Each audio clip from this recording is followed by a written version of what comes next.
admits pyro was used in the club, orders probe. Goa CM Pramod Sawant vows stringent action against Birch club owner and manager after 25 killed in the fire tragedy. More Indigo cancellations continue for 6th straight day. Over 400 flights cancelled across major airports. DGCA issues show cause notice against Indigo CEO Peter Elbers, given 24 hours to respond.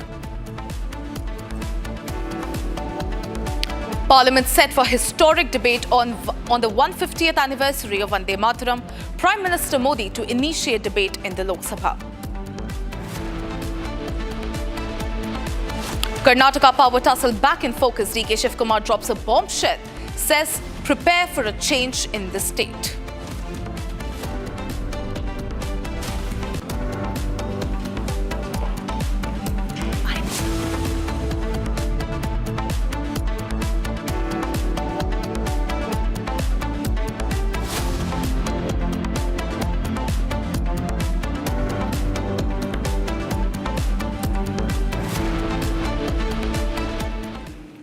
Ladies and gentlemen, Prime Minister Narendra Modi has expressed immense gratitude to our brave armed forces on this Armed Forces Day. Ladies and gentlemen, this is one of the big stories that we are tracking. It is the Armed Forces Flag Day, and Prime Minister Narendra Modi has expressed gratitude on the occasion of the Armed Forces Flag Day and hailed their devotion to the nation. Now, in a post on the social media platform X, Prime Minister Modi lauded the armed forces for their unwavering courage, discipline, resolve and spirit to shield the nation. He has in fact also called for donating to the Armed Forces Flag Day Fund. Earlier in the day, Defence Minister Rajnath Singh extended greetings to the Indian Armed Forces and lauded their valour and sacrifices for the country. Chief of Defence Staff General Anil Chauhan also extended greetings to all the Indian Armed Forces soldiers, veterans and Veer Naris, acknowledging their resolute service and indomitable spirit. जी, वैसे तो अभी operation सिंदूर स्थगित है, ख़त्म नहीं हुआ है, जारी है, तो वो तो आपको पता ही है। लेकिन और जो कुछ भी वो उन दिनों पहलगाम और टेररिस्ट अटैक के बाद जो एक्शन लिया गया था भारत की गवर्नमेंट के द्वारा और भारत की सेनाओं के द्वारा, वो भी आपको मालूम है। ये पूरे देशवासियों को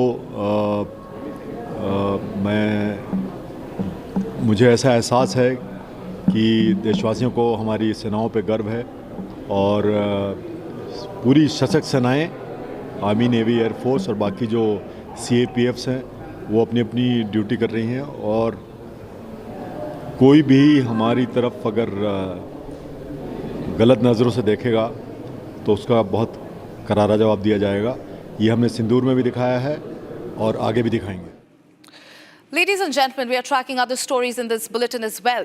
Defence Minister Rajnath Singh inaugurated the Shyok Tunnel in Leh Ladakh. Here are the details. Take a look at this report.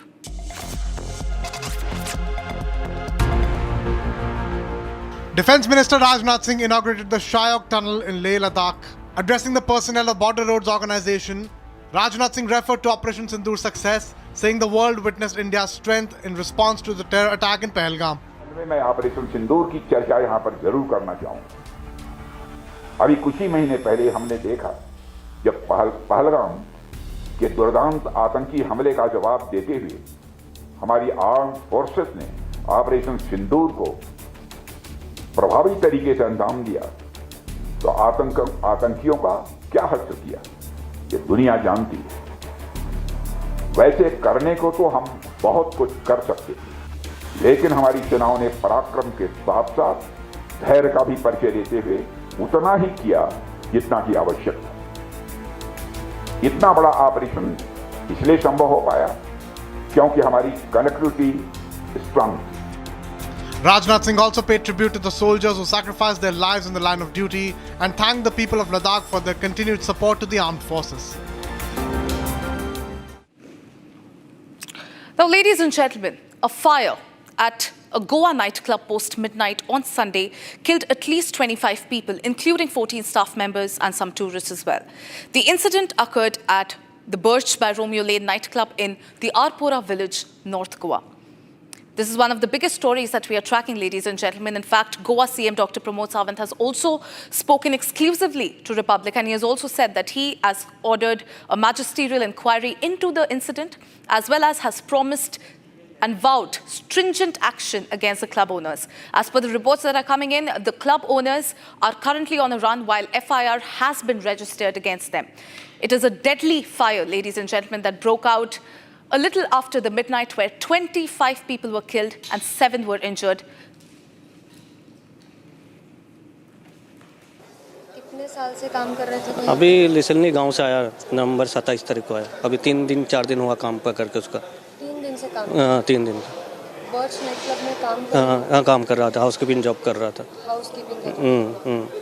आपकी कुछ बात हुई थी उनसे? उससे बात नहीं हो तो को मेरा काजन उसका भाई फ़ोन किया था रात को, ऐसा प्रॉब्लम हो गया। सुबह 4 बजे फ़ोन आया था। उनके भाई का आपको कॉल आया था आसाम से? हाँ, कासम से फ़ोन आया था। आप भी यहीं पे काम करते हैं? हाँ, मैं यहाँ पे काम करता हूँ।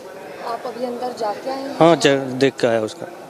आपने पहचाना? हाँ, पहचाना। कैसे पहचाना? उसका मुँह में धुआं लगा है और थोड़ा नाक से ऐसा खून आया है। आपके आंखों में आंसू देख पा रही हूँ मैं। और अभी सरकार का टीम आया तो पूरा फुल सपोर्ट दे रहा है सरकार। कुछ टेंशन लेने के लिए नहीं बोला, सब कुछ करके देगा। परिस्थिति गंभीर है अंदर? नहीं, अभी सरकार का टीम बोला टेंशन मत लो, हम लोग आप लोग के साथ है, सब जो कुछ है हम लोग देख लेगा। आपका सही सलामत आपका बॉडी घर गांव पहुंचा देगा, कुछ टेंशन नहीं मत लो, सरकार का पूरा साथ है। सरकार अभी तो कोई भी क्यों नहीं आया सीनियर बंदा? कम से कम आके मिलके तो जाना चाहिए। कोई मैनेजर हो, कोई जीएम हो, कोई एचआर हो, कोई बॉस हो, कोई कुछ भी हो। बॉस हम लोग की वजह से वो बॉस बनाए, भूल गया वो बात। अभी कल के दिन उसकी अभी ये घटना देख के कोई भी स्टाफ उधर काम नहीं करेगा तो कौन बोलेगा बॉस? जब हम लोग हैं तभी ना तुम लोग बॉस हो। आओ बात करो हमसे, फोन ही नहीं उठा रहे हो सुबह से। ये तो नहीं है कि आपको खबर नहीं पहुंची होगी, खबर पहुंच के तो आप फोन नहीं उठा रहे हो ना। अभी मेरा कहना क्या है, चलो डेड बॉडी है, कोई पहचान में आ रही है, जो पहचान में नहीं आ रहा है इनके पास पुलिस फॉर्म है, कंपनी के पास पुलिस फॉर्म दे दो, फैमिली को इन्फॉर्म करेंगे, फैमिली आएगी, आप लोग फैमिली से बात करो। फैमिली से बात होनी चाहिए, किसी का कोई यही नहीं इधर। जितना जल्दी हो सकेगा कम से कम उतनी फैमिली तो आ जाएगी। हाँ, फ्राइडे सैटरडे संडे को रहता है, हफ्ते में 3 दिन रहता है वो। वो कभी कभी सर, वो कभी कभी जो दूसरा आर्टिस्ट लोग आता है, ऐसे स्पेशल आर्टिस्ट लोग आता है तो वो लोग अपना वो दिखाते हैं, स्किल दिखाते हैं, तो उसी में ये थोड़ा बहुत हो गया है। और ऐसा तो कुछ नहीं है। हमारा कहना क्या है, डेड बॉडी को अच्छी तरह रखो जब तक फैमिली नहीं आती है। अभी उधर खड़े होने के लिए 10 मिनट खड़े हो जाओ, नाक बंद करना पड़ रहा है खड़े होने के लिए उधर ही। तो आप उसमें से कैसे वो कर सकते हैं? हम यहाँ से डेड बॉडी नेपाल कैसे भेजेंगे? All right, joining me live are my 2 colleagues, Nitin from outside the Birch Nightclub and Swarali from outside the Goa Medical College. Nitin, my first question to you. For our viewers who are just tuning in, if you could give us a chronology of what exactly happened, when exactly did the fire break out? What we are coming to know as per the reports that the fire broke out a little after midnight. What exactly transpired after that? Exactly. So it's just been a very chaotic, long night for every Goan out here, every international tourist. As we've seen, 12:30 is what the time is being ascertained, is when the incident happened. Cases of suffocation has rightly come to light. There have been opposition pressure, there's political pressure. Obviously, there's a way to twist this incident as a political fiasco. Beyond that, the concern really lies with the family members that have faced losses of loved ones. Beyond that, I like to bring a big exclusive for our viewers today. I've just got to know through our sources on the ground that there are 4 arrests that have already been made, mostly from the management personnel at the place. There has been an arrest. There have been 4 people, and there are talks. There are rumors of another person to be arrested, soon to be arrested from the local political circles of Goa. So that's the latest and the biggest update for our viewers at Republic TV. Over to you, Antara. Right, Nitin. Another question that I want to ask you here is, what we're coming to know is that there is an FIR that has also been registered against the 2 owners. What is the status on that? So the status on that, it cannot really be expedited faster because the owner is fleeing. He's not currently in Goa right now. There are reports that are coming in that he's not in India, as far as knowledge is concerned, as of now. But we'll keep bringing you updates about owner's whereabouts. He's completely lost this Absolutely. battle. He has his establishment all across Delhi, Bhubaneswar, Noida. And obviously in Goa, where this big incident has come to light. So it's really a question of why are these licenses being given to these people? Why is there no question? Where is he right now, as of now, when 25 people have already lost lives at one of his establishments? I think that's the real question that our viewers would like to know. And he's not answerable. He's not picking calls. As you see, he's nowhere to be found. There's just political party members Yes. coming up here. Yes. Yeah, over to you. Yeah. Yes, absolutely, Nitin. These are some tough questions that we have to ask at this point. Swarali, my next question is to you. You know, you're outside the Goa Medical College right now, and of course, there is this very, very difficult and distressing process of identifying the bodies of the victims. What is the status on that? Have the families been, are the families aware, especially the foreigners, for the foreign tourists who were here in the club? Are the families of those tourists aware of what has happened, what has transpired there, and has any relative come there to claim any of their loved ones? Yes, let me tell you what we are collecting from the ground is that some of the relatives or the family or family members of these deceased are at the spot and they are trying to identify or recognize their loved ones who have lost their lives in this tragic incident that has taken place in the North Goa and to be very specific, Arpora region in the Birch Nightclub. So let me tell you, some of the staff members were involved in this. They are deceased in this entire incident, and co-workers who are working in the same lane of which is named like a Romeo Lane, and there are several such nightclubs or restaurants in the same lane, and they have come forward to identify their relatives. But what I could gather from ground is that relatives are enraged because they are saying that we are present at the location since morning, some are there since the midnight, some have come since the 10 a.m. but no proper communication is being done with the families. And now I can get that some of the family members of tourists have also come down and they are inside the zones wherein the bodies are there and the process of post-mortem and recognition is done. Now when we are trying to talk to the opposition parties of the Goa, they are saying that these illegal structures, there are several illegal structures along the coastline of North Goa, and this has been going on since a long time. As Nitin was rightly pointing out, the real question over here is why these licenses are being given to people who are not following the norms, may it be fire safety norms or the structure norms which are required. Because what we are gathering from the co-workers of the deceased is that the people have lost their lives in the kitchen area specifically. They are not burnt, but they have suffocated to the kind of environment was created on the spot because to be very specific, they were telling me on camera that there are no burn marks on the bodies, but there was a blood coming out from their ears or nose, which shows that they have suffocated to the fire incident that has taken place. And it's not a cylinder blast, allegedly, but it has become because of the fire spot that was being on the spot. But these are all allegations and investigation is under the way. And one of the very important breaking update right now is that among the 4 who are detained is the manager of Birch Nightclub. Now it is to be seen what comes up in the investigation. Back to you. Absolutely, Swarali. These are some tough questions that our colleagues from the ground are reporting. We continue to get you exclusive details on the same. Meanwhile, ladies and gentlemen, Republic's Deputy Executive Editor spoke exclusively to Goa CM Dr. Pramod Sawant over the entire incident and follow-ups. Listen in to what the Chief Minister had to say. Dr. Sawant, thank you very much for joining us on this broadcast. I want to straight away begin by asking you that the Panchayat had already raised concerns about rules not being followed by the nightclub. Despite that, the operations continued. Is there any reason why the Goa government looked the other way? At present, हमने इसके खिलाफ magistrate inquiry लगाई है. Magistrate inquiry का report आने के बाद भी इस पे मैं कमेंट कर सकूंगा, क्योंकि किसने ट्रेड लाइसेंस दिया और किसने इसको, ये बाद में पता चलेगा.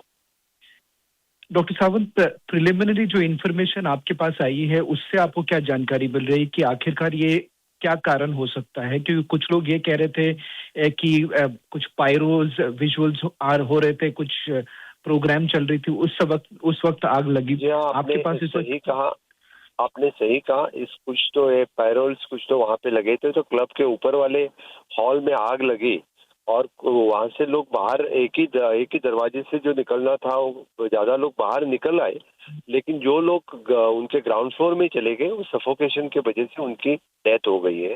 ये प्रिलिमिनरी इंक्वायरी तो आई है। इसके 25 लोगों की डेथ हो गई है, 6 लोग अभी एडमिटेड है, they are out of danger, उनकी ट्रीटमेंट अच्छी तरह से चल रही है। तो फिर बाकी तो जो रिपोर्ट आएगा उसके अनुसार हम strictly actions will take against that club owner and club managers. एक आखिरी सवाल डॉक्टर सावंत करना चाहूंगा कि आखिरकार जब आप देखें कि कई सारे रूल्स एंड रेगुलेशंस को फ्लाउट किया गया है प्रिलिमिनरी इंफॉर्मेशन के तहत, आप अगर देखें, आप किसको जिम्मेदार ठहराएंगे? क्योंकि जिस तरह से आपके सरकार के ऊपर आरोप लग रहे हैं, रिपोर्ट आने के बाद ही इसके ऊपर बात करना उचित, रिपोर्ट आने के बाद ही इसके ऊपर बात करना उचित रहेगा। We are waiting for the report. Meanwhile, our colleague Swarali has spoken to Durga Das Kamath, leader of Goa Forward Party, on the fire tragedy. Listen to what he had to say. Goa woke up to a tragic news today early morning, wherein 25 people have lost their lives due to the, what you call it, complete illegal negligence by the state government. Now, the Sarpanch of the Arpora village was on record saying that the Panchayat had issued a demolition order. If you see the club, it's in the middle of a rivulet and a salt pan. So the Panchayat on record saying that demolition order was issued, but then the owners went to higher ups and got a stay. So now heads have to roll. Who gave a stay to this? Whether the director of Panchayat was involved, whether the BDO was involved. If yes, what is the name of the BDO and what is the name of the Panchayat director who had given the stay to the complete illegal structure which has taken lives of innocent people, and especially the rebellers, and if I'm not wrong, couple of tourists, and this has brought very bad name to our state because we are in the peak of a tourist season in the month of December, and this now when we woke up to this news has already gone international. So unfortunately these things are happening, and this is all happening due to the Hafta Raj in the state. Honorable Chief Minister on record now saying that he will act. FIR has been registered, but that will not serve the purpose. FIR is okay, paperwork has to be done, but they need to be immediately arrested and an independent inquiry. In fact, viewers, to give you an overview of what exactly happened on the intervening night of Saturday and Sunday, a devastating fire broke out at the Birch by Romeo Lane Nightclub in Goa at around 12:04 a.m. on December 7th, 2025, claiming 25 lives, injuring 6 others. The fire is believed to have started on the dance floor, spreading rapidly and trapping many inside. The moment of the blaze was captured in a chilling video from inside the club. Take a look at this report. A fun-filled party in Goa turned fatal.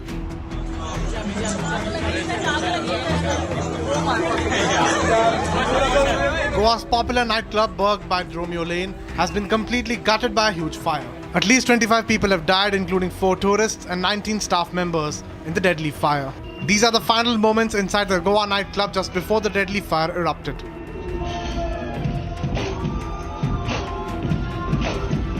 The video from a dance floor captures the chaos at Goa nightclub moments before the fire erupted. The video captures the ceiling erupting in flames right above the dance performance on stage while the show was still on. The clip shows a female belly dancer performing on a small raised platform inside the club. Around 10 seconds into the video, bright flames erupt from the ceiling directly above the dancer. Within few more seconds, the fire spreads across the ceiling. The dancer and other musicians turn around and run as the flames intensify, with thick smoke already visible by the time the video cuts out. However, there is no visible sign of fire safety equipment activating at the moment the blaze breaks out. Preliminary probe indicates that the nightclub had not complied with required fire safety standards. Several videos from the spot showed the blaze engulfing near every part of the establishment. The fire broke out at Birch nightclub around 12:04 last night and took around 3 hours to be under control. A fun night of music and dance turned into a scene of death and despair in North Goa. A massive fire ripped through a packed club in Arpora, killing at least 25 people. Eyewitnesses describe hearing a loud explosion followed by plumes of smoke and panic as people ran for their lives. Most victims died of suffocation after being trapped in the basement. In fact, authorities have also ordered a probe into the safety lapses as families mourn their death. Take a look at this report. A fun-filled Saturday night turned into a nightmare in North Goa's Arpora area as a massive fire tore through a packed nightclub. Eyewitnesses say that the fire spread within seconds, trapping people inside with no clear escape routes. मेरे को sir जिसे उधर दिखाई दिया ना वो आगे जैसे ऊपर लोग दिखाई दे रहा है तो ऐसे मालूम पड़ा कि आग लगा क्या आवाज ऐसा कुछ आवाज आया जैसे टायर गाड़ी का बोलता है ना उससे आवाज आया जैसे सिलेंडर ब्लास्ट हुआ है मालूम पड़ा वो. According to police, the blaze is suspected to have been triggered by a gas cylinder explosion in the kitchen area.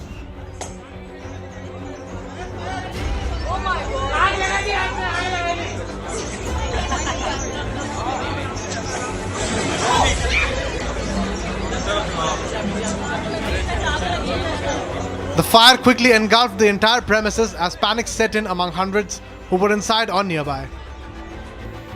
Some victims were trapped in the basement area with heavy smoke, leading to death by suffocation. वो देखने के लिए आया है ना मेरा भतीजा है बड़ा भाई का लड़का है लोग दोनों तो इसको देखने के लिए आया ना. क्या हुआ? वो होटल में रहता था ना. रात को इंसिडेंट हुआ उसमें हाँ रात को ही है या मर गया? दोनों मर गया. क्या 3 मरा. होटल में किचन में काम करता था लोग उस होटल में. हाँ. आपको कब मालूम पड़ा? मेरे को तो सुबह पता चला. ये कहाँ के थे? हम लोग गाँव का ही था. झारखंड गोविंदपुर फतेहपुर है. Families from Jharkhand, Delhi and other states rushed to Goa as news of the tragedy spread. Tourists staying nearby also witnessed the terrifying aftermath in the dead of night. Actually हम लोगों की फ़्लाइट कल रात 10:30 बजे ही land हुई थी तो हम अराउंड 12 बजे यहाँ आए थे. तो जैसे ही हम लोग अपने हॉस्टल पहुँचे तो हमने देखा वहाँ पे कि धुआं काफ़ी ज़्यादा आ रहा है एंड वहाँ कुछ रेडिश ह्यू भी था. तो हम यहाँ पता करने हैं कि क्या हुआ है. Actually we were planning to come and party here at yesterday night. Yes. Ladies and gentlemen, India's largest domestic airline, Indigo, is grappling with one of its most serious aviation meltdown. Hundreds, if not thousands of flights have been cancelled, and this crisis has entered its 6th straight day. While there are tall promises that are being made of Indigo refunding the passengers' money, yet, bearing the brunt of this civil aviation meltdown are the pilots as well as the passengers. Take a look.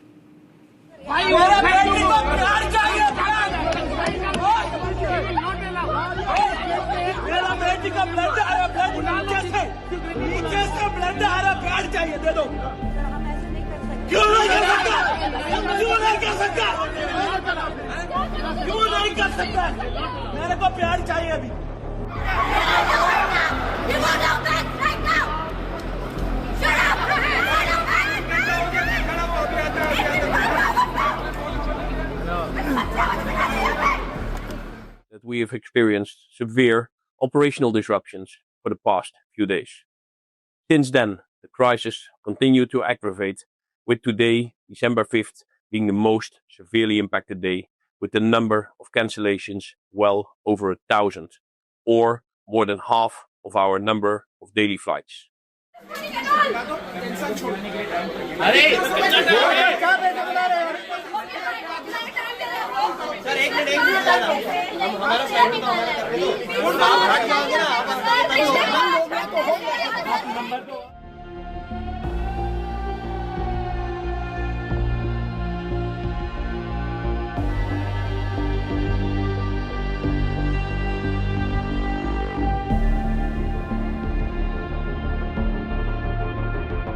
Of various causes. Yet, for you as a customer, it's important how we as Indigo address this. We have defined 3 lines of action. Firstly, customer communication and addressing your needs. For this, messages have been sent on social media and just now a more detailed communication with information on refunds, cancellations and other customer support measures was sent. Also, we've stepped up our call center capacity.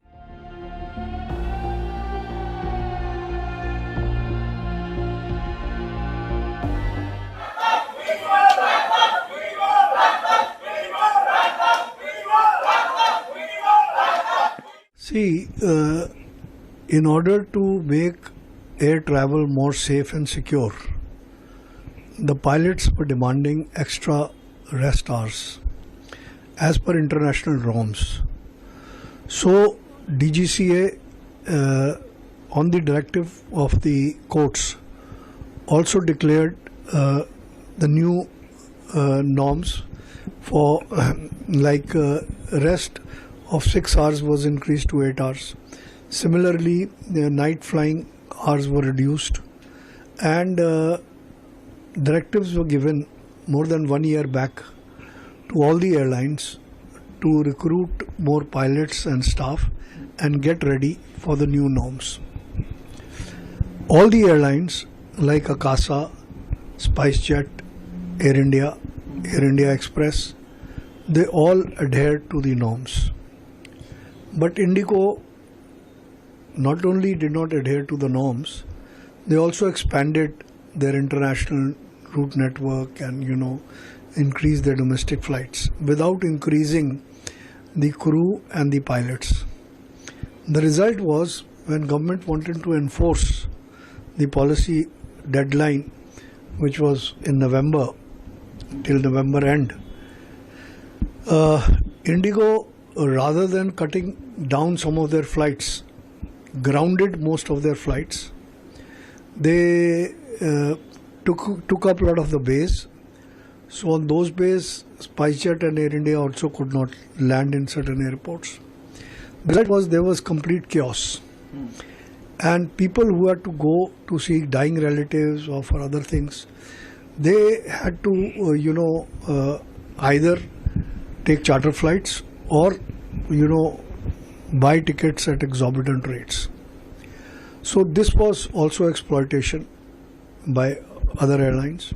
Knowing there is a pilot shortage, tell me something. If there was a pilot shortage, why is it Akasha is not affected? Why is it Air India is not affected? Why is SpiceJet not affected? Basically, Indigo did not want to pay the market price. They announced that oversold tickets.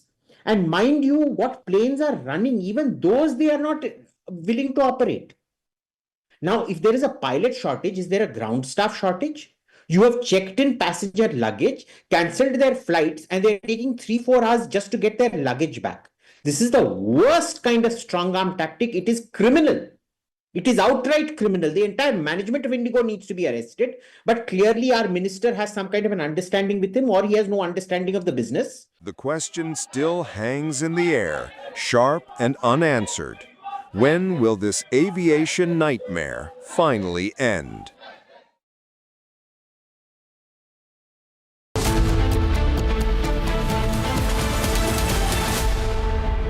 MDH की हल्दी मिर्ची धनिया करे कमाल, ये रंग दे, ये खुशबू दे, ये तीखा, ये कम पड़े, क्या निराला MDH मसाला।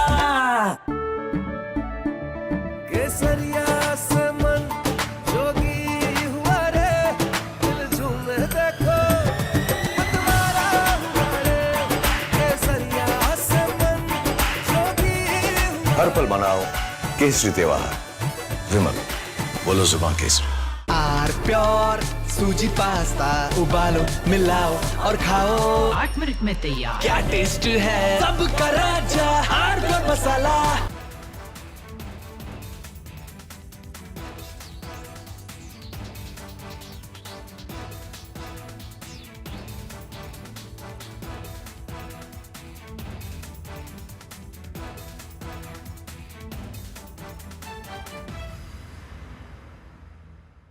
सीक्रेट रेसिपी MDH का जीरा सिप जल जीरा मसाला।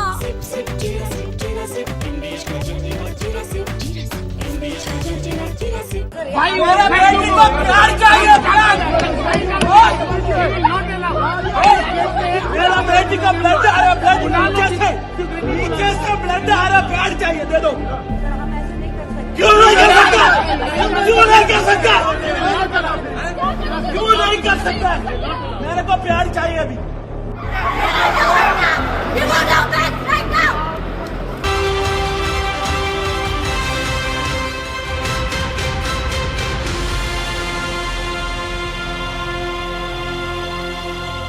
पूर्वोत्तर भारत का त्रिपुरा, जहां प्रकृति की लहर में संस्कृति की सुगंध घुली है।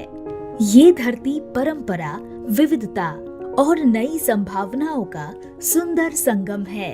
और जब सुबह की पहली किरण त्रिपुरा के पहाड़ों को सुनहरा करती है, तभी किसी गांव में एक नया सवेरा जन्म लेता है, जहां ग्रामीण महिलाएं अपने हाथों की मेहनत और सपनों के रंग से अपनी जिंदगी को नया अर्थ देती है।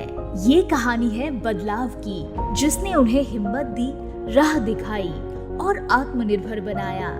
TRLM, Tripura rural livelihood mission, राज्य के ग्रामीण विकास विभाग के अंतर्गत वे शक्ति है जो महिलाओं को एक सूत्र में जोड़ती है, उन्हें प्रशिक्षण देती है, ऋण से सशक्त करती है और उनके उत्पादों को बाजार तक पहुंचाती है। त्रिपुरा सरकार ने महिलाओं को आत्मनिर्भर बनाने के लिए कई परिकल्पनाएं शुरू की हैं। त्रिपुरा रूरल लाइवलीहुड मिशन के माध्यम से आज हजारों महिलाएं स्व सहायता समूहों से जुड़ चुकी हैं। हम उन्हें प्रशिक्षण, बैंक ऋण और विपणन सहायता प्रदान कर रहे हैं ताकि वो अपनी आजीविका खुद तय कर सके। आज हमारे राज्य की लगभग हर पंचायत में स्वयं सहायता समूह काम कर रहे हैं। 30,000 से अधिक समूहों ने अपने आर्थिक परिचय बनाए हैं। ये महिलाएं अब सिर्फ घर की जिम्मेदारी नहीं निभा रही है, बल्कि अपने गांव की अर्थव्यवस्था को भी नई दिशा दे रही है। हर परिवार की एक महिला सदस्य जब SHG से जुड़ती है, तो वे समूह बढ़कर विलेज ऑर्गेनाइजेशन और क्लस्टर फाउंडेशन में बदल जाता है, जहां मिलती है सीख, सहयोग और आत्मविश्वास की शक्ति। नमस्कार, আমার নাম লতিফা বেগম। আমার গ্রামের নাম তেলকাজলা গ্রাম পঞ্চায়েত। আমার গ্রুপের নাম হয়েছে নজরুল SHG। আমি এই SHGতে যুক্ত হওয়ার পর আমি ক্ষুদ্র ক্ষুদ্র ঋণ নেওয়া, মুতিমালা, এই অন্যান্য হাতের কাজ করতাম টুকিটাকি। তখন আমার ইনকাম হয়তো মান্থলি 3 থেকে 4,000 বা 5,000 টাকা ইনকাম করতাম। তো একদিন স্যারেরা আমাদের সাথে আলোচনা করিয়া কইলো যে এই অ্যাভেলেবেল কচুরিপানা আমাদের এদিকে, তো আমরা 30-20 জন দিদি মিলে এই একটা NFC তৈরি করি, যে NFCর নাম স্বাগত NFC। তারপর আমরা একটা ট্রেনিং পাই 6 মাসে। 6 মাস ট্রেনিংয়ের পর আমরা বিভিন্ন হাতের কাজ তৈরি করতে পারি। তখন আমরা NFCতে তখন একটা পান্ড দিছিল TRLM থেকে 7 লাখ টাকা।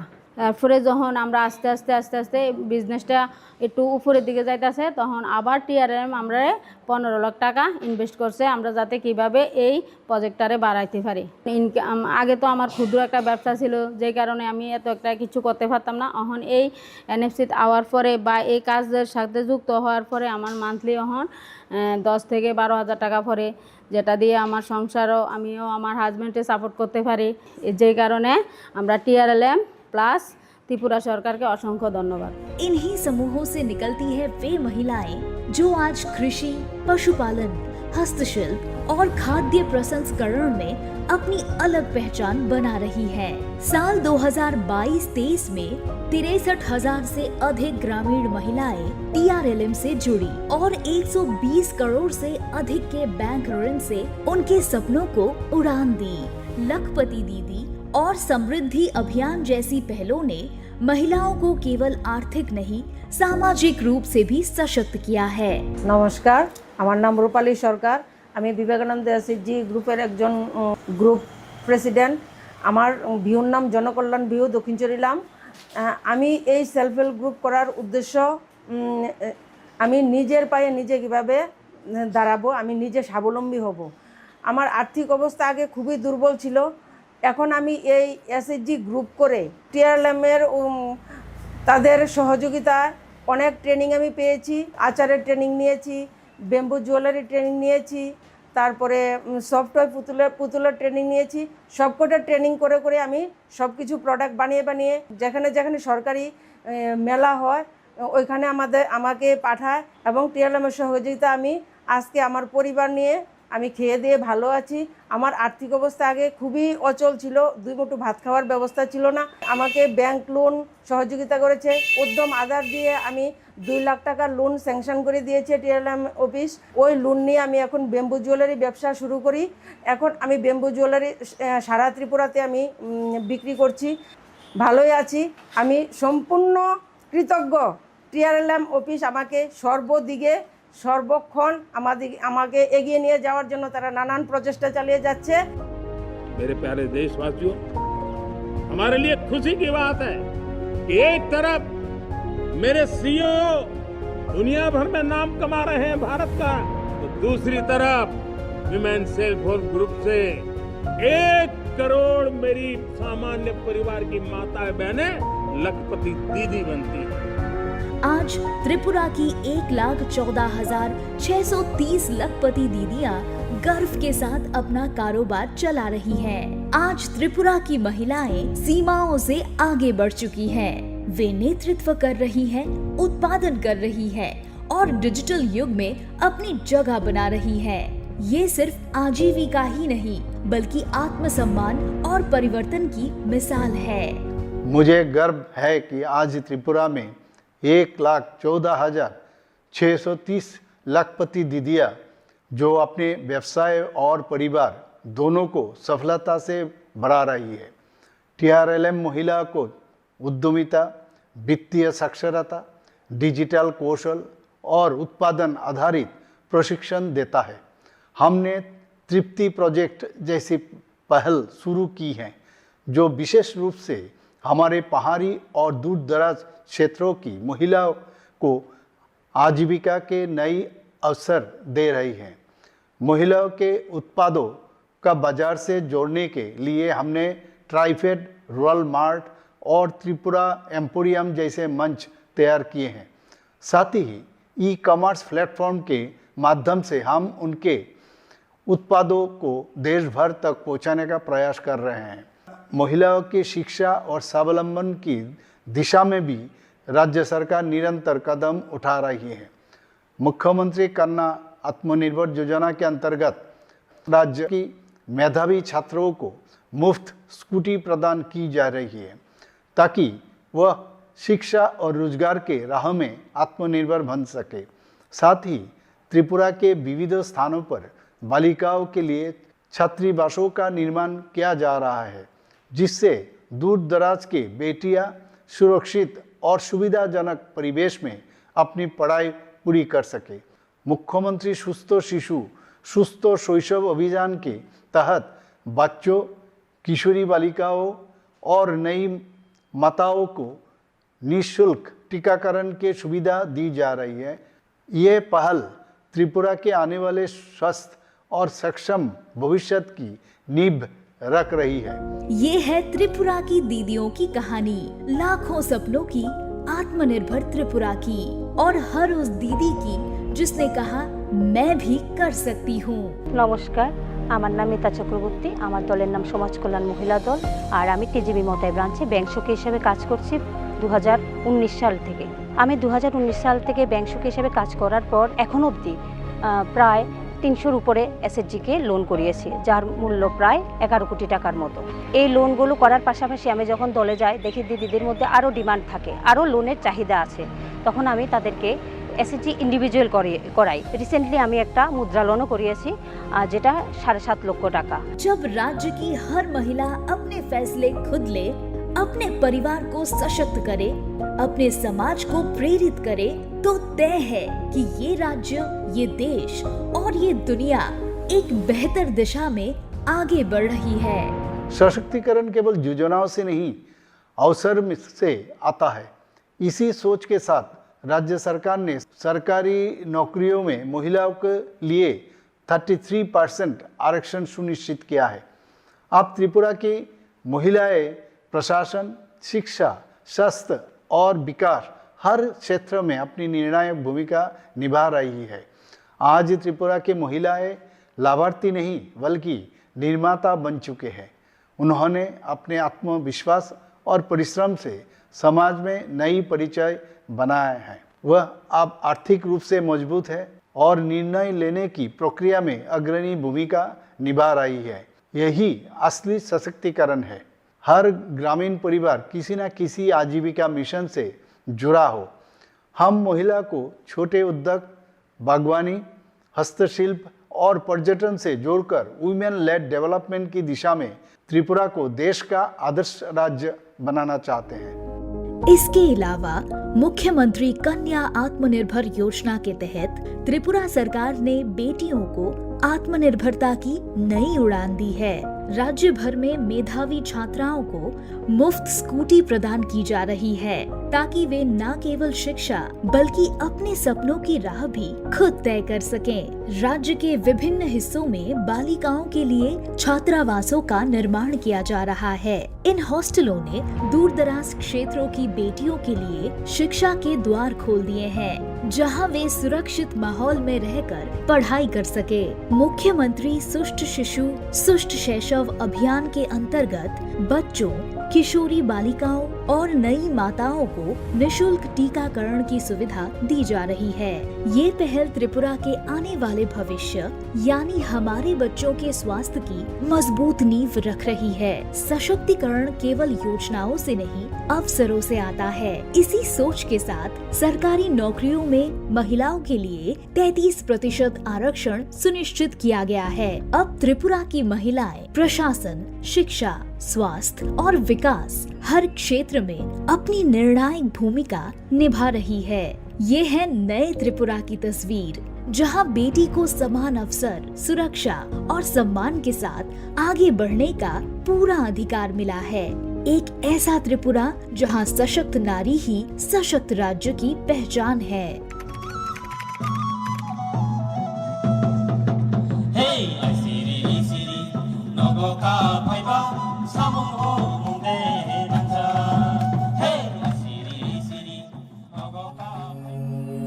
पश्चिम त्रिपुरा जिला के एक शांत गांव शानखला में छुपी है एक कहानी, साहस और दृढ़ संकल्प की। यह है पूर्णिमा देव वर्मा की प्रेरणात्मक यात्रा, जिन्होंने चुनौतियों को मौके में बदलकर अपने समाज के लिए प्रेरणा का स्तंभ बना दिया। पूर्णिमा की जिंदगी की शुरुआत एक ट्रेजेडी के साथ हुई। सिर्फ 3 महीने की उम्र में अनाथ हुई और उनके पिता ने उन्हें छोड़ दिया। उनकी बुआ ने उन्हें अत्यंत गरीबी में पाला। 5वीं कक्षा के बाद स्कूल छोड़ने को मजबूर हुई। पूर्णिमा की शादी कम उम्र में राकेश देव वर्मा से हो गई। दोनों ने एक बेहतर जिंदगी का सपना देखा, लेकिन आर्थिक समस्याएं उनका पीछा करती रहीं। जीवन में बदलाव तब आया जब पूर्णिमा को सरकारी योजनाओं का सहारा मिला। एक टूटे मिट्टी के घर से लेकर अब वो एक पक्के घर में रहती हैं, जो प्रधानमंत्री आवास योजना ग्रामीण के तहत बना।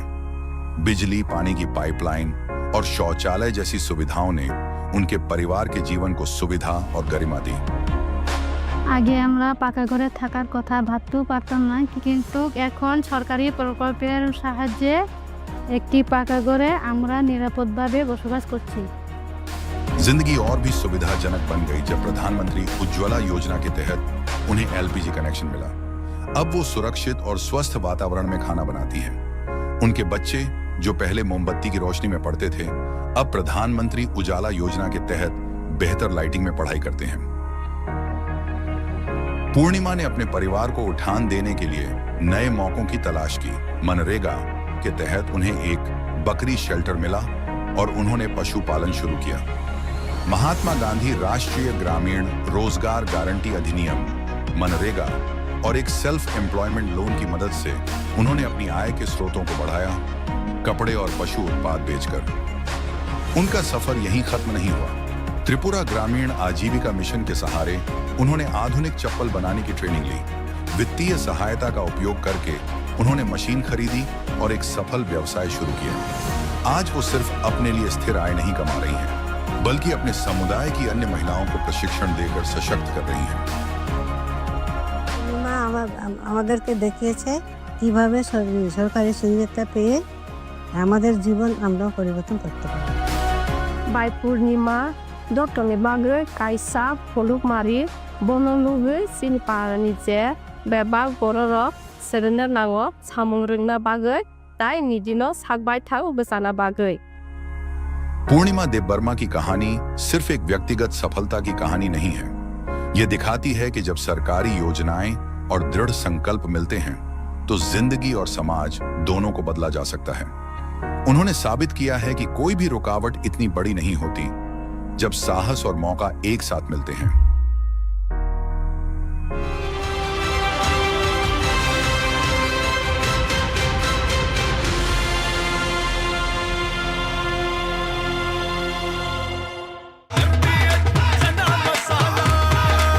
अब छोलिया हो या लोबिया, सफेद चने या काले चने, सब कुछ मजेदार बने। केसरिया से मन जोगी हुआ रे, दिल झूमे देखो मतवारा हुआ रे। केसरिया से मन जोगी हुआ। हर पल मनाओ केसरी त्योहार। विमल, बोलो जुबान Kesari.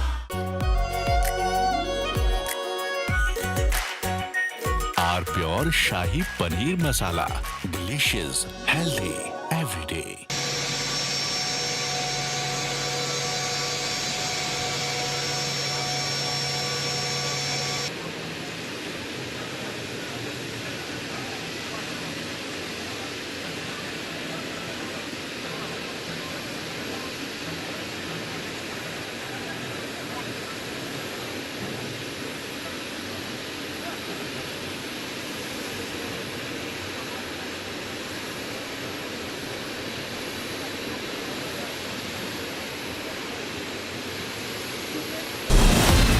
From Asia's largest news headquarters, setting the agenda for Bharat.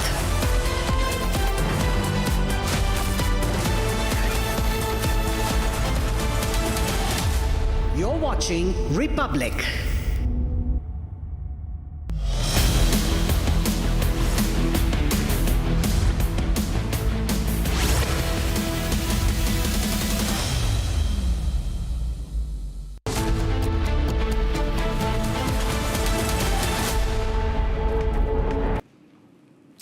Now, ladies and gentlemen, a fire at a Goa nightclub post-midnight on Sunday killed at least 25 people, including 14 staff members and some tourists as well. The incident occurred at the Birch by Romeo Lane nightclub in the Arpora village, North Goa. This is one of the biggest stories that we are tracking, ladies and gentlemen. In fact, Goa CM Dr. Pramod Sawant has also spoken exclusively to Republic, and he has also said that he has ordered a magisterial inquiry into the incident, as well as has promised and vowed stringent action against the club owners. As per the reports that are coming in, the club owners are currently on a run while FIR has been registered against them. It is a deadly fire, ladies and gentlemen, that broke out a little after the midnight, where 25 people were killed and 7 were injured. कितने साल से काम कर रहे थे? अभी लिसलनी गांव से आया, नवंबर 27 तारीख को आया। अभी 3 दिन 4 दिन हुआ काम पर करके उसका। 3 दिन से काम? हाँ, 3 दिन। बर्च नाइटक्लब में काम कर रहा था? हाँ, काम कर रहा था, हाउसकीपिंग जॉब कर रहा था। हाउसकीपिंग कर रहा था? आपकी कुछ बात हुई थी उनसे? उससे बात नहीं हो तो मेरा काजन उसका भाई फ़ोन किया था रात को, ऐसा ऐसा प्रॉब्लम हो गया। सुबह 4 बजे फ़ोन आया था। उनके भाई का आपको कॉल आया था आसाम से? हाँ, कासम से फ़ोन आया था। आप भी यहीं पे काम करते हैं? हाँ, मैं यहाँ पे काम करती हूँ। आप अभी अंदर जाके आए हैं? हाँ, देख के आया उसका। आपने पहचाना? हाँ, पहचाना।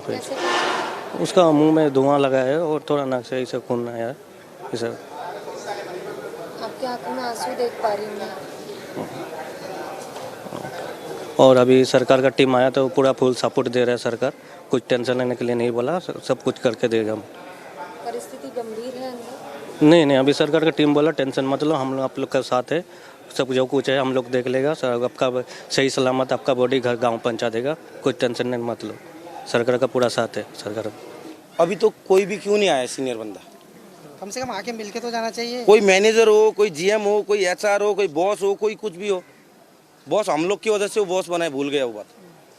अभी कल के दिन उसकी अभी ये घटना देख के कोई भी स्टाफ उधर काम नहीं करेगा तो कौन बोलेगा बॉस? जब हम लोग हैं तभी ना तुम लोग बॉस हो। आओ बात करो हमसे, फ़ोन ही नहीं उठा रहे हो सुबह से।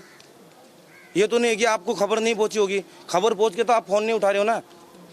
अभी मेरा कहना क्या है, चलो डेड बॉडी कोई कोई पहचान में आ रही है, जो पहचान में नहीं आ रहा है इनके पास पुलिस फॉर्म है कंपनी के पास, पुलिस फॉर्म दे दो, फैमिली को इन्फॉर्म करेंगे, फैमिली आएगी, आप लोग फैमिली से बात करो, फैमिली से बात होनी चाहिए, किसी का कोई यही नहीं इधर। जितना जल्दी हो सकेगा कम से कम उतनी फैमिली तो आ जाएगी।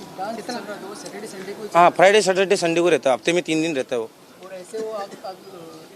वो कभी कभी सर वो कभी कभी जो दूसरा आर्टिस्ट लोग आता है, ऐसे स्पेशल आर्टिस्ट लोग आता है, तो वो लोग अपना वो दिखाते हैं, स्किल दिखाते हैं, तो उसी में ये थोड़ा बहुत हो गया है, और ऐसा तो कुछ नहीं है। हमारा कहना क्या है, डेड बॉडी को अच्छी तरह रखो जब तक फैमिली नहीं आती है। अभी उधर खड़े होने के लिए 10 मिनट खड़े हो जाओ, नाक बंद करना पड़ रहा है खड़े होने के लिए उधर ही, तो आप उसमें से कैसे वो कर सकते हैं, हम यहाँ से डेड बॉडी नेपाल कैसे भेजेंगे। All right, joining me live are my two colleagues, Nitin from outside the Birch Nightclub and Swarali from outside the Goa Medical College. Nitin, my first question to you. For our viewers who are just tuning in, if you could give us a chronology of what exactly happened, when exactly did the fire break out? What we are coming to know as per the reports that the fire broke out a little after midnight. What exactly transpired after that? Exactly. So it's just been a very chaotic, long night for every Goan out here, every international tourist. As we've seen, 12:30 is what the time is being ascertained, is when the incident happened. Cases of suffocation has rightly come to light. There have been opposition pressure, there's political pressure. Obviously, there's a way to twist this incident as a political fiasco. Beyond that, the concern really lies with the family members that have faced losses of loved ones. Beyond that, I like to bring a big exclusive for our viewers today. I've just got to know through our sources on the ground that there are 4 arrests that have already been made, mostly from the management personnel at the place. There has been an arrest. There have been 4 people, and there are talks, there are rumors of another person to be arrested, soon to be arrested from the local political circles of Goa. So that's the latest and the biggest update for our viewers at Republic TV. Over to you, Antara. Right, Nitin. Another question that I want to ask you here is, what we are coming to know is that there is an FIR that has also been registered against the 2 owners. What is the status on that? So the status on that, it cannot really be expedited faster because the owner is fleeing. He's not currently in Goa right now. There are reports that are coming in that he's not in India, as far as knowledge is concerned, as of now. But we'll keep bringing you updates about owner's whereabouts. He's completely lost this battle. He has his establishment all across Delhi, Bhubaneswar, Noida, and obviously in Goa, where this big incident has come to light. So it's really a question of why are these licenses being given to these people? Why is there no question? Where is he right now, as of now, when 25 people have already lost lives at one of his establishments? I think that's the real question that our viewers would like to know. And he's not answerable. He's not picking calls. As you see, he's nowhere to be found. There's just political party members coming up here. Yes. Yeah, over to you. Yeah. Yes, absolutely, Nitin. These are some tough questions that we have to ask at this point. Swarali, my next question is to you. You know, you're outside the Goa Medical College right now, and of course, there is this very, very difficult and distressing process of identifying the bodies of the victims. What is the status on that? Have the families been, are the families aware, especially the foreigners, for the foreign tourists who were here in the club? Are the families of those tourists aware of what has happened, what has transpired there, and has any relative come there to claim any of their loved ones? Yes, let me tell you what we are collecting from the ground is that some of the relatives or the family members of these deceased are at the spot, and they are trying to identify or recognize their loved ones who have lost their lives in this tragic incident that has taken place in the North Goa, and to be very specific, Arpora region, in the Birch Nightclub. So let me tell you, some of the staff members were involved in this. They are deceased in this entire incident, and co-workers who are working in the same lane of which is named like a Romeo Lane, and there are several such nightclubs or restaurants in the same lane, and they have come forward to identify their relatives. But what I could gather from ground is that relatives are enraged because they are saying that we are present at the location since morning. Some are there since the midnight. Some have come since the 10 a.m. But no proper communication is being done with the families, and now I can get that. Some of the family members of tourists have also come down, and they are inside the zones wherein the bodies are there, and the process of post-mortem and recognition is done. Now when we are trying to talk to the opposition parties of the Goa, they are saying that these illegal structures, there are several illegal structures along the coastline of North Goa, and this has been going on since a long time. As Nitin was rightly pointing out, the real question over here is why these licenses are being given to people who are not following the norms, may it be fire safety norms or the structure norms which are required. Because what we are gathering from the co-workers of the deceased is that the people who have lost their lives in the kitchen area specifically, they are not burnt, but they have suffocated to the kind of environment was created on the spot. Because to be very specific, they were telling me on camera that there are no burn marks on the bodies, but there was a blood coming out from their ears or nose, which shows that they have suffocated to the fire incident that has taken place. And it's not a cylinder blast allegedly, but it has become because of the fire spot that was being on the spot. But these are all allegations, and investigation is under the way. And one of the very important breaking update right now is that among the 4 who are detained is the manager of Birch Nightclub. Now it is to be seen what comes up in the investigation. Back to you. Absolutely, Swarali. These are some tough questions that our colleagues from the ground are reporting. We continue to get you exclusive details on the same. Meanwhile, ladies and gentlemen, Republic's Deputy Executive Editor spoke exclusively to Goa CM Dr. Pramod Sawant over the entire incident and follow-ups. Listen in to what the Chief Minister had to say. Dr. Sawant, thank you very much for joining us on this broadcast. I want to straight away begin by asking you that the Panchayat had already raised concerns about rules not being followed by the nightclub. Despite that, the operations continued. Is there any reason why the Goa government looked the other way? At present, हमने इसके खिलाफ magistrate inquiry लगाई है. Magistrate inquiry का report आने के बाद भी इस पे मैं कमेंट कर सकूंगा, क्योंकि किसने ट्रेड लाइसेंस दिया और किसने इसको, ये बाद में पता चलेगा. डॉक्टर सावंत, प्रिलिमिनरी जो इन्फॉर्मेशन आपके पास आई है उससे आपको क्या जानकारी मिल रही है कि आखिरकार ये क्या कारण हो सकता है? क्योंकि कुछ लोग ये कह रहे थे कि कुछ पायरोज विजुअल्स हो रहे थे, कुछ प्रोग्राम चल रही थी, उस वक्त आग लगी. आपके पास इस सही कहा, आपने सही कहा. इस कुछ तो पायरोल्स कुछ तो वहाँ पे लगे थे, तो क्लब के ऊपर वाले हॉल में आग लगी और वहां से लोग बाहर एक ही दरवाजे से जो निकलना था, ज्यादा लोग बाहर निकल आए, लेकिन जो लोग उनके ग्राउंड फ्लोर में चले गए वो सफोकेशन के वजह से उनकी डेथ हो गई है. ये प्रिलिमिनरी इंक्वायरी तो आई है. इसके 25 लोगों की डेथ हो गई है, 6 लोग अभी एडमिटेड है, they are out of danger, उनके ट्रीटमेंट अच्छी तरह से चल रही है. तो फिर बाकी तो जो रिपोर्ट आएगा उसके अनुसार हम strictly actions will take against that club owner and club managers. एक आखिरी सवाल डॉक्टर सावंत करना चाहूंगा कि आखिरकार जब आप देखें कि कई सारे रूल्स एंड रेगुलेशंस को फ्लाउट किया गया है प्रिलिमिनरी इंफॉर्मेशन के तहत, आप अगर देखें, आप किसको जिम्मेदार ठहराएंगे? क्योंकि जिस तरह से आपके सरकार के ऊपर आरोप लग रहे हैं, रिपोर्ट आने के बाद ही इसके ऊपर बात करना उचित, रिपोर्ट आने के बाद ही इसके ऊपर बात करना उचित रहेगा. We are waiting for the report.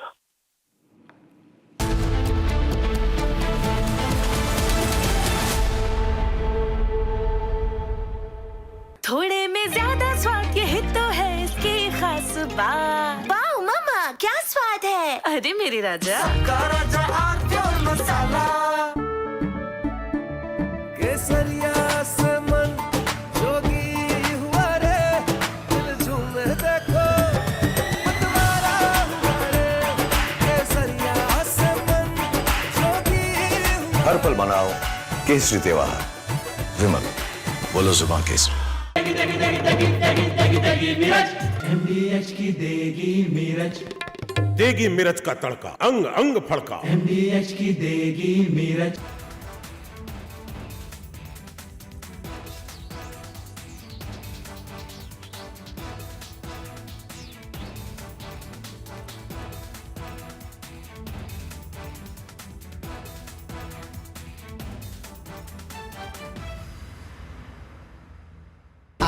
Pure सूजी पास्ता उबालो मिलाओ और खाओ 8 मिनट में तैयार क्या टेस्ट है सबका राजा hardware masala The first Buddhist Chief Justice of India, the second Dalit Chief Justice of India, but someone who for me has given remarkable judgments, whether it's the Article 370 case, whether the electoral bonds judgment, or even whether it's the shoe attack case that I had to even ask him about. I welcome on the show the 52nd Chief Justice of India, Justice Bhushan Ramakrishna Gawai. Justice Gawai, who's going to be welcomed here on the show. Justice Gawai, namaste. Namaste, good morning. Good morning. Very fine, sir. Thank you for being a part of the show today with us, sir. Sir, as I told you, we want to ask about your remarkable judgments, your legacy, the legendary judgments you've passed. But I want to begin at the very start. For you, you don't come from a legal background. You come from a small village, a semi-slum-like area. You went to a municipal school in Amravati. Tell us a little bit about those times.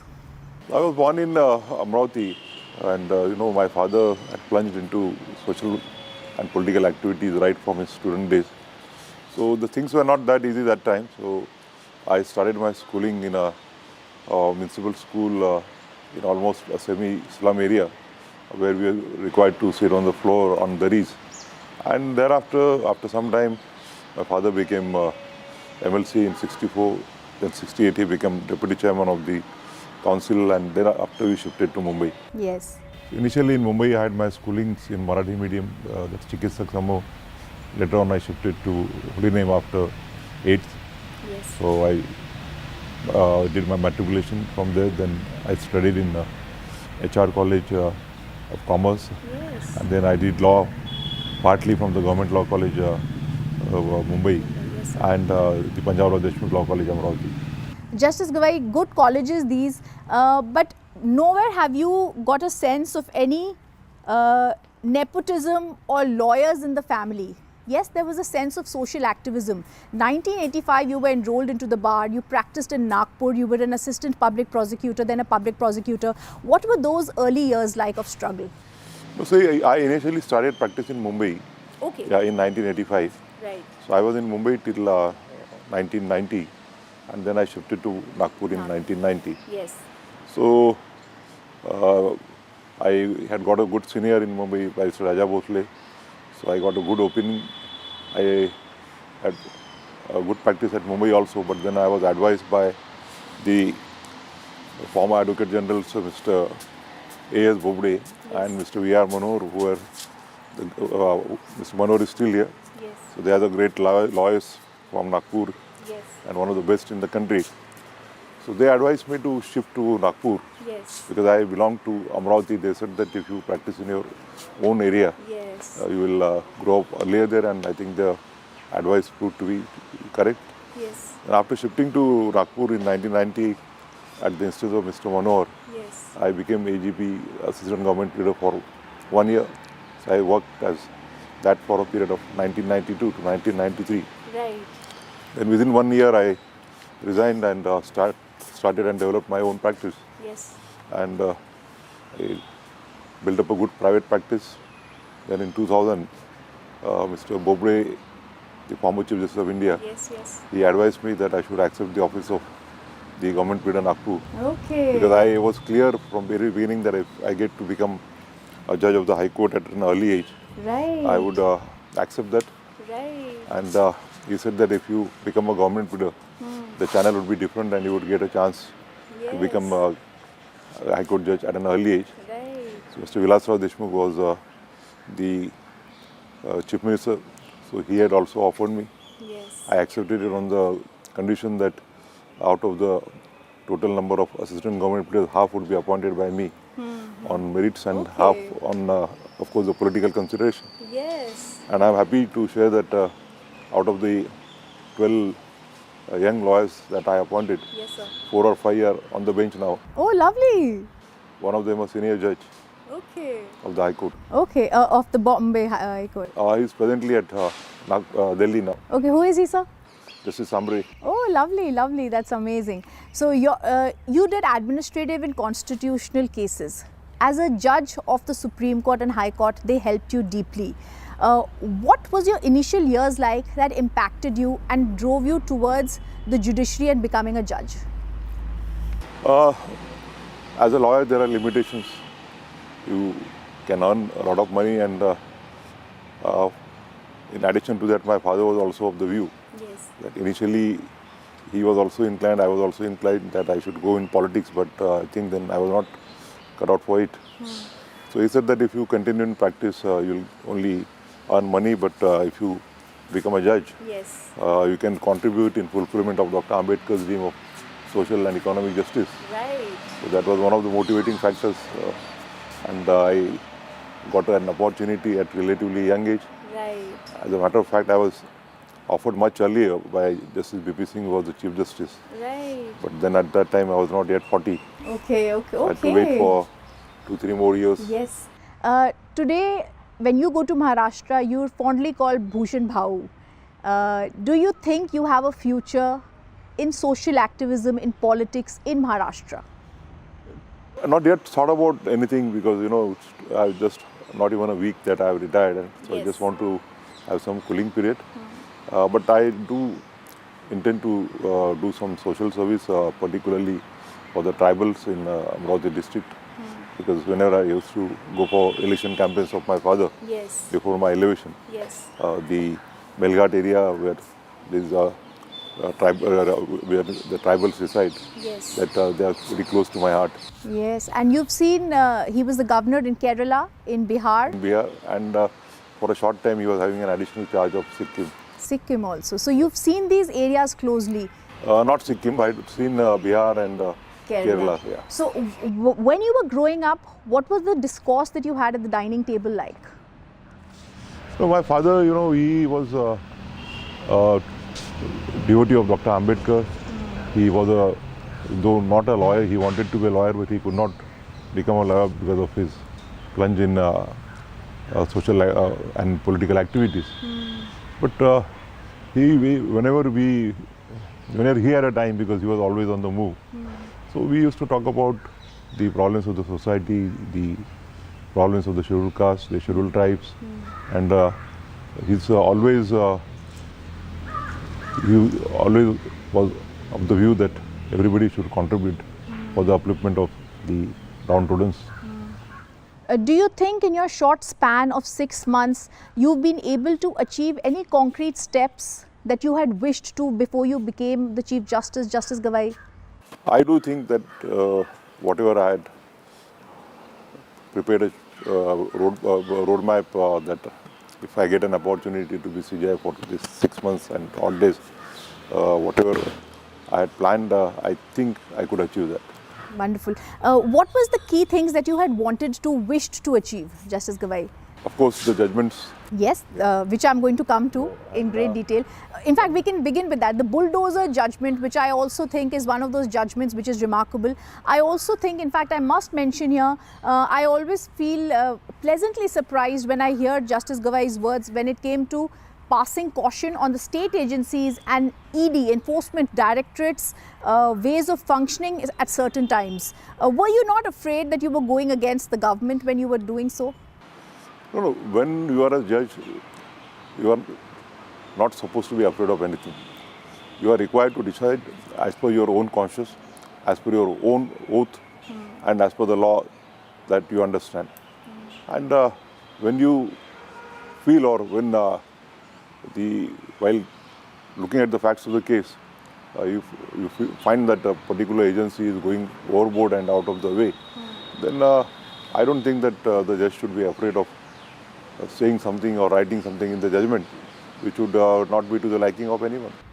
I think remarkable judgments were also passed when it came to giving bail to sometimes opposition leaders, but even otherwise you made it very clear bail is the norm in India, not jail.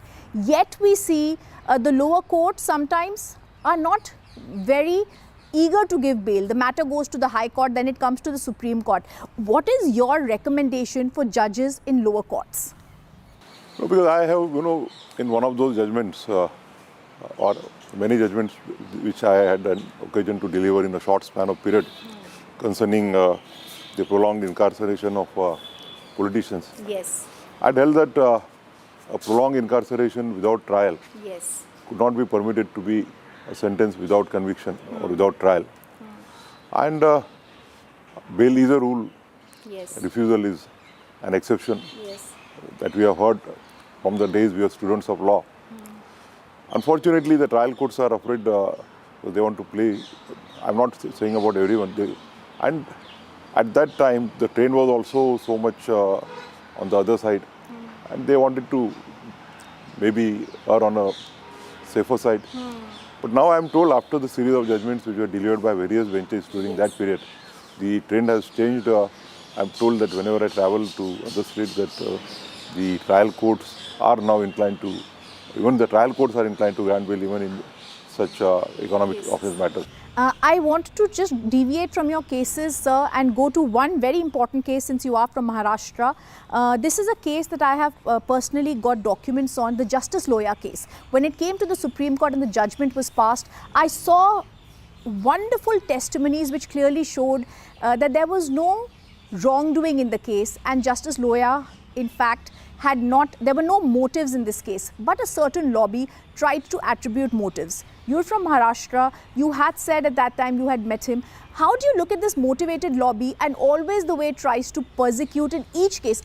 What I wanted to say is, what struck me was they are looking down upon 164 statements by their own fellow judges, lawyers, senior lawyers looking down and questioning judgments, 164 statements by their own judges. I think this trend of criticizing the judges when the judgment is not to the liking of some persons, some lobbies, it harms not only the judiciary but entire nation. Insofar as Loya case is concerned, now I am no more in office. I have had a satisfactory tenure of 45 years? 40 years, 41 years as a lawyer and a judge, and more than 22 years as a judge. Insofar as Loya case is concerned, there was a wedding in the family of one of our colleagues. Her son was getting married, and Mr. Loya, along with two of his friends, had come to attend that wedding. So we were together that evening at a reception. Then I was the administrative judge that time. The then Chief Justice, Justice Mohisha, had also come for the wedding. And at around 6 o'clock, I got a call from the protocol people and one of the colleagues, Justice Shukre. And he told me on telephone in Marathi, he used to call me elder brother, Dada, this is a bad news.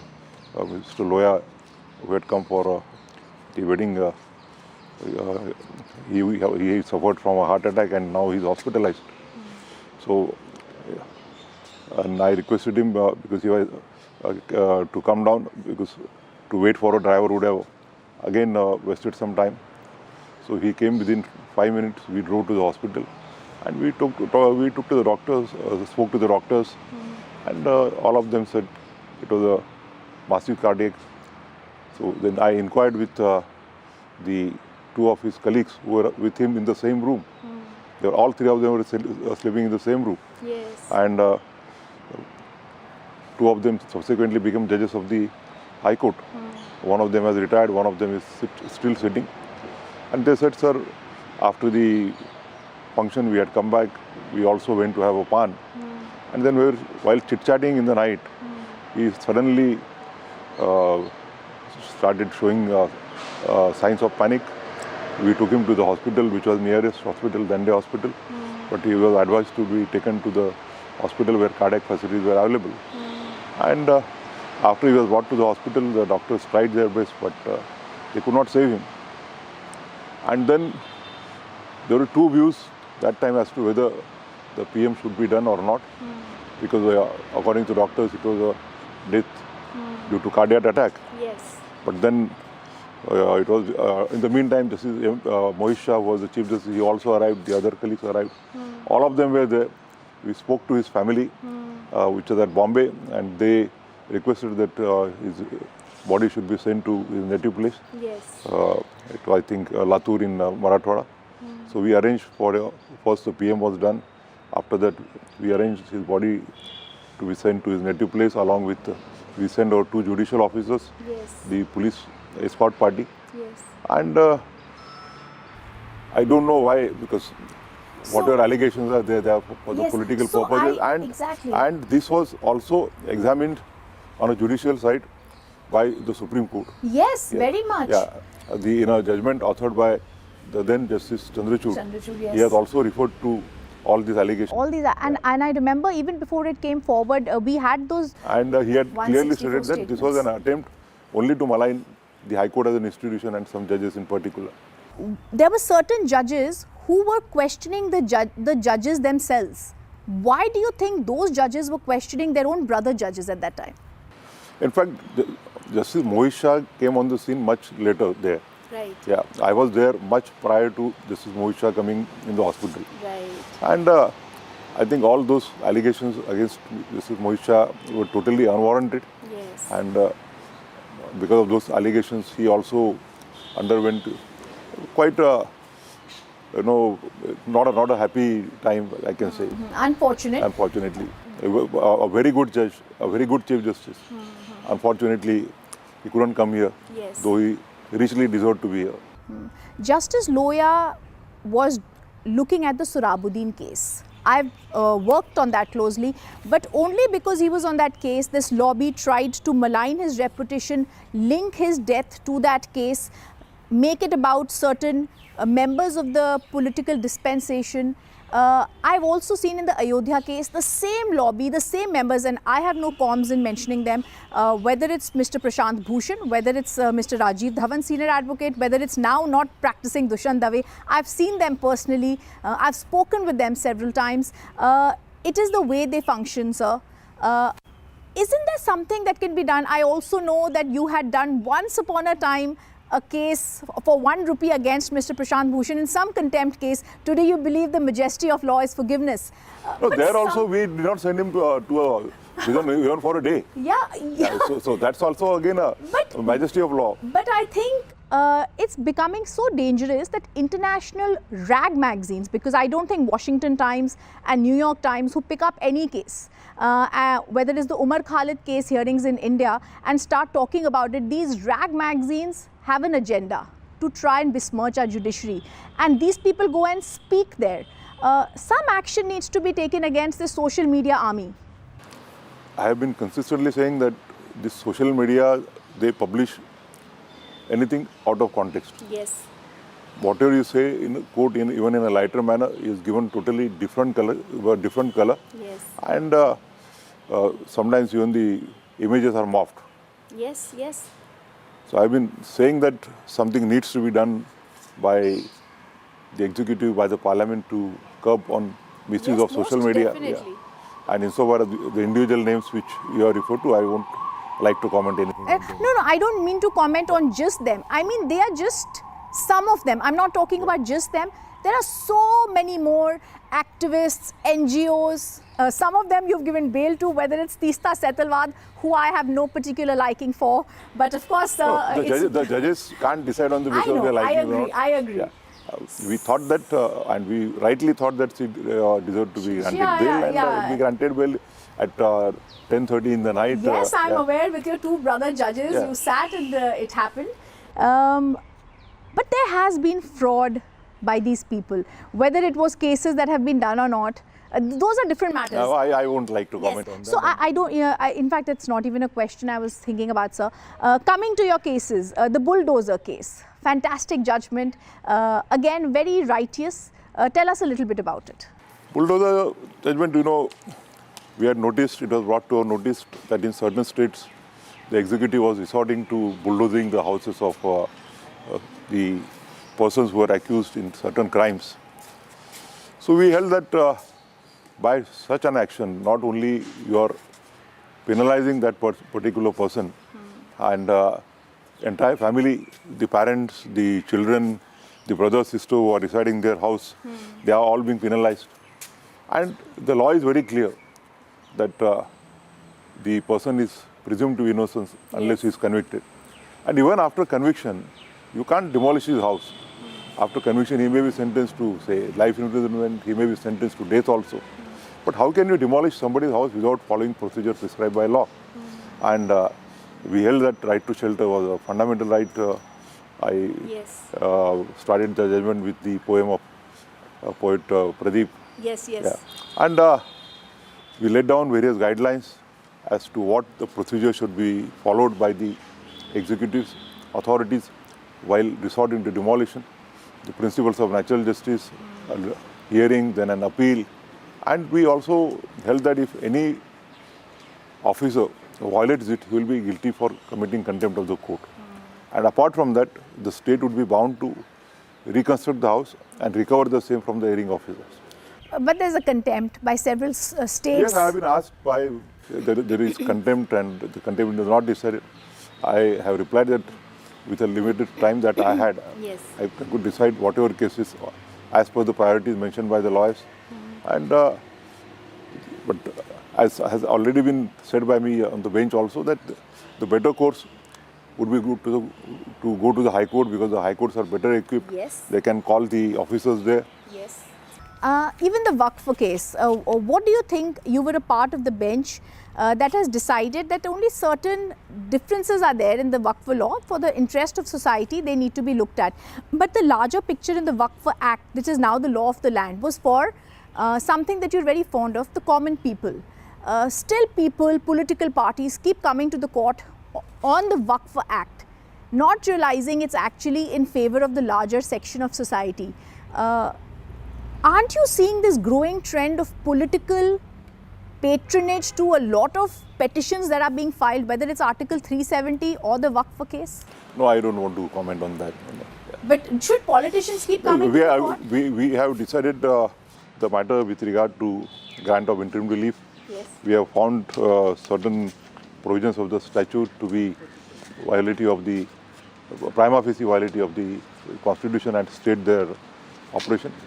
And rest of the enactment we have found to be not the one which deserves to be stayed.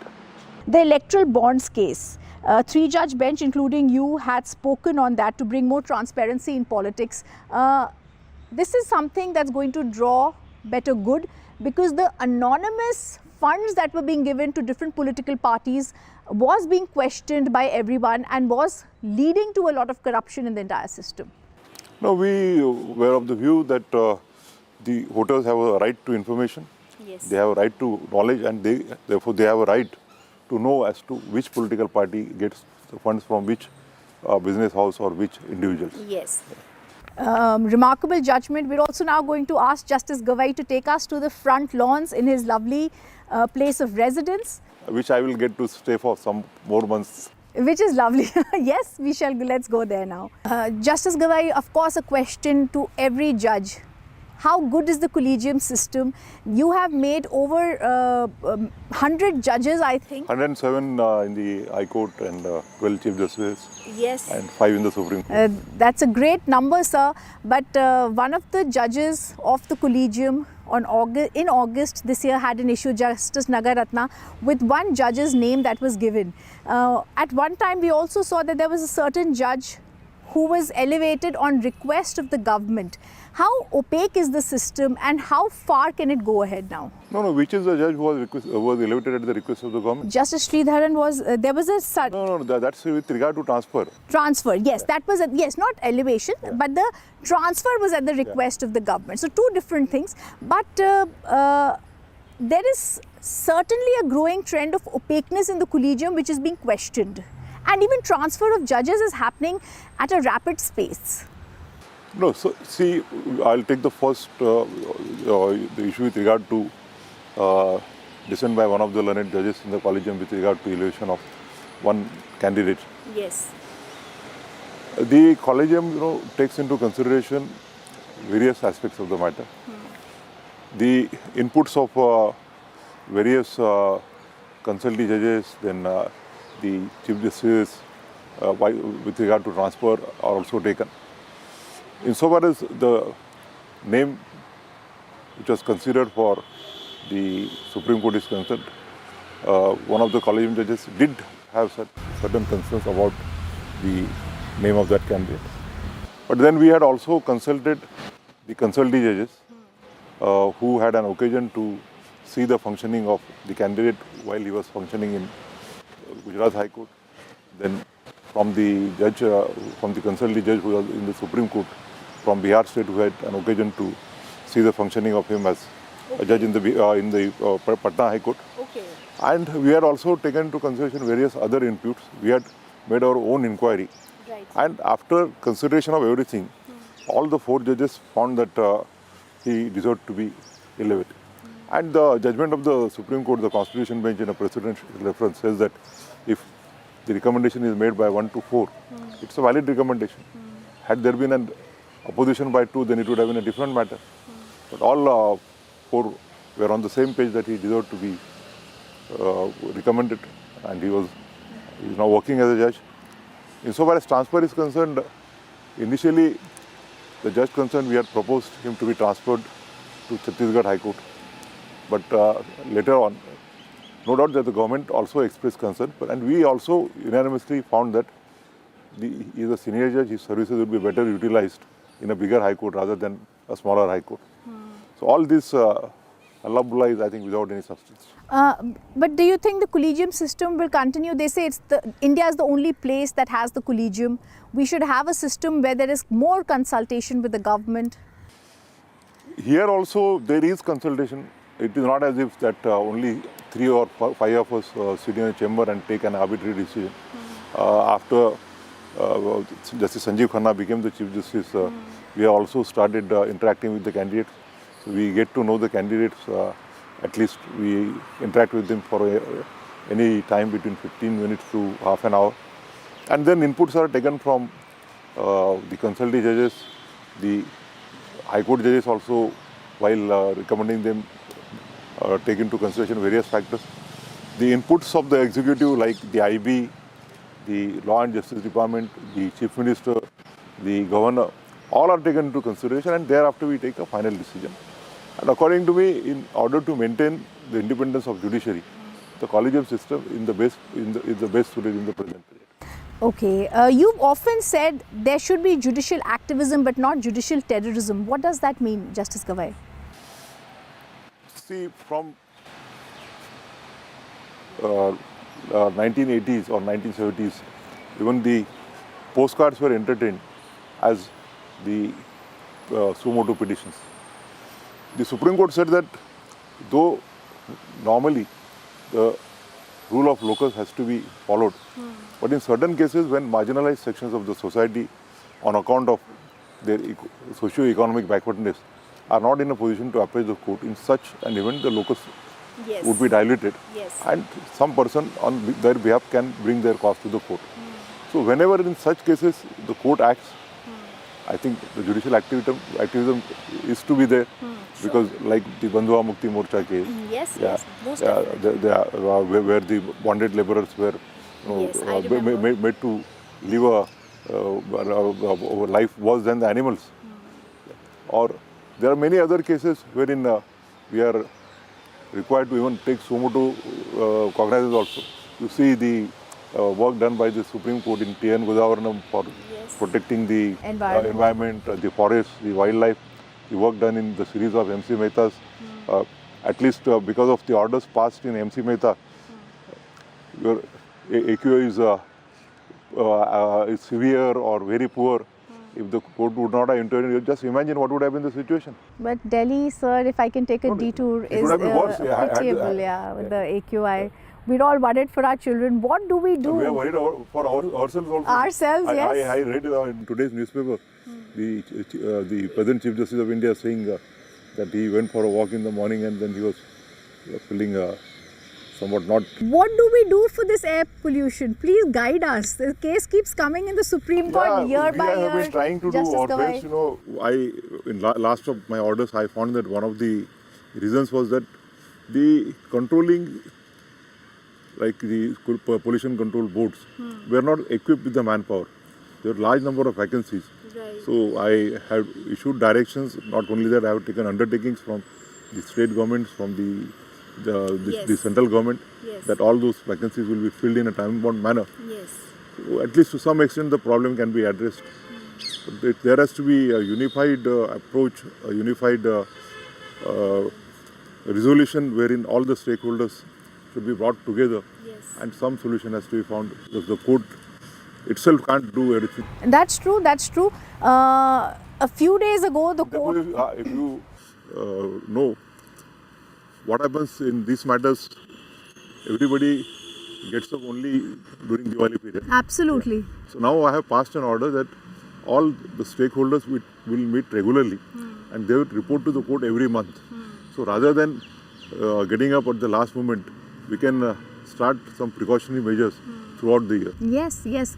I think that would be wonderful if that actually happens. That order I have already passed, so Yes. I do hope that my successors... No, we're going to follow up on that very closely, because we do need the air to be purer in Delhi. Okay, I go to my next question. I had asked you that I would be asking you about Article 370 also, historic judgment. Something which is now the law of the land. It came under a lot of opposition. You were a part of that bench. Tell us a little bit about how that judgment came about. No, all five of us were on the same page. So if you go through the debates of the Constituent Assembly, Yes. the speeches of everyone, including Dr. Ambedkar. Dr. Ambedkar, while discussing about the nature of our Constitution, the federalism of our Constitution, he stated that our federalism is totally different from the American federalism. In America, you have a constitution for the entire federation as well as a different constitution for the different states. Then in America, you have a dual citizenship. You are a citizen of USA as well as you can be a citizen of Virginia or Maryland for that matter. Yes. But in India, he said there will be only one constitution and only one citizenship. Everyone, be he resident of India, of Delhi, Mumbai, Calcutta, Manipur, will be citizen of India. And therefore, this we notice that only in respect of one state there was a different constitution. Yes, yes. And Dr. Ambedkar in one of his speeches said that whenever the dignity of nation comes, the dignity of any ideas, the dignity of any individuals, the dignity of any political parties, the dignity of any political ideologies should go away, and it is only the dignity of the nation that should be predominant. Yeah. So in effect, we brought one India. You've been the Chief Justice of India. We've seen the attack that happened in Pahalgam. I ask you, as a very eminent personality in India, we've seen the Red Fort attack. We speak about these words which are so beautiful on paper, but what is the message that needs to go out when we are seeing white-collar terrorism, whether it's doctors or engineers that become involved in such terrorism activities, sir? It's very unfortunate that the persons who are educated, who should, rather than serving the country, are indulging in such things. And therefore, we have on both the occasions shown solidarity with the country. When Pahalgam happened, the then Chief Justice, Justice Khanna, was not in India. So, with his consent, we kept silence for 2 minutes in the courts. And insofar as the attack at the Red Fort is concerned, coincidentally that day we had a full court reference. So in that reference also we kept silence in memory of all those who had lost their life in such a unfortunate act. We also have the Delhi riots case hearing in the Supreme Court. Umar Khalid and others, whom I personally have no particular liking for, I do believe this is one case that they need to be in jail I can't. You will not speak on it. I was wondering whether Justice GOA is going to speak on it or not, because I believe these are terrorists under the UAPA Act. I can't comment. You can't comment on which is a sub judice before. Understood, sir. I won't get you towards that recent controversy. But of course, a backlash that you faced in the Lord Vishnu case, it became an observation that was not even made, but it was questioned so much. Sanatan Dharm became the new questioning. People started waxing eloquent about observations made in the Supreme Court. First, I want to understand from you, did that disturb you? Because there was so much said about your comments. I don't look at social media. and sometimes half a minute or so. And I was never bothered about what comments they made. But did it surprise you what you had said and how it was quoted? It certainly surprised because I had said it in the context. I also said it in my judgment in work that the religious places which are notified under the Archaeology Act, you can't move a single stone without the permission of the ASI. And therefore, while upholding the provision in the Work Act, insofar as the sites and the archaeological ASI are concerned, we permitted that the religious activities would be permitted because the statute itself permits. But there can't be any alteration, addition in such structures without the permission of ASI. Absolutely. But it was bloated out of proportion and without any relevance. Yes, and it was followed by a shoe being hurled at you in the Chief Justice's court, which for us is in a way for lawyers or people who've studied law such as me, the sanctum of everything that holds sacred for us. You were very calm even that day. What was running through your mind? Firstly, I didn't know that attack was something to do with what I am alleged to have uttered in the court. I just heard a voice and then that man was, that advocate was standing in a corner and he said he had thrown it at Justice GOA. मैंने GOA साहब की तरफ भेजा. So then I just ignored it and asked the lawyers who were present before me to proceed further with the matter. That was a decision I had taken at the spur of the moment because at that moment I thought that it is not a matter to be worth taken note of and I should proceed with the matter. And in the lunch recess, the registry asked me that person was taken in custody, his shoe was also taken. I said that release him and also gave him his shoe so that he doesn't have to walk barefooted.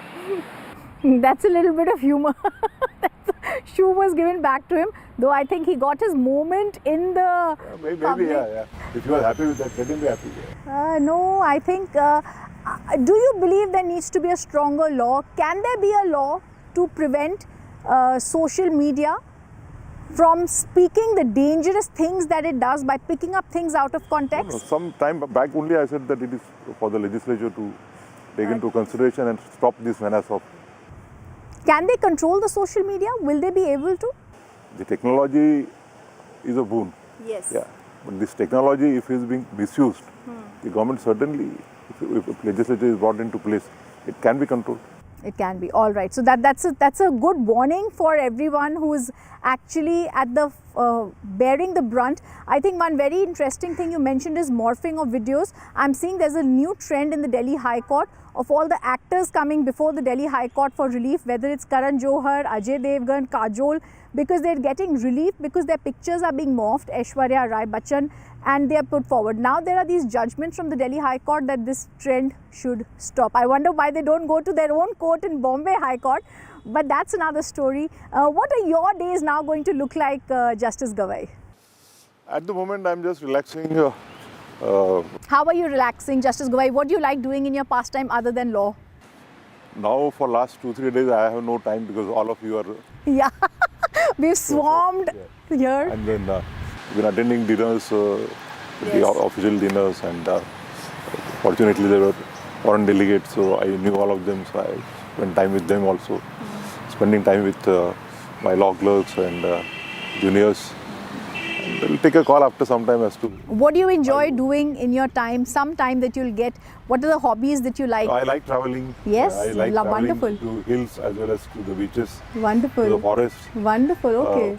For the wildlife sanctuaries in Vidarbha, they are very close to me and Justice Bobade, so we used to go there regularly when we were practicing at Nagpur. Very nice. So I think I can revive all those things apart from doing some other work because they say that you can't keep your mind empty. Yes. You need something for your mind to work also. Yes, but I think a razor sharp mind like yours is not going to be empty. Are you going to be taking on arbitration soon, Justice Gawai? I have received certain offers for arbitrations and even consultations, opinions. Yes. For the at least 10 to 15 days, I just want to cool off. Of course. Then I will take a call on. What about your family life? Do you spend a lot of time with your family, your child?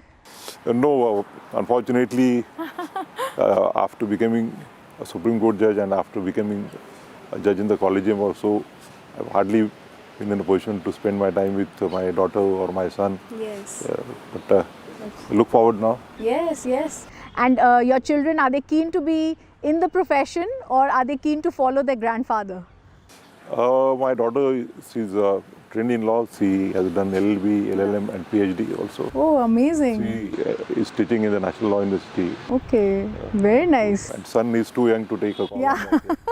In fact, I've asked his son, hopefully he'll come and speak some words on Justice Gawai. Extremely sweet. He's around here taking pictures of Justice Gawai. Very sweet in the 9th standard. Let's see if I can get the shy Jyotiraditya to be here.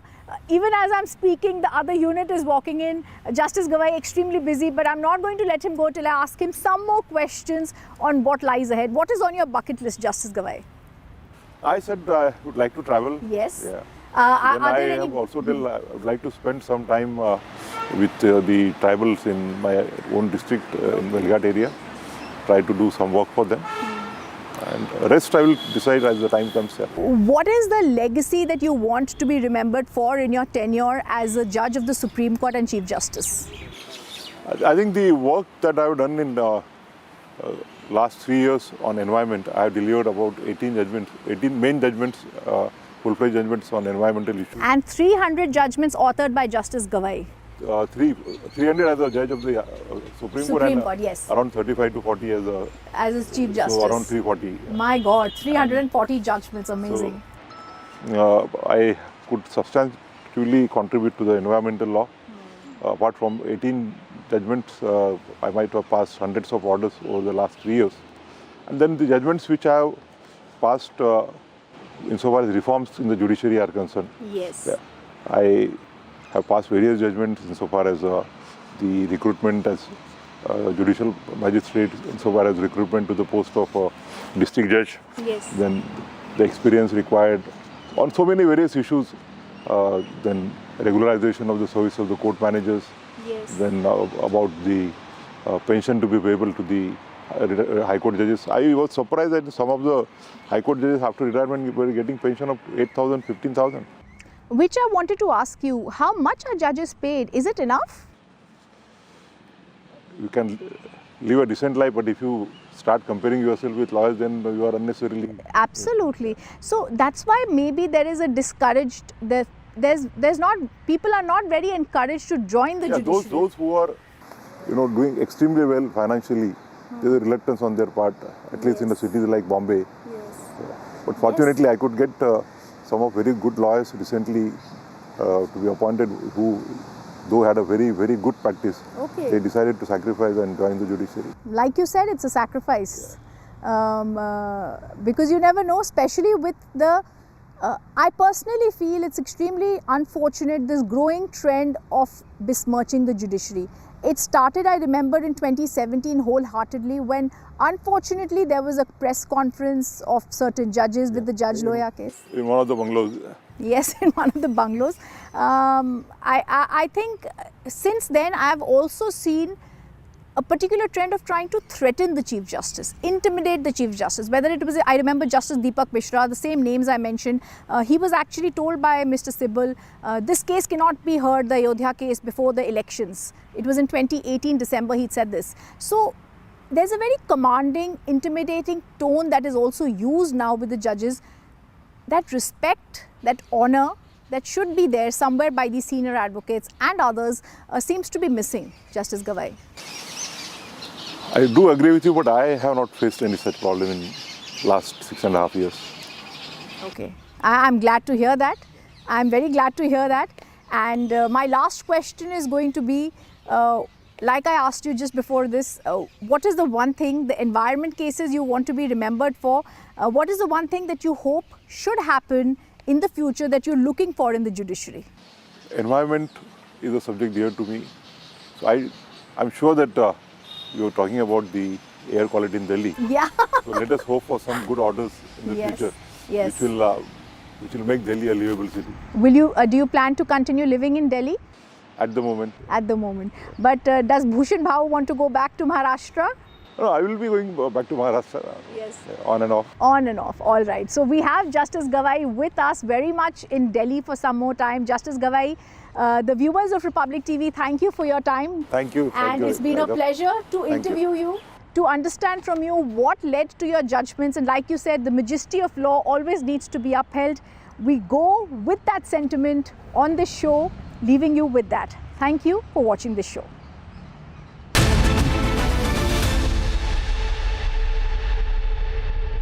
आधे bowl दही में 4 चम्मच MDH चटनी पुदीना मसाला डाला, stir करो, पुदीना चटनी तैयार। MDH चटनी पुदीना मसाला। MDH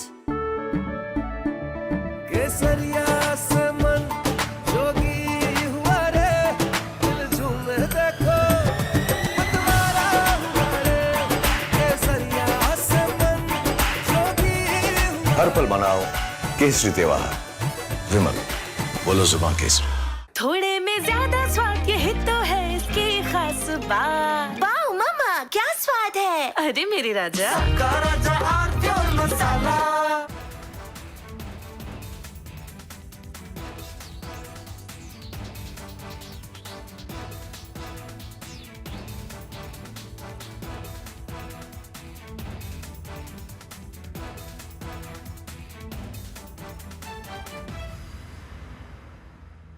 दादी के हाथों का जादू और खुशबू से महकता घर, माँ की मुस्कुराहट और खाने की सुगंध। MDH गरम मसाला, क्योंकि हर रिश्ता है स्वाद से जुड़ा।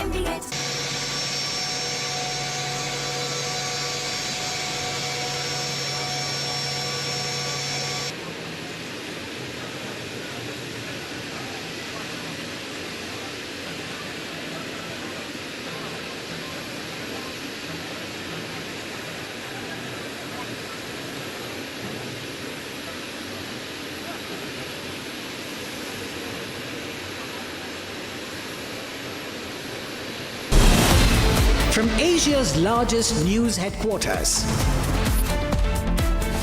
setting the agenda for Bharat.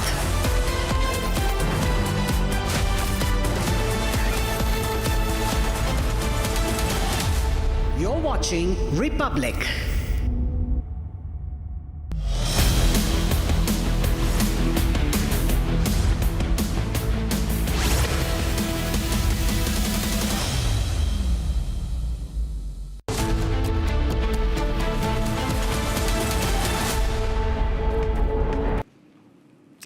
Now, ladies and gentlemen, a fire at a Goa nightclub post-midnight on Sunday killed at least 25 people, including 14 staff members and some tourists as well. The incident occurred at the Birch by Romeo Lane nightclub in the Arpora village, North Goa. This is one of the biggest stories that we are tracking, ladies and gentlemen. In fact, Goa CM Dr. Pramod Sawant has also spoken exclusively to Republic, and he has also said that he has ordered a magisterial inquiry into the incident, as well as has promised and vowed stringent action against the club owners. As per the reports that are coming in, the club owners are currently on a run while FIR has been registered against them. It is a deadly fire, ladies and gentlemen, that broke out a little after the midnight, where 25 people were killed and 7 were injured. कितने साल से काम कर रहे थे? अभी लिसलनी गांव से आया, नवंबर 27 तारीख को आया। अभी 3 दिन 4 दिन हुआ काम पर करके उसका।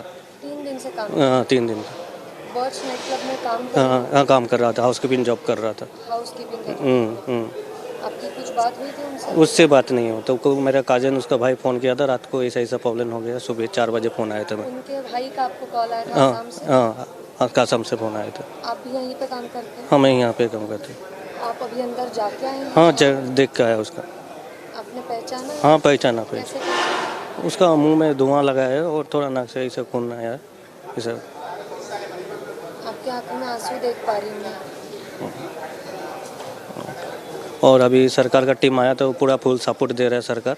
कुछ टेंशन लेने के लिए नहीं बोला, सब कुछ करके देगा। परिस्थिति गंभीर है अंदर? नहीं, अभी सरकार का टीम बोला टेंशन मत लो, हम लोग आप लोग के साथ है, सब जो कुछ है हम लोग देख लेगा। सर आपका सही सलामत आपका बॉडी घर गाँव पहुँचा देगा, कुछ टेंशन नहीं मत लो, सरकार का पूरा साथ है। सरकार अभी तो कोई भी क्यों नहीं आया सीनियर बंदा? कम से कम आके मिलके तो जाना चाहिए। कोई मैनेजर हो, कोई GM हो, कोई HR हो, कोई बॉस हो, कोई कुछ भी हो। बॉस हम लोग की वजह से वो बॉस बनाए, भूल गया वो बात। अभी कल के दिन उसकी अभी ये घटना देख के कोई भी स्टाफ उधर काम नहीं करेगा तो कौन बोलेगा बॉस? जब हम लोग हैं तभी ना तुम लोग बॉस हो। आओ बात करो हमसे, फोन ही नहीं उठा रहे हो सुबह से। ये तो नहीं कि आपको खबर नहीं पहुंची होगी, खबर पहुंच के तो आप फोन नहीं उठा रहे हो ना। अभी मेरा कहना क्या है, चलो डेड बॉडी ये कोई पहचान में आ रही है, जो पहचान में नहीं आ रहा है इनके पास पुलिस फॉर्म है, कंपनी के पास पुलिस फॉर्म दे दो, फैमिली को इन्फॉर्म करेंगे, फैमिली आएगी, आप लोग फैमिली से बात करो। फैमिली से बात होनी चाहिए, किसी का कोई यही नहीं इधर। जितना जल्दी हो सके कम से कम उतनी फैमिली तो आ जाएगी। हाँ, फ्राइडे सैटरडे संडे को रहता है, हफ्ते में 3 दिन रहता है वो। वो कभी कभी सर वो कभी कभी जो दूसरा आर्टिस्ट लोग आता है, ऐसे स्पेशल आर्टिस्ट लोग आता है तो वो लोग अपना वो दिखाते हैं, स्किल दिखाते हैं, तो उसी में ये थोड़ा बहुत हो गया है। और ऐसा तो कुछ नहीं है। हमारा कहना क्या है, डेड बॉडी को अच्छी तरह रखो जब तक फैमिली नहीं आती है। अभी उधर खड़े होने के लिए 10 मिनट खड़े हो जाओ, नाक बंद करना पड़ रहा है खड़े होने के लिए उधर ही। तो आप उसमें से कैसे वो कर सकते हैं? हम यहाँ से डेड बॉडी नेपाल कैसे भेजेंगे? All right, joining me live are my two colleagues, Nitin from outside the Birch Nightclub and Swarali from outside the Goa Medical College. Nitin, my first question to you. For our viewers who are just tuning in, if you could give us a chronology of what exactly happened, when exactly did the fire break out? What we are coming to know as per the reports that the fire broke out a little after midnight. What exactly transpired after that? Exactly. So it's just been a very chaotic, long night for every Goan out here, every international tourist. As we've seen, 12:30 is what the time is being ascertained, is when the incident happened. Cases of suffocation has rightly come to light. There have been opposition pressure, there's political pressure. Obviously, there's a way to twist this incident as a political fiasco. Beyond that, the concern really lies with the family members that have faced losses of loved ones. Beyond that, I like to bring a big exclusive for our viewers today. I've just got to know through our sources on the ground that there are 4 arrests that have already been made, mostly from the management personnel at the place. There has been an arrest. There have been 4 people, and there are talks. There are rumors of another person to be arrested, soon to be arrested from the local political circles of Goa. So that's the latest and the biggest update for our viewers at Republic TV. Over to you, Antara. Right, Nitin. Another question that I want to ask you here is, what we are coming to know is that there is an FIR that has also been registered against the 2 owners. What is the status on that? So the status on that, it cannot really be expedited faster because the owner is fleeing. He's not currently in Goa right now. There are reports that are coming in that he's not in India, as far as knowledge is concerned, as of now. But we'll keep bringing you updates about owner's whereabouts. He's completely lost this battle. He has his establishment all across Delhi, Bhubaneswar, Noida, and obviously in Goa, where this big incident has come to light. So it's really a question of why are these licenses being given to these people? Why is there no question? Where is he right now, as of now, when 25 people have already lost lives at one of his establishments? I think that's the real question that our viewers would like to know. And he's not answerable. He's not picking calls. As you see, he's nowhere to be found. There's just political party members coming up here. Yes. Yeah, over to you. Yeah. Yes, absolutely, Nitin. These are some tough questions that we have to ask at this point. Swarali, my next question is to you. You know, you're outside the Goa Medical College right now, and of course, there is this very, very difficult and distressing process of identifying the bodies of the victims. What is the status on that? Have the families been, are the families aware, especially the foreigners, for the foreign tourists who were here in the club? Are the families of those tourists aware of what has happened, what has transpired there, and has any relative come there to claim any of their loved ones? Yes, let me tell you what we are collecting from the ground is that some of the relatives or the family members of these deceased are at the spot, and they are trying to identify or recognize their loved ones who have lost their lives in this tragic incident that has taken place in the North Goa, and to be very specific, Arpora region, in the Birch Nightclub. So let me tell you, some of the staff members were involved in this. They are deceased in this entire incident, and co-workers who are working in the same lane of which is named like a Romeo Lane, and there are several such nightclubs or restaurants in the same lane, and they have come forward to identify their relatives. But what I could gather from ground is that relatives are enraged because they are saying that we are present at the location since morning, some are there since the midnight, some have come since the 10 a.m. but no proper communication is being done with the families. And now I can get that some of the family members of tourists have also come down, and they are inside the zones wherein the bodies are there, and the process of post-mortem and recognition is done. Now when we are trying to talk to the opposition parties of the Goa, they are saying that these illegal structures, there are several illegal structures along the coastline of North Goa, and this has been going on since a long time. As Nitin was rightly pointing out, the real question over here is why these licenses are being given to people who are not following the norms, may it be fire safety norms or the structure norms which are required. Because what we are gathering from the co-workers of the deceased is that the people have lost their lives in the kitchen area specifically. They are not burnt, but they have suffocated to the kind of environment was created on the spot.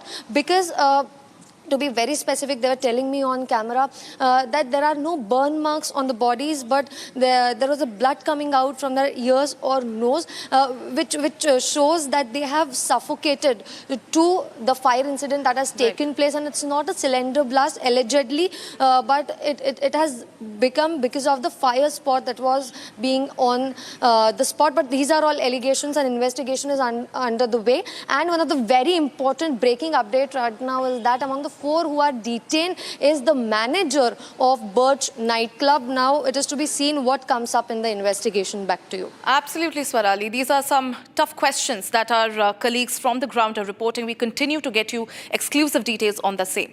Meanwhile, ladies and gentlemen, Republic's Deputy Executive Editor spoke exclusively to Goa CM Dr. Pramod Sawant over the entire incident and follow-ups. Listen in to what the Chief Minister had to say.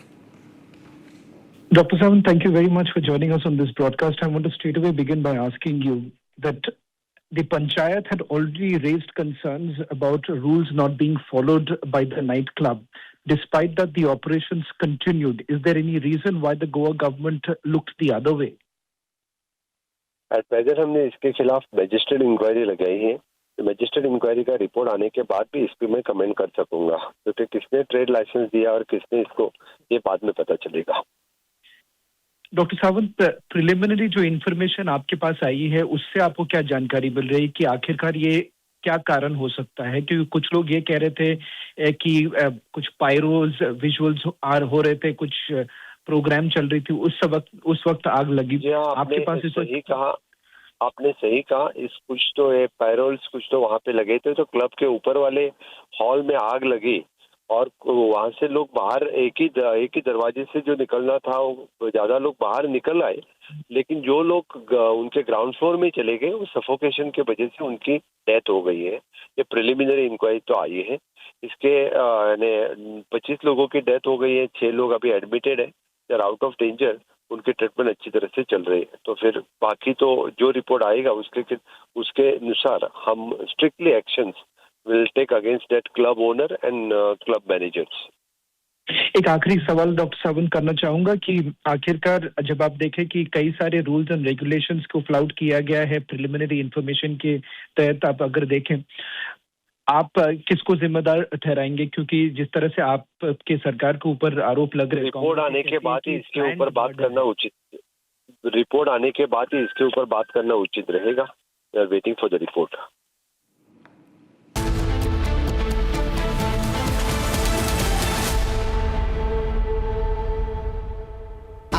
Pure सूजी pasta उबालो, मिलाओ और खाओ, 8 minute में तैयार. क्या taste है सबका राजा आर प्योर मसाला.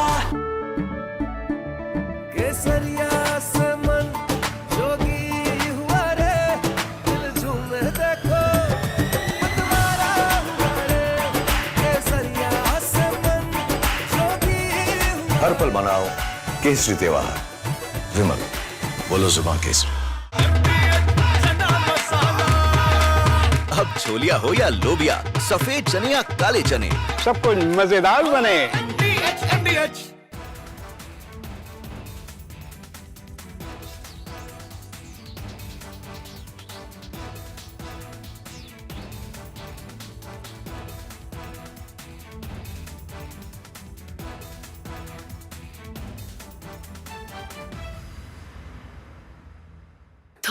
में ज्यादा स्वाद यही तो है इसकी खास बात। वाओ मामा क्या स्वाद है। अरे मेरे राजा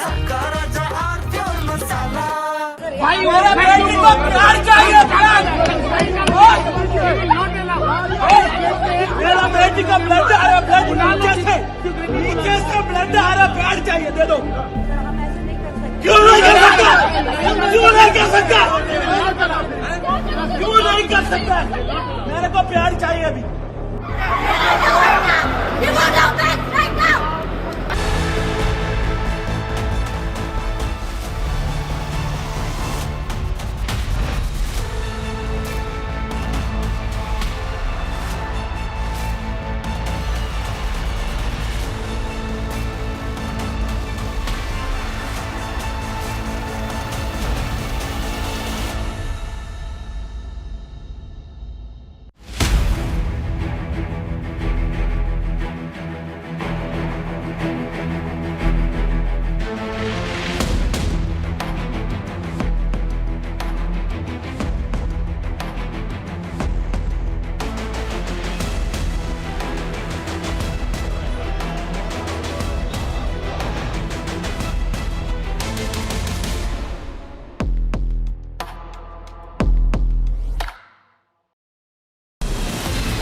From Asia's largest news headquarters,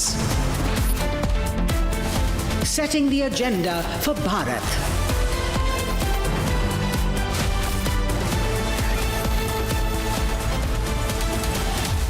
You're watching Republic.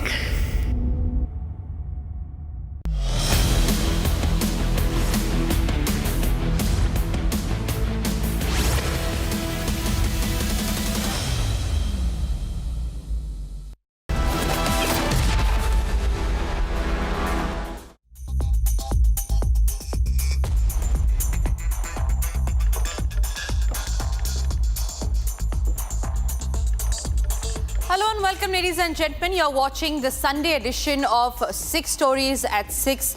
Let's get you started with all the stories that have set the national agenda today. Starting with story number 1. At least 25 lives have been lost in a midnight blaze at Birch by Romeo Lane in Goa. It was a nightclub. This has triggered, we learned, by a gas cylinder explosion that trapped dancers and staff in the area and suffocating smoke. Eyewitness described chaos as flames erupted on the dance floor. The next story that we're tracking again is about how there were glaring safety violations that have now been exposed, including no fire NOC, basement, kitchen, dead ends and unauthorized operations, as the nightclub's manager and owner face arrest for culpable homicide. Over 1,000 indigo flights, ladies and gentlemen, have been axed in a single day again due to crew shortages and new pilot rest rules, stranding thousands at airports during the peak holiday rush. We will tell you the stories of those indigo flights that never took off. And about the government has slapped the fare caps from 7,500 to 18,000 on domestic routes to curb the post-indigo chaos spikes, but the stranded flyers have been crying foul as tickets still, however, double the limit hours after the orders. Meanwhile, Navjot Singh Sidhu's camp are hinting at a comeback if Congress dangles the Chief Minister post, exposing deep factional wounds as his wife laments infighting, sidelining loyalists. And also what you're tracking on 6 Stories at 6 is how the Karnataka Deputy Chief Minister D.K. Shivkumar's cryptic call for readiness amid Chief Minister Siddaramaya's health woes fuels speculation yet again of a leadership swap to steady the government's wobbly footing. 6 stories that have been lined up for you, starting first up with a detailed note on the first story. A fun night of music and dance turned into a scene of death and despair in North Goa. A massive fire ripped through a packed club in Arpora, killing at least 25 people. Eyewitnesses describe hearing a loud noise, a loud explosion, followed by plumes of smoke and panic as people ran for their lives. Most victims died of suffocation after being trapped in the basement. Authorities have ordered a probe into safety lapses as families mourn the dead ones. A weekend party night turned fatal in Goa.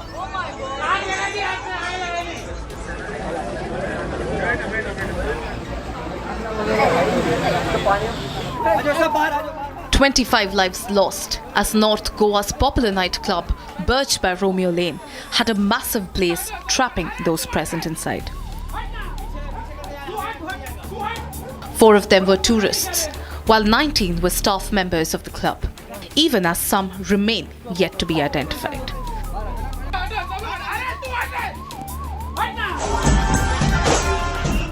This is how it began.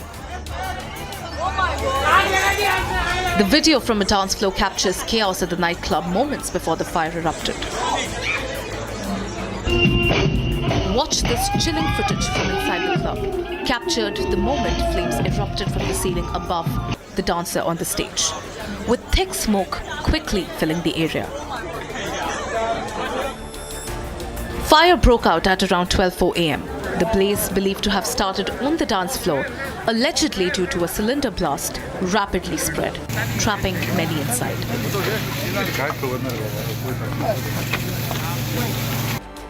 Eyewitnesses described hearing a massive explosion. Panic spread within seconds as the fire engulfed the entire nightclub, leaving no clear escape. मैं actually घर पे जा रहा था, तभी दिहाड़ी आवाज़ आया फ्लैश का वगैरह, तो मैं देखा कि मेरे एक्चुअली नियर बाई घर है इधर, मैं देखा तो कि अभी आग जल रहा है। एक्चुअली मोस्टली क्या होता है इधर कभी पटाखे जलते हैं, कुछ फंक्शन होता है वगैरह, तो उतना ये मतलब हम लोग ने इतना वो चीज़ नहीं लिया। Victims were trapped in the basement, succumbing to suffocation from the heavy smoke. Security guards near the scene reported the explosion and chaos, while families of the victims, including relatives from Jharkhand and Delhi. पूरा जलने लगा, वही देखा। फिर कोई कितना 23 लोग मर गया बोलते हैं, वो डेड बॉडी सब देखा। ये तो मैं नहीं देखने गया, बट कैसे एलाउ नहीं था हम लोग का जाने का। गेट पे आप गेट पे ही था? मैं गेट पे था। कितना टूरिस्ट लोग भी आए थे? हाँ, टूरिस्ट भी थे। कितना रहेगा टूरिस्ट अंदाज? ये तो मिनिमम हमको तो पता नहीं है। एंट्री हुआ था, शो था क्या था? हाँ, शो था। कल ये था, कुछ डीजे डांसर आने वाली थी। Special dancer. Tourists staying nearby also witnessed the frightening aftermath in the dead of the night, expressing shock at the tragedy. The moment we came here, so we thought, okay, why there is a pollution here, because we are used to of seeing smoke everywhere. So we thought it's not normal. So after some time we got to know, okay, there has been a fire. Authorities have launched a detailed probe into the potential safety lapses, including fire clearance, emergency exits, overcrowding, basement access, and use of pyro guns. The owner of the nightclub is absconding, and the staff members, families of the victims, are demanding answers. अभी recently गांव से आया, नवंबर 27 तारीख को आया। अभी 4 दिन हुआ काम पर करके उसका। 3 दिन। हाँ, काम कर रहा था, हाउसकीपिंग जॉब कर रहा था। उससे बात नहीं हुई, तो मेरा काजन उसका भाई फ़ोन किया था रात को, ऐसा प्रॉब्लम हो गया। सुबह 4 बजे फ़ोन आया था। हाँ, कासम से फ़ोन आया था। आप यहीं पे काम करते हैं? हाँ, मैं यहाँ पे काम करता हूँ। आप अभी अंदर जाके आए? हाँ, देख के आया उसका। आपने पहचाना? हाँ, पहचाना। उसका मुंह में धुआं लगा है और थोड़ा नाक से ऐसा खून आया है। So far, in the preliminary action, FIR has been registered against the 2 owners, Saurabh and Gaurav Luthra, and the managers of the club have been arrested. Meanwhile, the Congress has accused Goa government of a planned murder, sparking yet another political row. Ladies and gentlemen, a devastating fire at the Birch Club in Arpora, North Goa turned into a Bollywood-themed night into a tragedy, claiming 25 lives, which included 4 tourists and 19 staff members, and injuring 6 people. There are new footages now that show flames erupting from the roof during a pyro show, triggering chaos and suffocation inside the packed venue.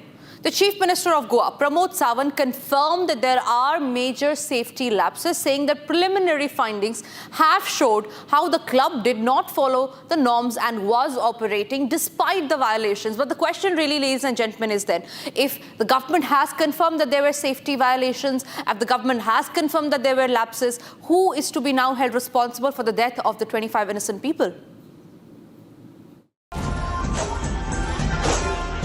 A Bollywood night of celebration turned deadly when Birch Club in Arpora, North Goa turned into a fire trap. It all started with a spark. Panic spread within seconds. New footage from inside the Birch Club shows a singer mid-performance when flames burst out of the roof during a pyro show. A night meant for enjoyment sadly claimed the lives of 25 people and left 6 injured. 4 tourists and 19 staff members among those who perished. 3 died from burn injuries. The rest suffocated as thick smoke filled the tightly packed nightclub.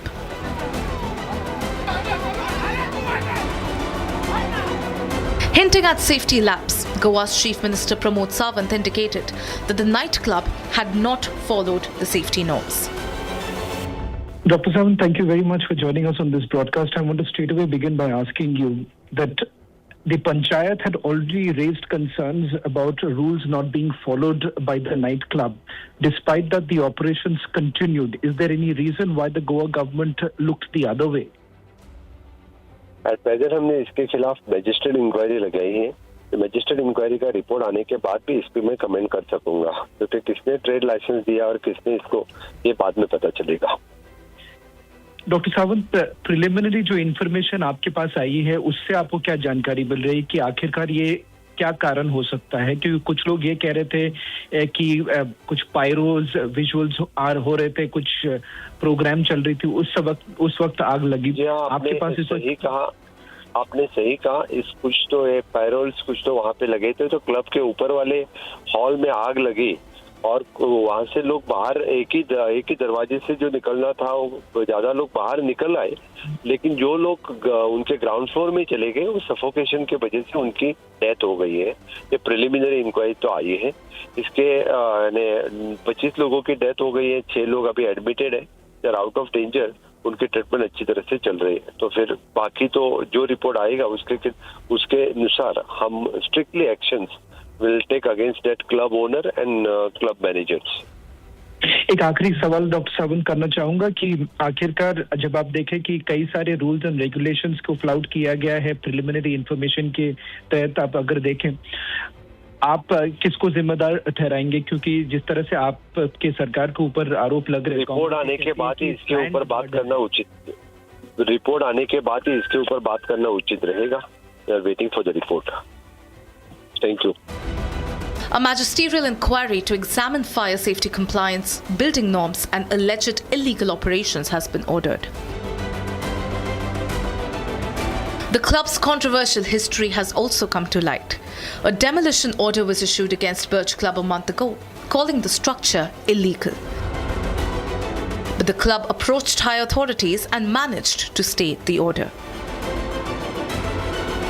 Meanwhile, the Congress still continues to politicize the heart-wrenching incident.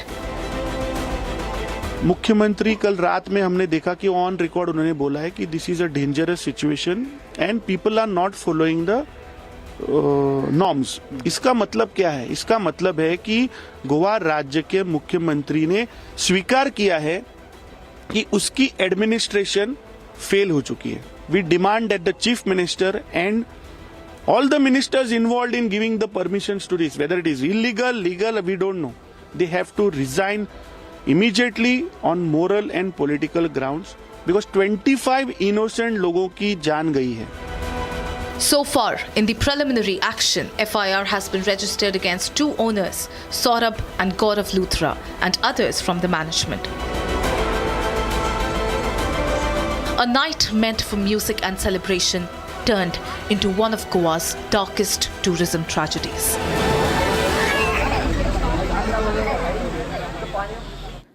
And moving on to the other stories that we are tracking, the Indigo flight cancellation crisis. It has triggered by inadequate rostering for the new DGCA pilot rest regulations, dragged into its 6th consecutive day, with hundreds of passengers still stranded at the major airports like Delhi, Mumbai and Bengaluru, despite the airline's promises of stabilization. CEO Peter Elbers apologized for the severe disruptions that have now led to over 2,500 total cancellations since December 2nd, prompting the government intervention, including fare caps, as the aviation watchdog issued a show-cause notice to the carrier amid calls for regulatory penalties over what critics dubbed India's worst aviation meltdown in years. Operations are projected to be normalized by December 10th or 15th, but the fiasco has exposed the deep-seated manpower planning flaws in the low-cost giant that dominates 2/3 of the domestic traffic.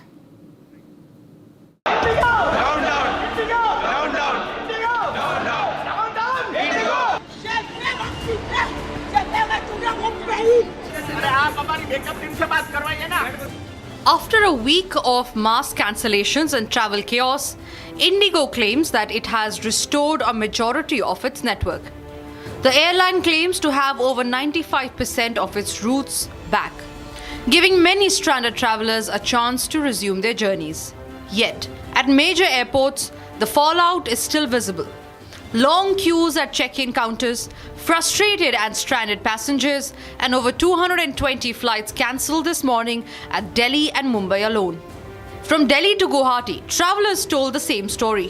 Last-minute cancellations, no affordable alternatives, and days of uncertainty. आज flight cancel हो गई. कल evening को ही खबर आया. आज मेरा flight था टू कैलकाटा एट 7:20 एंड कल इवनिंग को ही खबर आया कि फ़्लाइट कैंसिल हो गया. अभी यहाँ पे आके फिर कौन सा फ़्लाइट अवेलेबल है, क्या है, वो सब खोज खबर लेना पड़ा. एंड इंडिगो से पूछने से उनका ऑपरेशंस पूरा बंद है. And if I go to other counters like Air India, Akasa, उनके भी लिमिटेड फ़्लाइट्स हैं, और अगर है भी तो it's very costly, it's not affordable.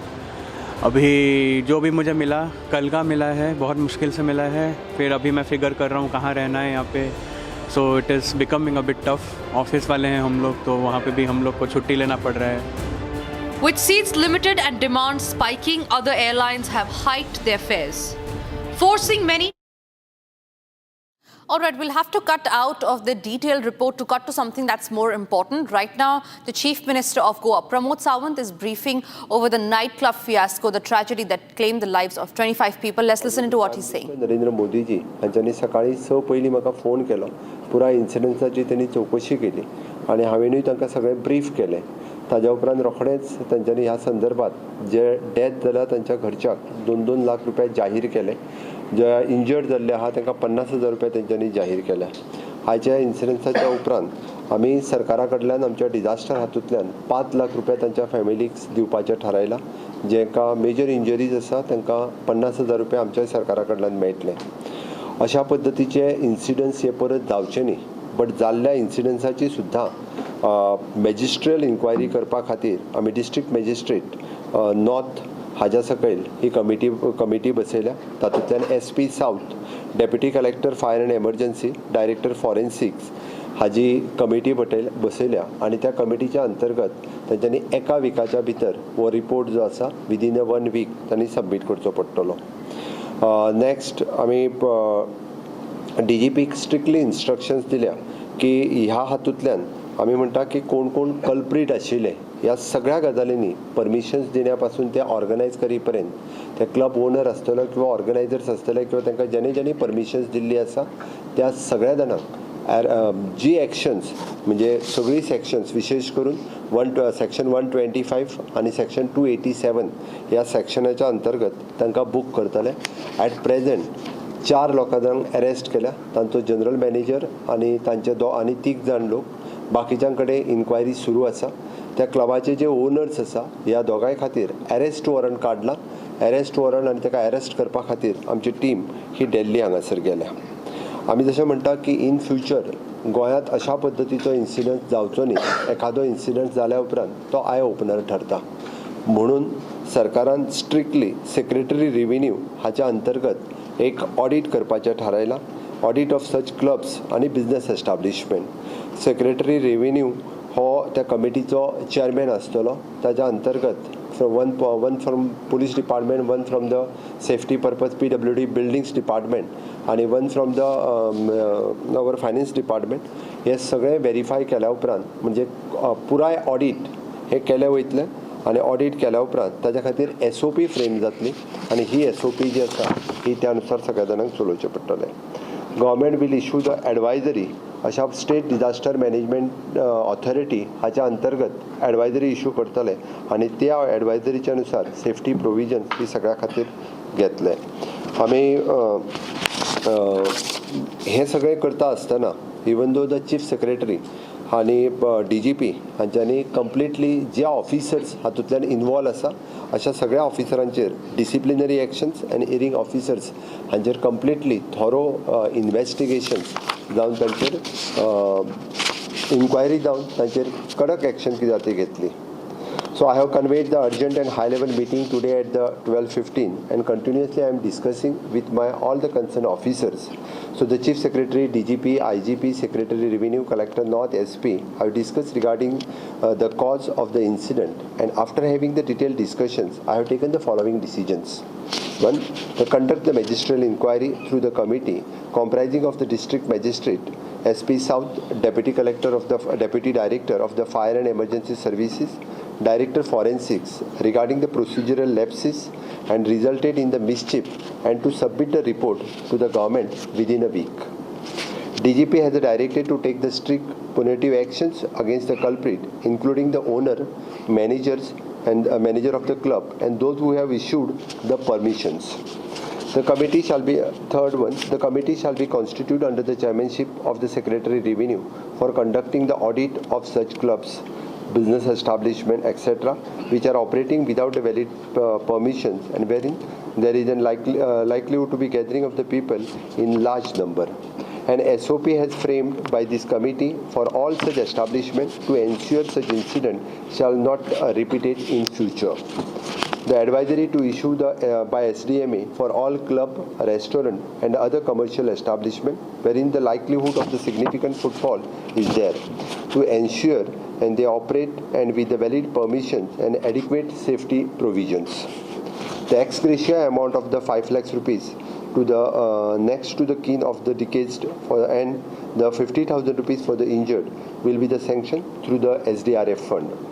The government shall provide a complete assistance to the next of the deceased for the transportation of the deceased to their home. Dedicated team comprising of the SDM, police and health authorities have been constituted for the same. I also directed the Chief Secretary and the DGP to take the disciplinary actions against the erring officers. जाल्ल्या घटनेचे म्हाका खूब खेद आसा की अशा पद्दतीची tourism सेक्टरांतली ही सगळ्यात व्हडली घटना आसली. म्हाका वैयक्तीक लेवलाचेरूय बी हांव खूब मोठ्या प्रमाणात ह्या जी घटना जाली ताका लागून पर्सनली स्वता मॉनिटर करून जे कोण कल्प्रिट्स आसा ते भितर वयतले हाजी पर्सनली खात्री करून घेतलो. If you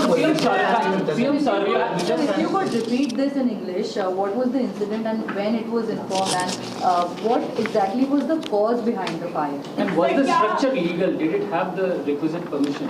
One by one.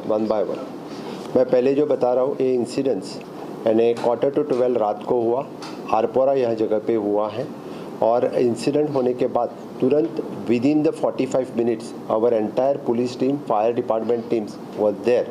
It is very difficult for the fire departments to reach to that exactly to the club because of the various obstructions. But फिर भी यानी within half an hour जो fire control वहाँ लेना था उन्होंने fire control लिया और जब अंदर जाके उनको सिर्फ यानी 2 डेड बॉडी ऊपर दिखे, इसीलिए उन्होंने पहले उसको सिर्फ 2 डेड बॉडी बताई, लेकिन बाद में जब वो क्लब के अंडरग्राउंड गए तब उसको बाकी जो 23 डेड बॉडीज़ जो दिखे वो दिखे, लेकिन अंदर वाली जो डेड बॉडीज़ थे उनके लिए कोई यानी फायर इंजरीज नहीं थे. बिकॉज ऑफ द सफोकेशन से इंसिडेंट हुआ. मुझे लगता है कि जो प्रिलिमिनरी इंक्वायरी और प्रिलिमिनरी जो रिपोर्ट सामने आया है, जो इलेक्ट्रिकल फायर क्रैकर्स कुछ जो जलाते हैं विद इन द क्लब्स, इसकी वजह से फायर उसको लगी और पूरे ऊपर से उनका पूरा क्लब उसको पहले पूरे आग लगी और बाद में कुछ लोग बाहर आ सके, बाकी लोग जो बाहर नहीं आए, इसलिए इंसिडेंस हुआ। इस क्लब को डेमोलिशन नोटिस भी जारी की गई थी। आपके विधायक संकल्प आमोणकर ने इसके खिलाफ अपने असेंबली में आवाज उठाई। जीरो और मेंशन केला संकल्प। क्या ये इको सेंसिटिव जोन में बना हुआ एक क्लब है? इसकी पूरी इंक्वायरी मेरे मैजिस्ट्रेट कर रहा है और उसका within a week report आ जाएगा। और जो आप अभी जो पूछ रहे हैं इसके बारे में, मेरे दोनों टीम अभी इस बारे में आज ही कुछ लोगों को सस्पेंशन इशू हो जाएगा, क्योंकि सीएस और सीएस की पूरी टीम इसकी इंक्वायरी कर रहे हैं। उसके पूरे रिपोर्ट अब तक हमारे हाथ में नहीं पहुंचे थे, लेकिन जो आप बता रहे हैं कि उसके कुछ दिन के लिए उसके डेमोलिशन निकाली थी, किसने उसका परमिशन दिया था, परमिशन देने के बाद उसने फिर इसका ट्रेड लाइसेंस किसने दिया, ट्रेड लाइसेंस के बाद यानी वो कंटिन्यू किसने रखा, इसलिए मैंने कहा कि द कंसर्न टू ऑपरेट देने वाला, उसके ऊपर स्टे देने वाले और उसको ट्रेड लाइसेंस देने वाले सभी ऑफिसर्स के इसमें कोई छूटने वाला नहीं है।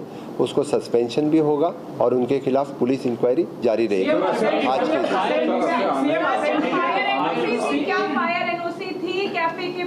क्लब के पास एट प्रेजेंट मैंने बोला कि मैजिस्ट्रियल इंक्वायरी भी की है, मेरी पूरी टीम ब्यूरोक्रेसी की टीम उसकी इंक्वायरी कर रही है, इसलिए यानी विदाउट फायर एनओसी भी समझो दी होगी किसी ने तो उसके खिलाफ भी स्ट्रिक्ट एक्शन ली जाएगी। एफआईआर एट प्रेजेंट 4 लोगों को अरेस्ट किया है। हाँ, 4 लोगों को अभी तक इसमें अरेस्ट किया गया है, जिसमें चीफ जनरल मैनेजर एंड 2 और मैनेजर लेवल के लोग हैं। एक Rajiv Modak he is chief general manager. हाँ, he is chief general manager. Then Vivek Singh general manager, Rajiv Singhania, Vivek Singh. Rajiv Singhania is also a general manager. He is bar manager and Priyanshu Thakur, who is gate manager. ये 4 लोगों को अभी FIR में honours के ऊपर है and इसमें 2 लोग हैं, सौरभ लूथरा एंड गौरव लूथरा, उनके अगेंस्ट में बाय नेम FIR। उस पे FIR पे उनका एड्रेस क्यों नहीं डाला गया है? ये FIR में जितना हम जब FIR कॉन्स्टिट्यूट तो हम लोग इमीडिएटली करते हैं, तो उस समय जितनी जानकारी हमें अवेलेबल होती है और उसके बाद बाकी इन्वेस्टिगेशन में डेफिनेटली उनके खिलाफ। और भी क्लब गोवा में है क्या, उन पर भी एक्शन हो रहा है क्या, उनकी भी इंक्वायरी हो रही है वहाँ, या वो अभी सामान्यतः वहाँ पे एक्टिविटी होती रहेगी? रोमियो लेन की जो दूसरा क्लब गोवा में है वो सीज कर चुके हैं, हम ऑलरेडी उसको सील किया है। विरोधकांनी असा आरोप केलाय की सरकार आपल्या माध्यमातून अनधिकृत अशा पद्धतीचे नाईट क्लब चालवत आहे। तुमच्या राजीनाम्याची सुद्धा मागणी केली होती। सरकार कभी भी इस तरह के अनधिकृत नाइट क्लब को प्रमोट नहीं कर रहे, इसीलिए मैं कह रहा हूँ कि ऑफिशियल परमिशन जिनके पास सभी रहते हैं उनके लिए ही अलाउ है, और इससे आगे भी हम इसी तरह के कोई यानी विदाउट परमिशन कोई भी रेस्टोरेंट या क्लब यहाँ पे नहीं चला सकते। सर, इस क्लब को लेकर जो सरपंच है स्थानीय, उसने 1 साल पहले ही बताया था कि इनलीगल रूप से ये क्लब संचालित किया जा रहा था। आज आप एक बार आपकी जर्नलिज्म के थ्रू देख लो कि उसको ट्रेड लाइसेंस के किसकी साइन है, वो भी आप एक बार देख लो, आपको पता चलेगा। लास्ट टाइम एक केस चल्ली जुना हाऊस डेमोलिशनाची, त्यांना पूजा शर्मान केन्नाच अरेस्ट जावना, तशें ह्या फावटी दोनूय एक्यूज अरेस्ट जातले ओनर जे 100% जिसकी FIR में नाम है उन दोनों को अरेस्ट हम करेंगे, और इंक्लूडिंग इवन दो जो गवर्नमेंट ऑफिसर जो इसमें कल्प्रिट है उनके खिलाफ भी स्ट्रिक्ट एक्शन ली जाएगी। You said that there were 2 dead bodies outside and then there were others in the kitchen. So are you saying that only 2 died of the burn injuries and remaining died of the suffocation? Are you clearly अभी तो हमारे police और fire officers ने बताया, क्योंकि उन्हें देखने के बाद भी, क्योंकि उनको मेजर फायर इंजरी जो 2 डेड बॉडी के ऊपर थी और बाकी जो सभी थे वो किचन में थे. तुमच्या काळान शिरगांव स्टेटमेंट जाले आणि आता ही घडणूक जाली. सो हे लोक म्हणतात की हे अशें जाता 2 व्हडल्यो घडणुको जाल्या. तुमच्या प्रशासन असो पुलीस असो हाचेर मोठे प्रश्न आता निर्माण जातात. सो ताचेर तुमी कितें सांगतले? हांवें सांगलां आयचो इन्सिडंट जो जालो त्याच्या बद्दल हांवूय खेद व्यक्त करता. म्हाकाय खूब वायट दिसला की हो इन्सिडंट जावपाक जायनासलो. गोंयच्या ट्युरिजम इतिहासांतलो तसो पळोवंक वचत जाल्यार हो व्हडलो ह्या पद्दतीचो इन्सिडंट आसा. त्या खातीर आमी पुराय हाजी इन डिटेलान आज दीसभर वेगवेगळ्या पद्दतीची हाजी हें केलां आणि त्या खातीर सांगलां की प्रशासनांतलो जो जबाबदार आसतलो तो म्हणजे त्याच्या खातीर स्ट्रिक्ट जाता तितकी एक्शन्स जी आसा तेजेर घेतले. एक्शन घेतले म्हणून पूण शिरगांवचो रिपोर्ट येवन रिप्लाय घेवन सुद्दां अजून तांचेर एक्शन कांयच ना. शिरगांवचो ऑलरेडी रिपोर्ट हो आसा ताजेर हांव परत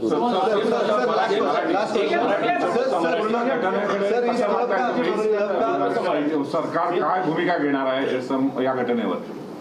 सरकार या घटनेकडे एकदम सिरियसली बघते आणि सरकार या घटनेच्या मध्ये जे दोषी आहेत त्या सगळ्या दोषींच्यावरती कडक कारवाई करेल आणि त्यांना बिहाइंड द बार पाठवेल. Not a single person will left. कोण आहे त्याचं नाव देखील अजून आलेलं नाहीये. आत्ता सांगितलं त्या दोघांची सांगितलं. सर विरोधक असं म्हणतात की तुम्ही राजीनामा द्यावा मोठ्या प्रमाणात विरोधक मागणी करताय. मात्र तुम्ही विरोधकांचे कहाँ के रहने वाले हैं? कहाँ के रहने वाले हैं? ओनर ऑफ हाँ दिल्ली के रहने वाले गौरव लूथरा एंड सौरभ लूथरा दिल्ली के रहने वाले हैं और उनका बाई नेम FIR में उनका नाम है. दिल्ली के रहने वाले. वो अभी क्या दिल्ली में है सर इस वक्त? अभी वो इन्वेस्टिगेशन में हम लोग कर रहे हैं और we are trying to arrest them as soon as possible. वो कहाँ पे है इस वक्त? Thank you. इन्वेस्टिगेशन का detail. Well, that was Goa Chief Minister Dr. Pramod Sawant on the tragedy that has hit Goa's nightclub Birch. 25 people have been killed in this fire tragedy, viewers. 25 people have been killed and 7 are injured in this massive blaze that engulfed the nightclub. In fact, Goa Chief Minister Pramod Sawant has also said that an arrest warrant has been issued against the owners of the Arpora nightclub. Remember, viewers, the manager of the club has been arrested. However, the 2 owners remain absconding.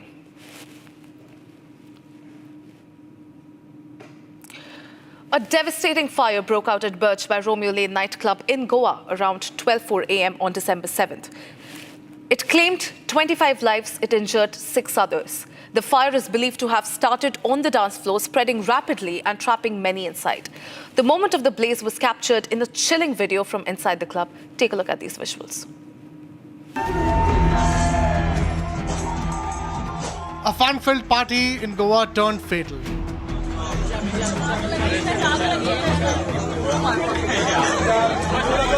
Goa's popular nightclub, Birch by Romeo Lane, has been completely gutted by a huge fire. At least 25 people have died, including 4 tourists and 19 staff members in the deadly fire. These are the final moments inside the Goa nightclub just before the deadly fire erupted.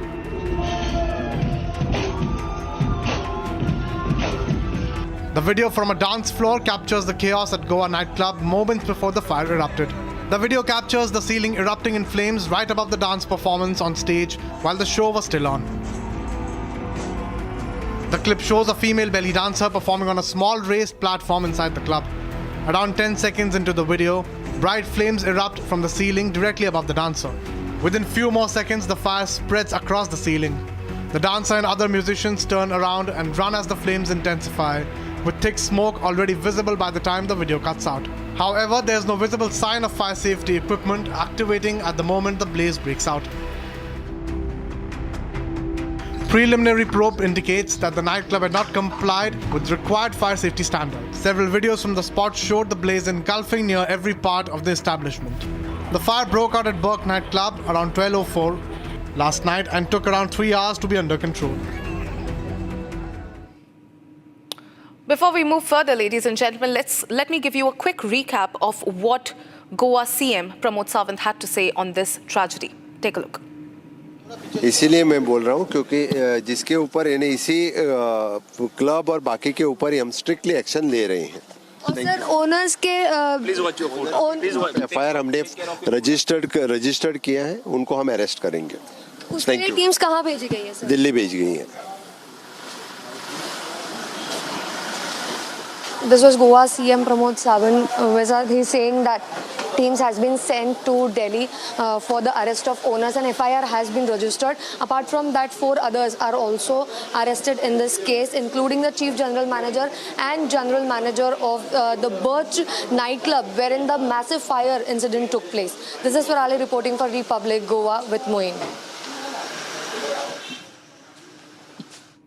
Well, that was Swarali, my colleague, getting us some exclusive details. We just spoke to Goa CM Pramod Sawant, and he reiterates that while the manager has been arrested, they continue to look out for the owners who continue to be absconding. He has reiterated, he has vowed stringent action on those responsible for this massive tragedy.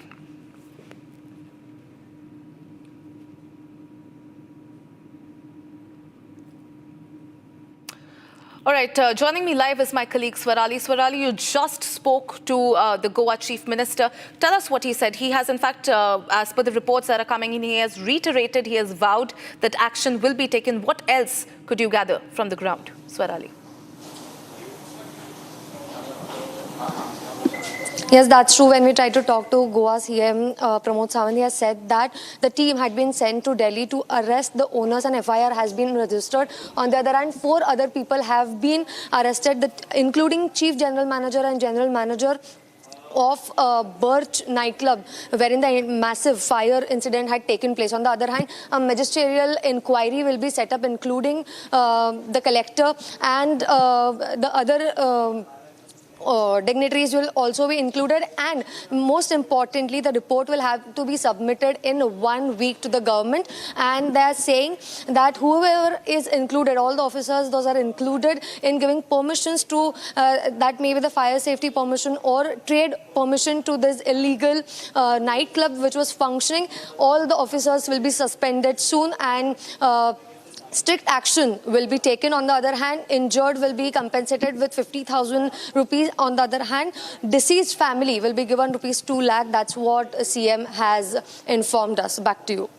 Well, certainly, Swarali, thank you for getting us those updates. And also, since you were reporting from outside the medical college, if you could tell our viewers who are tuning in right now, what is the status? Have the families reached the medical college? Have they claimed the bodies of their loved ones yet? Yes, that's true. We are continuously tracking the story since morning, and we have been gathering all the updates. From what we are collecting from on ground is that slowly the families and relatives of the deceased have started to pour in, and the process of post-mortem is about to be completed. On the other hand, the process to recognize these bodies is ongoing, as CM himself has informed us that only 2 people have died because of the burn injuries. On the other hand, 23 of them have suffocated due to they went down to the kitchen area to take a shelter, and at that time suffocation had happened.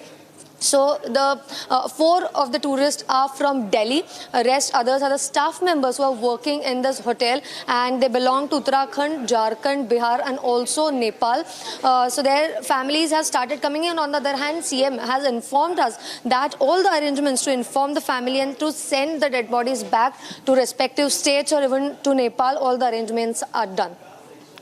Well, certainly. Thank you, Swarali, for getting us those updates. We are, of course, very, very closely tracking the story. Ladies and gentlemen, moving on to another breaking news that we are tracking here. Indigo continues to be at the heart of one of its worst aviation crises. In fact, Indigo CEO Peter Elber has now issued a statement. He has said, and I quote, "I'm standing here at Indigo's Operations Control Center in Gurugram. As you can see in the background, my colleagues are working relentlessly to further stabilize and normalize the operation." He has also said, and I quote again, "For me, they symbolize the unwavering spirit, professionalism, and incredible commitment of everyone at CEO. Once again, my sincerest appreciation for the great work each and every one of you is doing." Listen in to what CEO Peter Elber had to say. In Gurgaon. As you can see the bus going on in the background, my colleagues here are working relentlessly to further stabilize and normalize the Indigo operation. For me, they symbolize the unwavering spirit, professionalism and incredible commitment of all at Indigo. Once again, my sincerest appreciation for the great work each and every one of you is doing. In my earlier messages, I conveyed we would be rebooting the system Friday, take a significant number of cancellations and start afresh on Saturday. That has worked well by operating some 1,500 flights yesterday as compared to only 700-ish on Friday. Also, we have been able to execute the cancellations at an earlier stage, so customers don't show up at the airport in case their flights are being cancelled. It gives us all the confidence that step by step we're getting back. Today we realize further improvements of the system in order to reach around 1,650 flights. A better OTP, less cancellations and importantly, customers are being notified in advance. Today's OTP is projected around 75%, significantly up from 30% yesterday. The network coverage has been restored with 137 stations operated. Also for our customers, all processes around refunds, luggage, rebooking are in full swing and we're actually reducing the backlog as we go forward. The last days have been very difficult for the people in Operation Control Center, for all the teams supporting them, for our pilots and cabin crew with delayed flights, disrupted rosters and so on. Kindly allow me to make a special shout out to our AOCS staff who had to face a very tough situation at the airports, especially on December 5th when customers were stranded. I am grateful to everyone. Also, I would like to highlight that we are receiving and do much appreciate the support from aviation ecosystem in India, the government, DGCA, CISF, BCAS and airports. All of us, and I personally, feel the pain of our customers, are deeply apologetic and addressing their needs, which is and will remain our topmost priority. We are grateful for their support and appreciation as we also see and receive heartwarming messages from customers on the hard work of our colleagues are doing in many places, on board and on the ground. I want to convey that too. Once again, thank you for all your efforts and hard work. I'm confident that we will emerge stronger from here. Thank you. December 7th. I'm standing here at Indigo's Operations Control Center in Gurgaon. As you can see the bus going on in the background, my colleagues here are working relentlessly to further stabilize and normalize the Indigo operation. For me, they symbolize the unwavering spirit, professionalism and incredible commitment of all at Indigo. Once again, my sincerest appreciation for the great work each and every one of you is doing. In my earlier messages, I conveyed we would be rebooting the system Friday, take a significant number of cancellations and start afresh on Saturday. That has worked well by operating some 1,500 flights yesterday as compared to only 700-ish on Friday. Also, we have been able to execute the cancellations at an earlier stage, so customers don't show up at the airport in case their flights are being cancelled. It gives us all the confidence that step by step we're getting back. Today we realize further improvements of the system in order to reach around 1,650 flights. A better OTP, less cancellations and importantly, customers are being notified in advance. Today's OTP is projected around 75%, significantly up from 30% yesterday. The network coverage has been restored with 137 stations operated. Also for our customers, all processes around refunds, luggage, rebooking are in full swing and we're actually reducing the backlog as we go forward. The last days have been very difficult for the people in Operation Control Center, for all the teams supporting them, for our pilots and cabin crew with delayed flights, disrupted rosters and so on. Kindly allow me to make a special shout out to our AOCS staff who had to face a very tough situation at the airports, especially on December 5th when customers were stranded. I am grateful to everyone. Also, I would like to highlight that we are receiving and do much appreciate the support from aviation ecosystem in India, the government, DGCA, CISF, BCAS and airports. All of us, and I personally, feel the pain of our customers, are deeply apologetic and addressing their needs, which is and will remain our topmost priority. We are grateful for their support and appreciation, as we also see and receive heartwarming messages from customers on the hard work of our colleagues are doing in many places, on board and on the ground. I want to convey that too. Once again, thank you for all your efforts and hard work. I'm confident that we will emerge stronger from here. Thank you. December. Well, that was Indigo CEO Peter Elber's video statement. Ladies and gentlemen, there is some relief today for air travelers after days of chaos. Indigo operations are showing signs of stabilizing. But here's the thing, viewers, the damage has been done. Thousands of passengers still remain stranded, flights still remain cancelled, and the airfares are only soaring. The aviation regulator has in fact fired off show cause notices and has also launched a probe. Take a look at this report.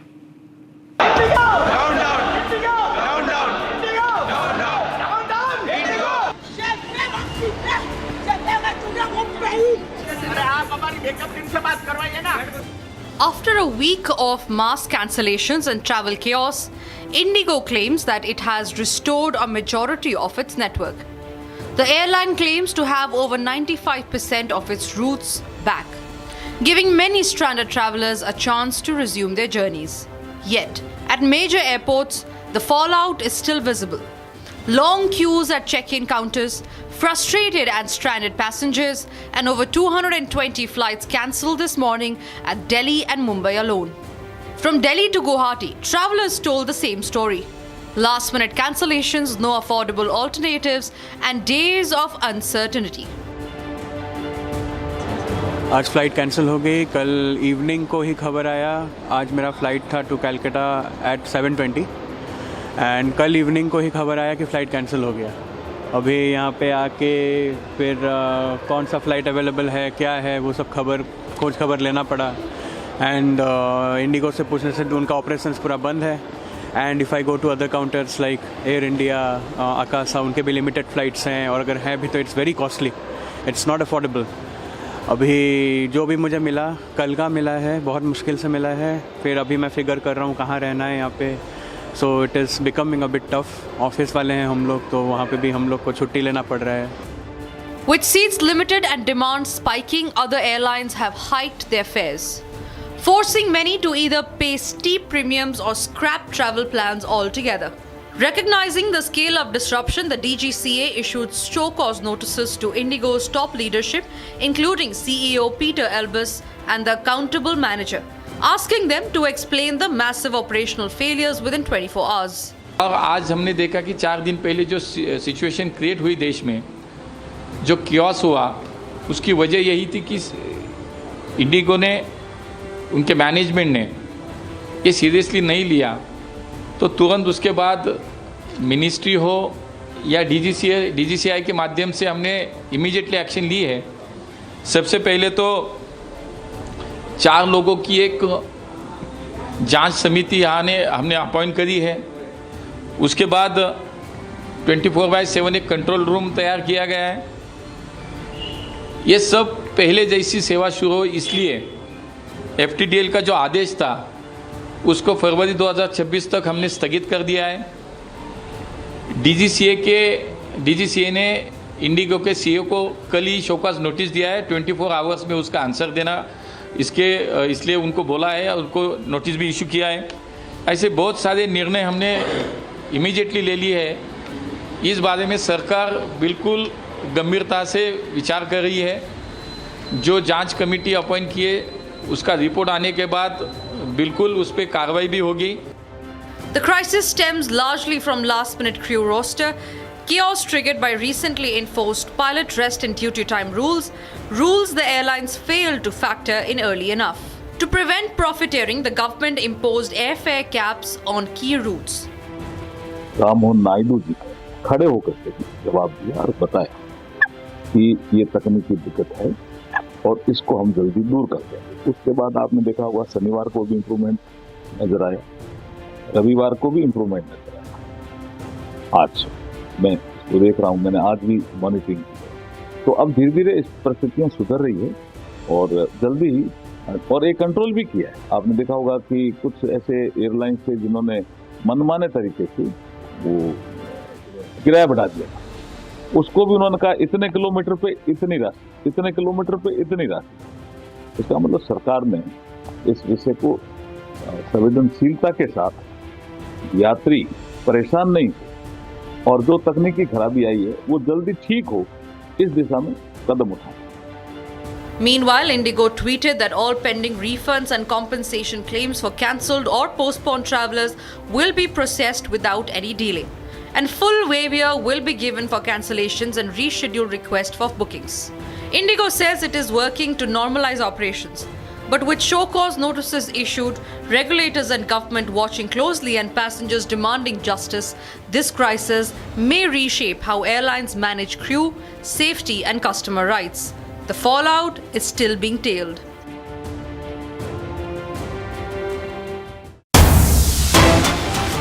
Viewers, we are getting in a breaking news that is coming in. This one is from Madhya Pradesh. Major success for security forces. 10 Maoists, including top KB division leader Kabir, surrendered in presence of Madhya Pradesh Chief Minister Mohan Yadav. This, ladies and gentlemen, is being hailed as the largest Maoist surrender in Madhya Pradesh's history. The surrendered Maoists, comprising 6 men and 4 women, were part of the KB division of MMC zone. Kabir, the leader, with a bounty of rupees 77 lakh, was wanted across 3 states, viewers.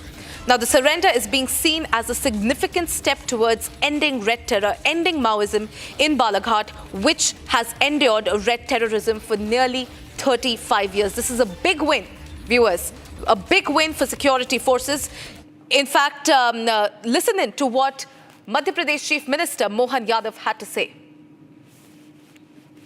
Force और पूरा नक्सल विरोधी अभियान की सफलता का बहुत बड़ा दिन है। मेरी अपनी ओर से यशस्वी प्रधानमंत्री श्रीमान नरेंद्र मोदी जी, माननीय गृह मंत्री जी के उस आह्वान के लिए आज हमारी पुलिस ने बड़ा काम किया है, जिनमें डेडलाइन दी कि 2026 जनवरी तक हर हालत में या तो नक्सलवादी सरेंडर करे या उनको हम मैदान से समाप्त करेंगे। उसी अभियान में बीते दिनों 1 नवंबर को एक बड़ी नक्सल नेता सुनीता ने, जिस पर 17.5 लाख का इनाम था, सरेंडर किया था और मध्य प्रदेश के इतिहास का ये सबसे बड़ा सरेंडर आज हमारा यहाँ 10 अलग अलग सदस्यों द्वारा किया गया। फोर्स और पूरा नक्सल विरोधी अभियान की सफलता का बहुत बड़ा दिन है। मेरी अपनी ओर से यशस्वी प्रधानमंत्री श्रीमान नरेंद्र मोदी जी, माननीय गृह मंत्री जी के उस आह्वान के लिए आज हमारी पुलिस ने बड़ा काम किया है, जिनमें डेडलाइन दी कि 2026 जनवरी तक हर हालत में या तो नक्सलवादी सरेंडर करे या उनको हम मैदान से समाप्त करेंगे। उसी अभियान में बीते दिनों 1 नवंबर को एक बड़ी नक्सल नेता सुनीता ने, जिस पर 17.5 लाख का इनाम था, सरेंडर किया था और मध्य प्रदेश के इतिहास का ये सबसे बड़ा सरेंडर आज हमारा यहाँ 10 अलग अलग सदस्यों द्वारा किया गया। Ladies and gentlemen, Defence Minister Rajnath Singh inaugurated the Shlok Tunnel in Leh Ladakh. While addressing BRO person, Defence Minister referred to Operation Sindoor, saying that the world witnessed India's decisive response to Pakistan. Take a look at this report.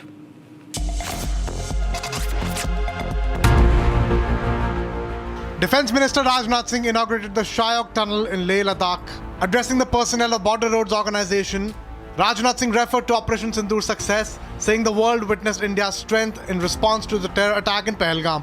मैं operation सिंदूर की चर्चा यहाँ पर जरूर करना चाहूँ। अभी कुछ ही महीने पहले हमने देखा जब पहलगाम के दुर्दांत आतंकी हमले का जवाब देते हुए हमारी आर्म्ड फोर्सेस ने ऑपरेशन सिंदूर को प्रभावी तरीके से अंजाम दिया, तो आतंकियों का क्या हश्र किया ये दुनिया जानती है। वैसे करने को तो हम बहुत कुछ कर सकते थे, लेकिन हमारी सेनाओं ने पराक्रम के साथ साथ धैर्य का भी परिचय देते हुए उतना ही किया जितना कि आवश्यक था। इतना बड़ा ऑपरेशन इसलिए संभव हो पाया क्योंकि हमारी कनेक्टिविटी स्ट्रांग थी। Rajnath Singh also paid tribute to the soldiers who sacrificed their lives in the line of duty and thanked the people of Ladakh for their continued support to the armed forces. Well, ladies and gentlemen, that's all we could pack in this edition. On the other side, stay tuned for This Is Exclusive with our senior executive editor, Abhishek Kapoor. We'll see you again.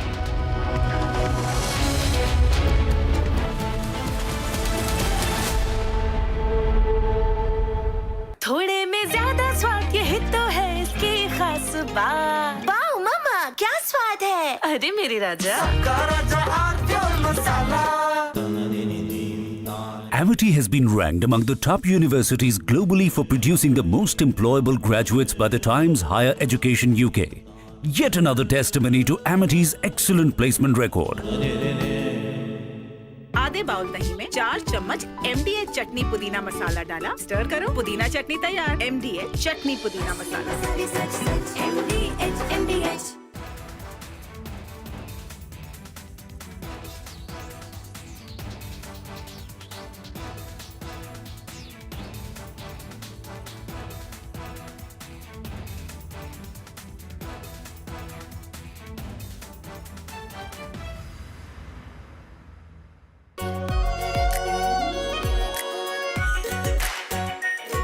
Pure shahi paneer masala, delicious, healthy, everyday.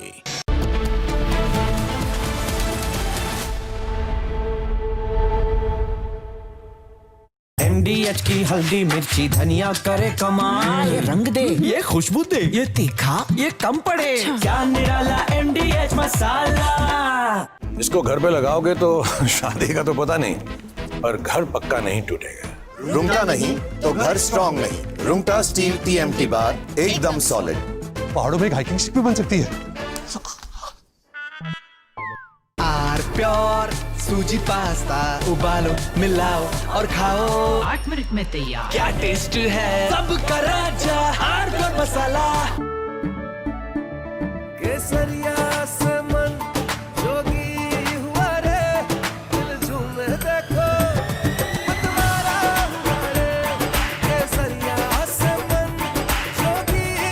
हर पल बनाओ केसरी त्योहार। विमल, बोलो जुबान केसरी। अब छोलिया हो या लोबिया, सफेद चने या काले चने, सब कुछ मजेदार बने। भाई मेरा बेटी को प्यार चाहिए, मेरा बेटी का ब्लड आ रहा, ब्लड नीचे से ब्लड आ रहा, प्यार चाहिए, दे दो। क्यों नहीं करता?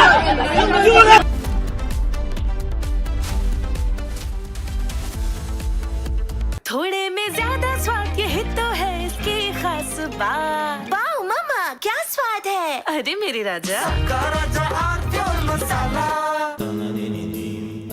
Amity has been ranked among the top universities globally for producing the most employable graduates by the Times Higher Education UK.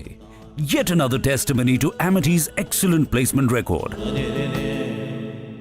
दादी के हाथों का जादू और खुशबू से महकता घर, माँ की मुस्कुराहट और खाने की सुगंध। MDH गरम मसाला, क्योंकि हर रिश्ता है स्वाद से जुड़ा।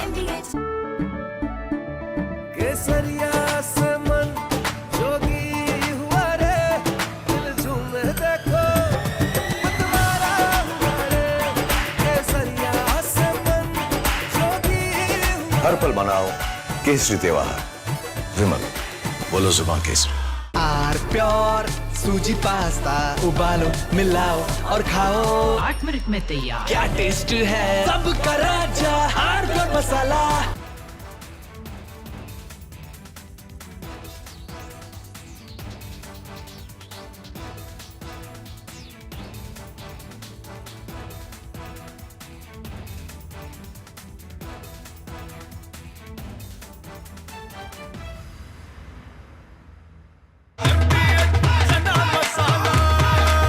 अब छोलिया हो या लोबिया, सफेद चने या काले चने, सब कुछ मजेदार बने।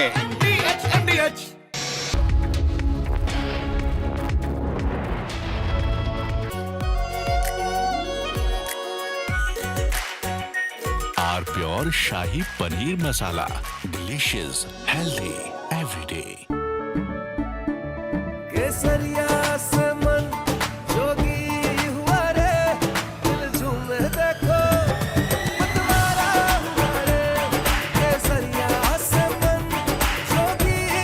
हर पल मनाओ केसरी त्योहार। विमल, बोलो जुबान केसरी। MDH की देगी मिर्च, देगी मिर्च का तड़का, अंग अंग फड़का। MDH की देगी मिर्च।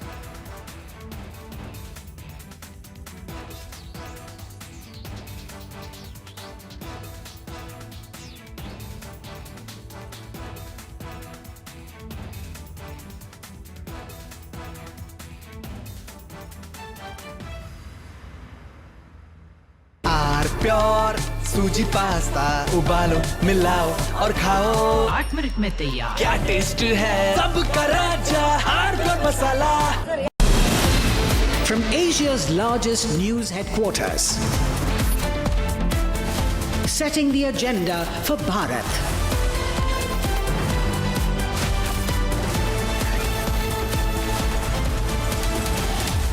You're watching Republic.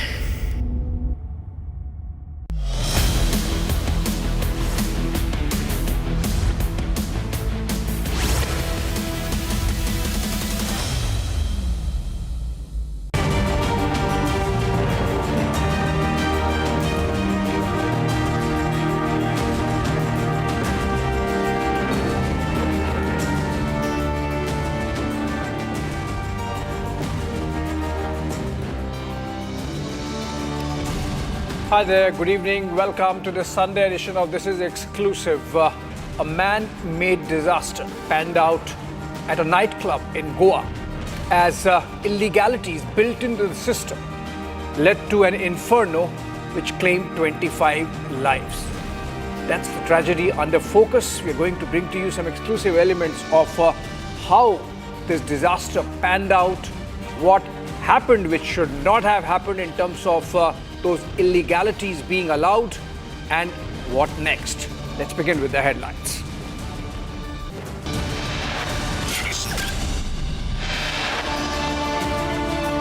"25 killed in tragic Goa nightclub fire tragedy. Chief Minister Pramod Sawant orders inquiry, seeks report in 7 days. Police arrest Birch nightclub managers, 4 of them in connection with the fire tragedy. More Indigo cancellations continue for 6th straight day. Over 600 flights across major airports cancelled. Parliament set for historic debate on 150th anniversary of Vande Mataram. That's tomorrow. Prime Minister Modi to initiate the debate in the Lok Sabha.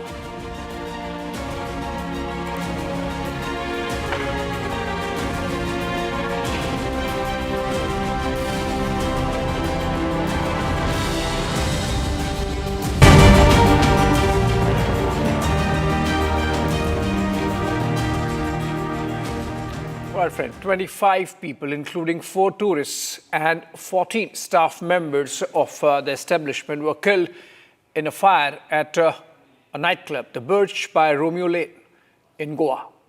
Around 100 people were inside when smoke filled the building, and many ran towards the basement area where there were no proper exits or ventilation. 25 died, most of them due to suffocation and asphyxia, and about 50 were injured. The club had earlier received demolition notices, and several safety lapses are under investigation now, including flammable materials, pyros as they are called, inadequate exits, and lack of fire clearances. In fact, we are going to bring to you an exclusive document which shows how notices were given by the local panchayat, and yet somehow the system was gamed, and that should be the focus of investigation. The Goa Chief Minister, in fact, was asked this question by our correspondent Swarali there, and let's see how he responded. All right, that's the document actually on air, which is a show cause notice which was slapped by the local panchayat. And this is essentially underscoring the illegalities as highlighted by us. And you can see how the village panchayat was aware that there are illegalities involved and that this nightclub should not be functioning, and yet this was allowed to. That's the issue under scanner now, under probe. Let's listen to what the Chief Minister had to say when he was questioned by our correspondent there in Goa. पहले जो बता रहा हूँ ये incidents यानी 11:45 रात को हुआ, आरपोरा यह जगह पे हुआ है और इंसिडेंट होने के बाद तुरंत within the 45 minutes our entire police team, fire department teams was there. लेकिन it is very difficult for the fire departments to reach to that exactly to the club because of the various obstructions. But फिर भी यानी with in half an hour जो fire control वहाँ लेना था उन्होंने fire control लिया और जब अंदर जाके उनको सिर्फ यानी 2 डेड बॉडी ऊपर दिखे, इसीलिए उन्होंने पहले उसको सिर्फ 2 डेड बॉडी बताई, लेकिन बाद में जब वो क्लब के अंडरग्राउंड गए तब उसको बाकी जो 23 डेड बॉडीज़ जो दिखे वो दिखे, लेकिन अंदर वाले जो डेड बॉडीज़ थे उनके लिए कोई यानी फायर इंजरीज नहीं थे. बिकॉज ऑफ द सफोकेशन से इंसिडेंट हुआ. मुझे लगता है कि जो प्रिलिमिनरी इंक्वायरी और प्रिलिमिनरी जो रिपोर्ट सामने आया है, जो यानी इलेक्ट्रिकल फायर क्रैकर्स कुछ जो जलाते हैं विद इन द क्लब्स, इसकी वजह से फायर उसको लगी और पूरे ऊपर से उनका पूरा क्लब उसको पहले पूरे आग लगी और बाद में कुछ लोग बाहर आ सके, बाकी लोग जो बाहर नहीं आए, इसलिए इंसिडेंट्स हुआ. इस club We are in fact going to Swarali live. We'll play the chase sequence in a bit, which she did by asking that question to Goa Chief Minister Pramod Sawant. And Swarali, to you first. You have been there on the ground since morning. Do you see the intent of the administration there to punish those guilty because there were illegalities, as it comes out from that document we showed of the village panchayat calling the establishment illegal?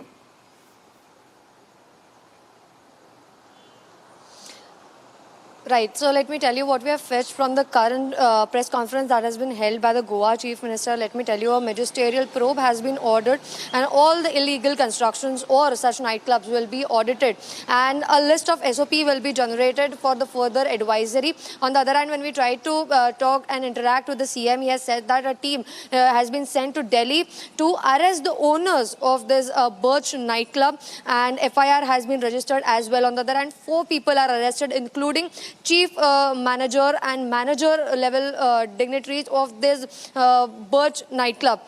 So, on the other hand, it is also being said that a strict action has been instructed to DGP against all the officers involved in this entire process. Whoever was responsible for giving permissions, whether it be the trade permission or fire safety protocol permission, all the related officers will be suspended. That is what CM has informed. On the other hand, opposition parties of Goa are alleging that at all level lapses were seen, and they are saying that without political will, such an incident cannot take place in a sense that how was the permission given to this nightclub? Even after the demolition order processed by Panchayat, by the Sarpanch was present at the Arpora village, still this nightclub was functioning, and that too beyond the limit.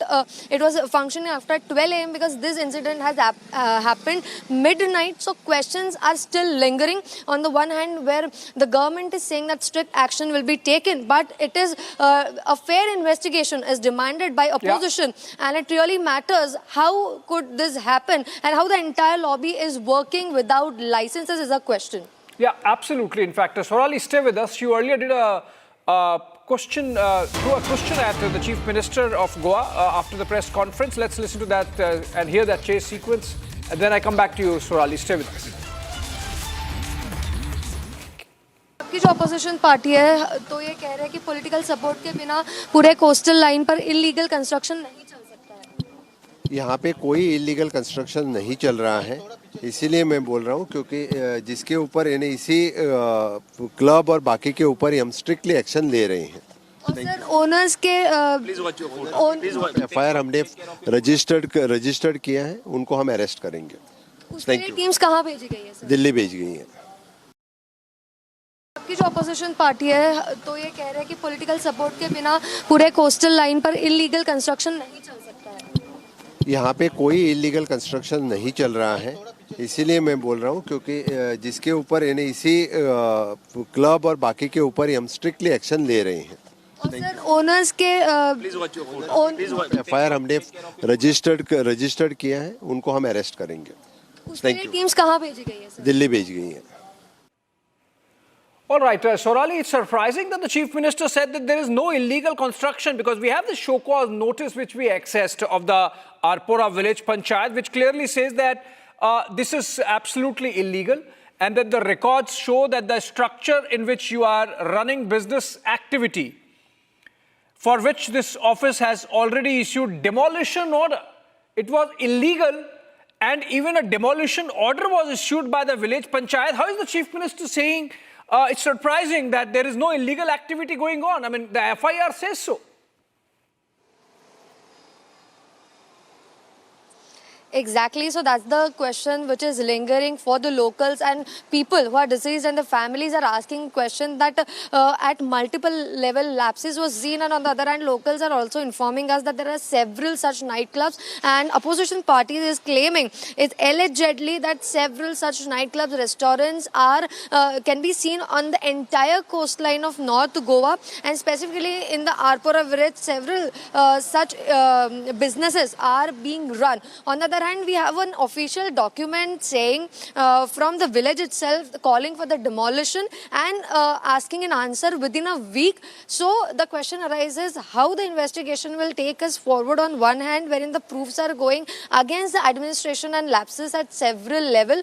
On other hand, government is claiming that strict action will be taken. But a very important point over here is that 25 lives have been lost, and all the questions should be answered through the fair investigation. Back to you. All right. In fact, Shorali, you know, things are not really adding up. The show cause notice is very clear. It says that this is illegal, that this structure that from which you are running this place already has a demolition order, and somebody put a stay on this demolition order, and that's what the contention of the village panchayat is, even as the Chief Minister says there is no illegality. Let's listen to him once again.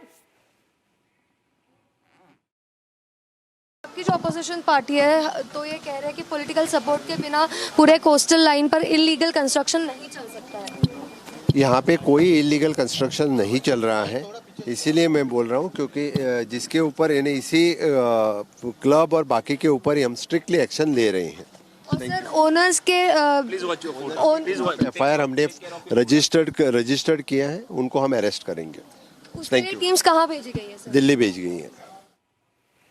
All right, Sorali, now, you know, we are just trying to connect the dots here and to understand what's really amiss. The Chief Minister in the press conference clearly said that the action would be taken against officers who are found involved in condoning this illegality. In fact, he said that how the stay order was given, even that would be, you know, investigated. There was a demolition notice given or demolition order given by the village panchayat. This was stayed. So obviously there is Mili Bhagat. There is involvement of lower levels of bureaucracy in letting this establishment function in the manner that it was functioning. The Chief Minister cannot ignore that.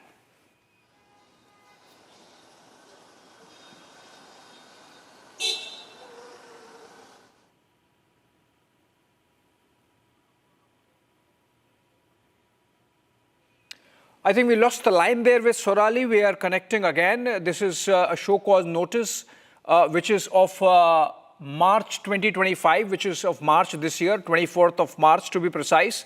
And this is signed by Raghuveer D. Bagar, and he's secretary of the Arpora Nagwa Village Panchayat. And the notice is addressed to Surinder Kumar Khosla of the establishment, that is the Birch Nightclub.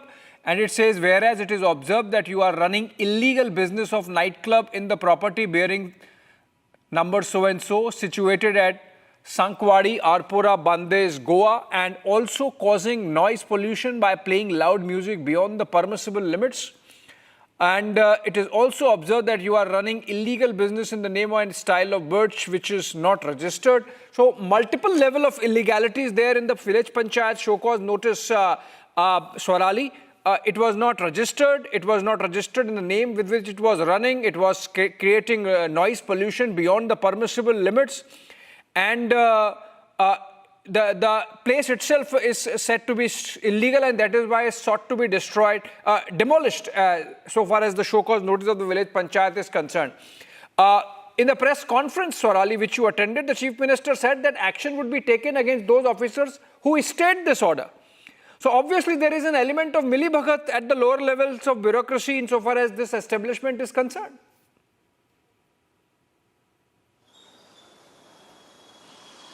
Exactly, and whatever information we are fetching from the ground even shows the similar kind of lapses that we are talking about. Let me tell you, according to the demolition notice, you know, there are three different points about the illegal business being run, crossing the permissible sound limit, because the incident itself has happened at 2:30 a.m. If we talk about the fire security arrangements, there was no exit in the kitchen, and that's why when CM himself informed the press conference that only 2 bodies were found initially on the upper deck when the actual fire incident happened. 23 people's dead body was found below where the kitchen area was there, because they went down to take a shelter from the fire tragedy, but they succumbed to the kind of environment that was generated over there. So no fire safety protocol was in place. There was the notice of the demolition was not answered, as in the illegal business. There is not specified anywhere in the investigation, or even CM could not answer when we tried to ask him about what actions will be taken related to the officers involved in this entire process, because the permission is given by the different section of the administrative department. At that time he was a bit uncomfortable and could not specify which officers were involved,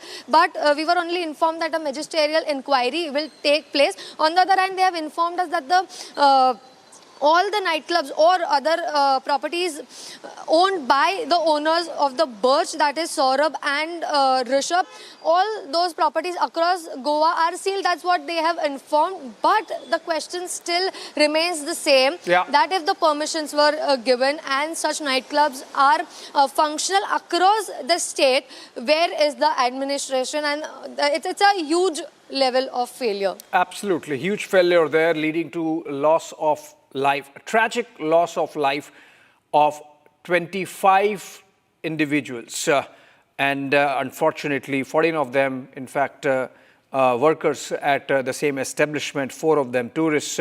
Some remain unidentified even as a probe is picked up. We expect that the Chief Minister of Goa is going to be more forthright over the next few days and make sure that all those who allowed this establishment to function despite the illegalities brought out by the show cause notice of the village panchayat are taken action against. And on that note, we move on to the next one, which is the story which has been trending for the last few days with the kind of sector-wide chaos that's ruled Indian civil aviation because of the failure of Indigo's management practices. Indigo's operational chaos and the disruption. It entered day 6, in fact, on Sunday. Now we have the CEO, Peter Elbers, expressing regret over the delays and cancellations. But then is that enough? Because remember, there are reports that his job is on the line, both from within the management as also, of course, the DGCA, making it amply clear that there have been absolute absence. There has been absolute absence of best practices over the last few days, leading to the complete collapse. Let's listen to what Peter Elbers had to say. I'm standing here at Indigo's Operations Control Center in Gurgaon. As you can see the bus going on in the background, my colleagues here are working relentlessly to further stabilize and normalize the Indigo operation. For me, they symbolize the unwavering spirit, professionalism, and incredible commitment of all at Indigo. Once again, my sincerest appreciation for the great work each and every one of you is. I'm standing here at Indigo's Operations Control Center in Gurgaon.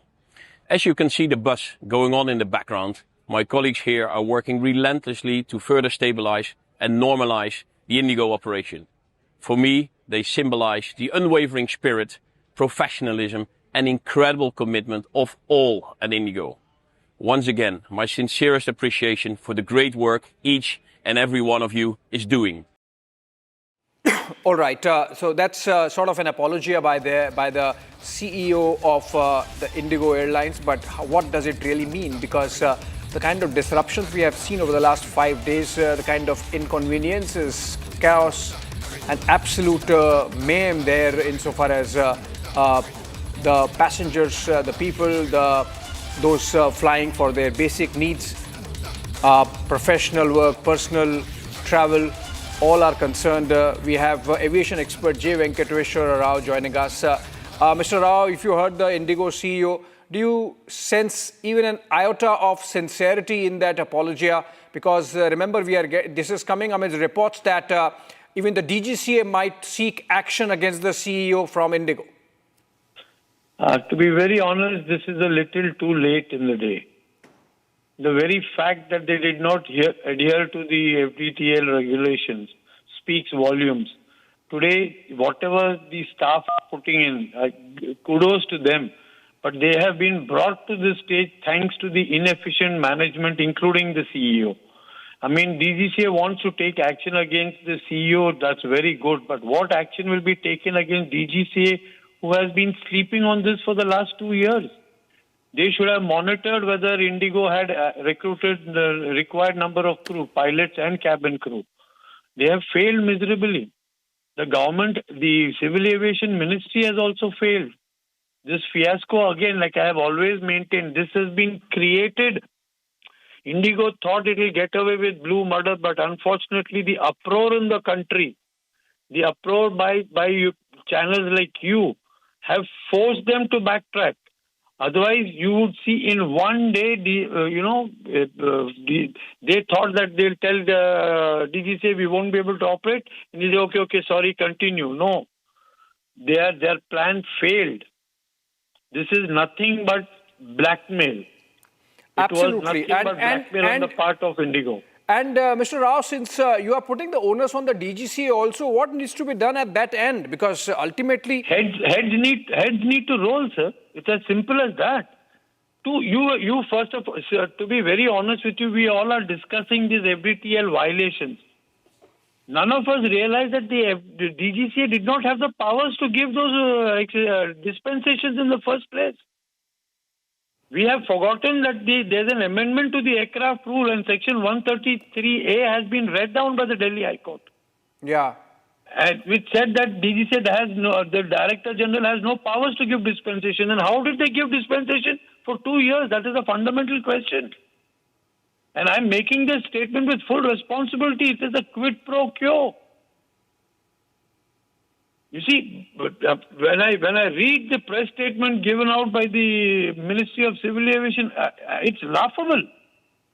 Absolutely. Imagine he's saying, I'm keeping it in abeyance for flight safety. Flight safety of whom? You're keeping the rules that is going to adhere to flight safety in abeyance to say that you're taking care of flight safety. That is the biggest joke.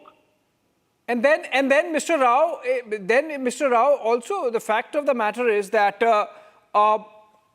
you cannot leave it like this, because Indigo might be able to normalize operations over the next few days or a week or 10 days.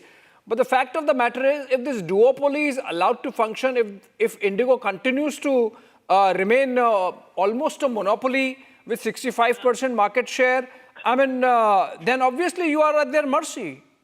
Correct. I totally agree. But this duopoly has been created by whom? The management, the DGCA. Had the DGCA monitored that Indigo had adhered to the... See, to be very honest with you, the aviation jargon, there is something called a standard force. A standard force is of the crew and the pilots and the cabin crew is decided based on the norms of the car, the DGCA car. So if Indigo was not maintaining a standard force, what was DGCA doing? Absolutely. You see, you can't see. Unfortunately, pilots and cabin crew, you cannot train them on the job. Yeah, it's going to be a long haul. It's going to be a long haul and needs a system-wide cleanup, both at the end of the airlines and, of course, even inside the government, inside the Ministry of Civil Aviation, maybe the DGCA itself. On that note, thank you so much, Mr. Venkateshwara Rao, for joining us with that perspective. We want to end this bulletin with a breaking news development coming in from Jammu and Kashmir. In fact, the agencies have busted a terror hideout. It is done by the Jammu and Kashmir police in Doda. The hideout was in is in upper forested area of Khatri, and the J&K police has also recovered one SLR rifle, 2 magazines, and 22 live rounds that have been recovered from this terror hideout. Gursimran joins us live for more on this. Gursimran, it seems like just ahead of the winter, the security agencies are on their toes and making sure that winter does not prove to be a conducive weather for the terrorists to create these kind of hibernation hideouts which help them when the summer comes. Yes, Abhishek, absolutely right that ahead of the onset of the winters, there have been multiple coordinated search operations and extensive operations that have been launched by the security forces. And as we speak, the security forces have been able to bust a major terror hideout in the upper reaches of the Thatri. It was during the search operation that was launched early this morning that the recovery has been made. That include the SLR rifles. 2 magazines have also been recovered along with 1 rifle, and 22 live rounds have also been recovered from this area. This is in the upper reaches of the Thatri, the forested area where the recovery has been made, and here at this very place there have been active input with the intelligence agencies that there are movement of the Jewish terrorist group that have infiltrated a couple of years back and are still active in this very area. Abhishek. All right, thank you so much, Gursimran, with those details. And with that, we slip into a short break and come to an end of this bulletin. In fact, after a short break, live and breaking is on the other side.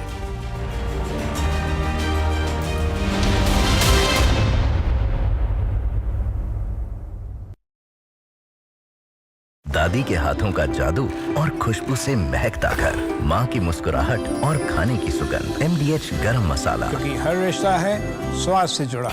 मुस्कुराए लड़खड़ाए जिंदगी, चाहे जो भी हो। Sir, patient के लिए कौन सा रूम प्रेफर करेंगे आप? जिंदगी भर के प्यार का कोई रेट कार्ड नहीं होता।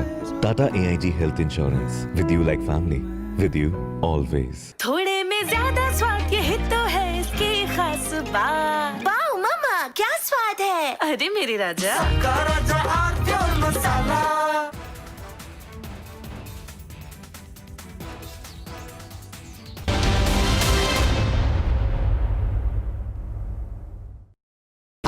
प्योर सूजी पास्ता, उबालो मिलाओ और खाओ, 8 मिनट में तैयार। क्या टेस्ट है, सबका राजा आर प्योर मसाला।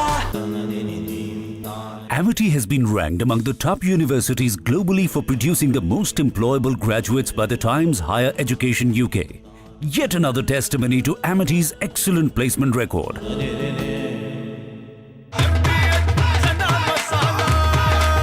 अब छोलिया हो या लोबिया, सफेद चने या काले चने, सब कुछ मजेदार बने। मुस्कुराए लड़खड़ाए जिंदगी, चाहे जो भी हो। सर, पेशेंट के लिए कौन सा रूम प्रेफर करेंगे आप? जिंदगी भर के प्यार का कोई रेट कार्ड नहीं होता। Tata AIG health insurance, with you like family, with you always. थोड़े में ज्यादा स्वाद, यही तो है इसकी खास बात। वाओ मामा, क्या स्वाद है? अरे मेरे राजा, राजा और प्योर मसाला। भाई मेरे बेटी को प्यार चाहिए, मेरा बेटी का ब्लड आ रहा, ब्लड नीचे से ब्लड आ रहा, प्यार चाहिए, दे दो। क्यों नहीं कर सकता?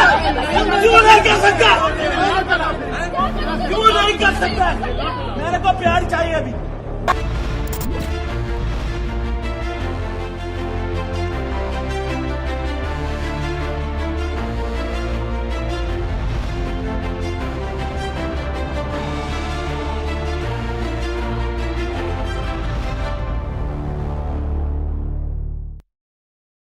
The next session features the stalwart of India's finance service industry. Mr. Sandeep Sikka is here between us, the Executive Director and CEO of Nippon India Mutual Fund, a leader who has built investor trust through innovation and consistency.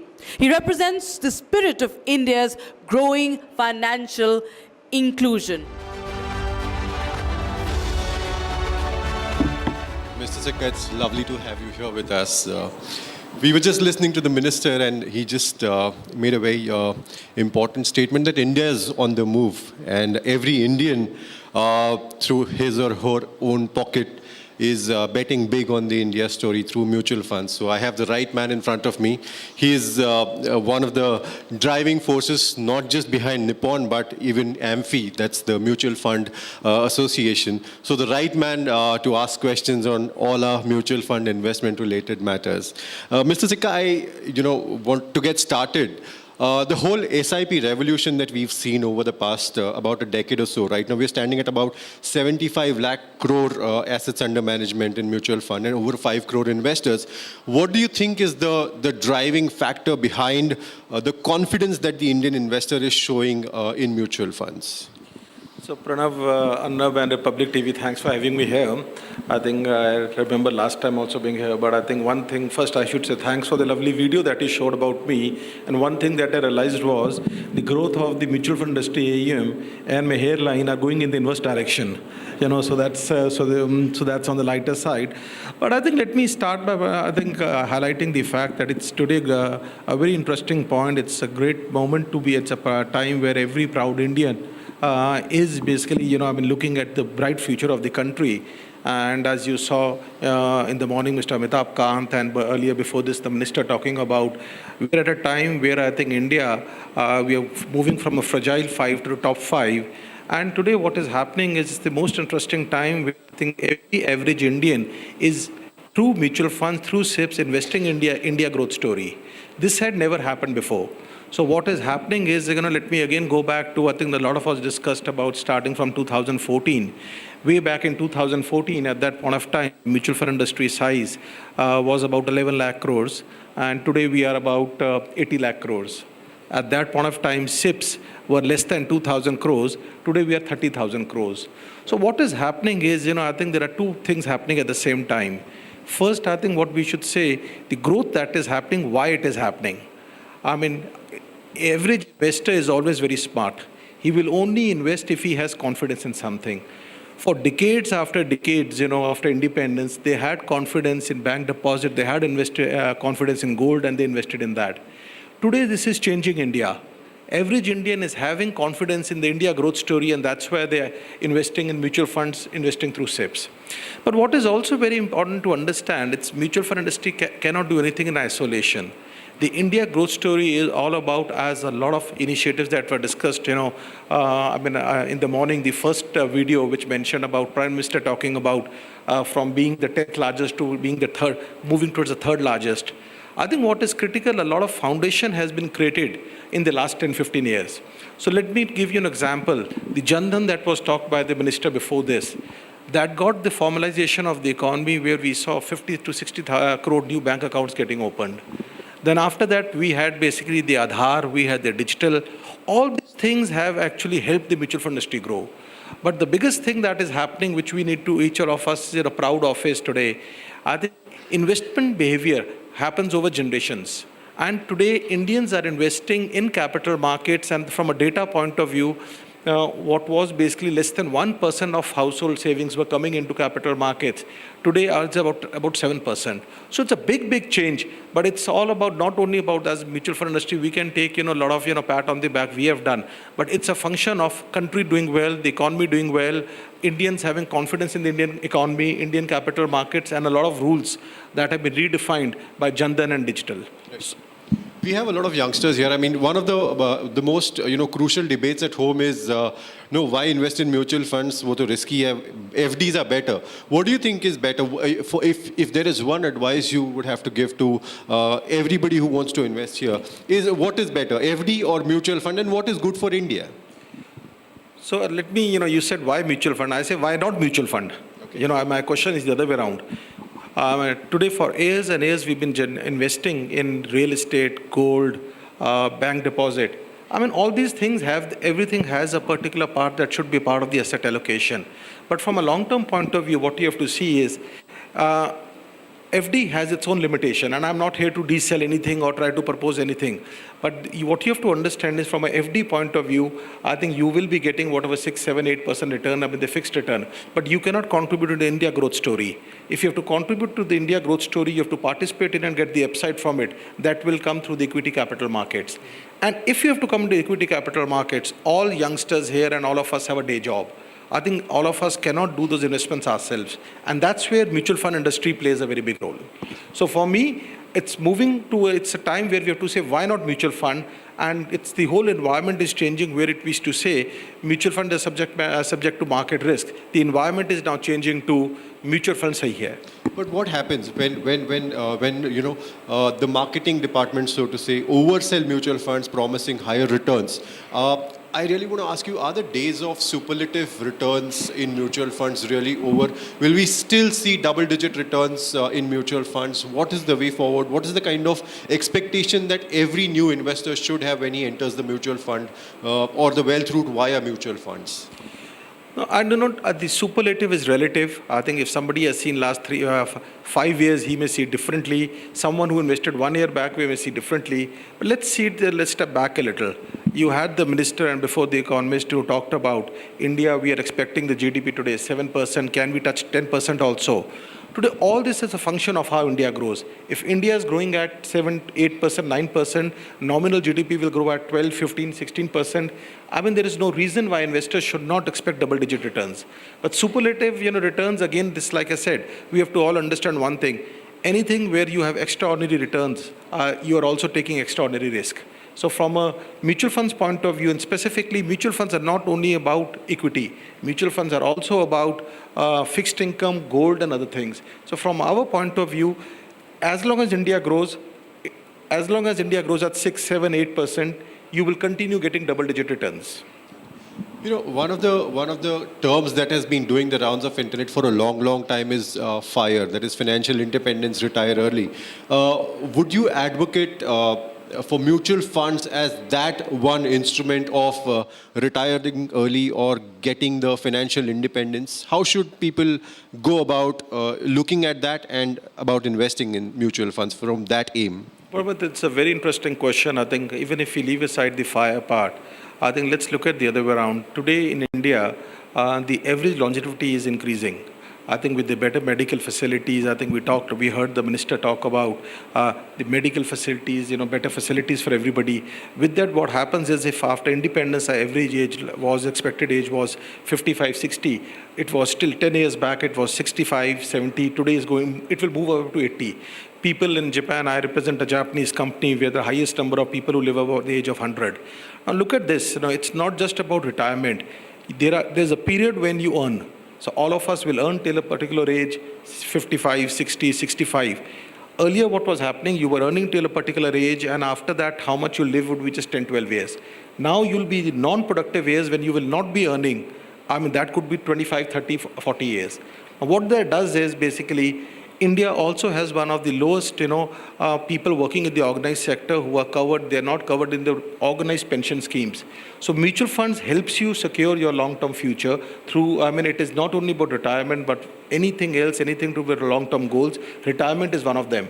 So mutual fund allows every Indian to save money, generate wealth, and also retire safely. Where do you invest your money, sir? My 100% of my financial assets are in mutual funds, and 99.99999% are only in Nippon India Mutual Fund. But then, if there's somebody here who may have a question, sir. I can do an F&O trading. I have margin facility available. I can buy a nifty lot for as less as probably 3,000 rupees. Just stay on it and earn huge returns. Why not go to F&O? Why not do day trading? And why choose mutual funds? No, I think I take it the other way around. I love this. This is the question which comes many times, and we do a lot of these road shows and investor education. A lot of time people come back and say, "Aapka mutual fund bahut boring hai. It's a very boring industry. 10 saal lagao, 20 saal. There's no action. It's very boring." But the reality is SEBI had come with this data some time back where 9 out of 10 people who invested in F&O lost money. Now, I think I personally feel, it's very important for all of us to understand that when you're putting your long-term money, your money which your hard-earned money to the market, how can you put it as such a risky instrument? So I think at no point of time there cannot be anything better than mutual funds or capital markets. And when I say this, it is also a feeling of pride because through mutual fund indirectly, you're also helping. So where does the mutual fund invest? Mutual fund is investing in companies, fast-growing companies and all that, which also helps the country grow. And so I think from F&O and all, I think I don't understand that. And I would also request everybody not to get carried away with these high returns. SEBI has always, SEBI, RBI says invest in regulated products. Recently, there was a lot of about the digital gold, which the SEBI also came.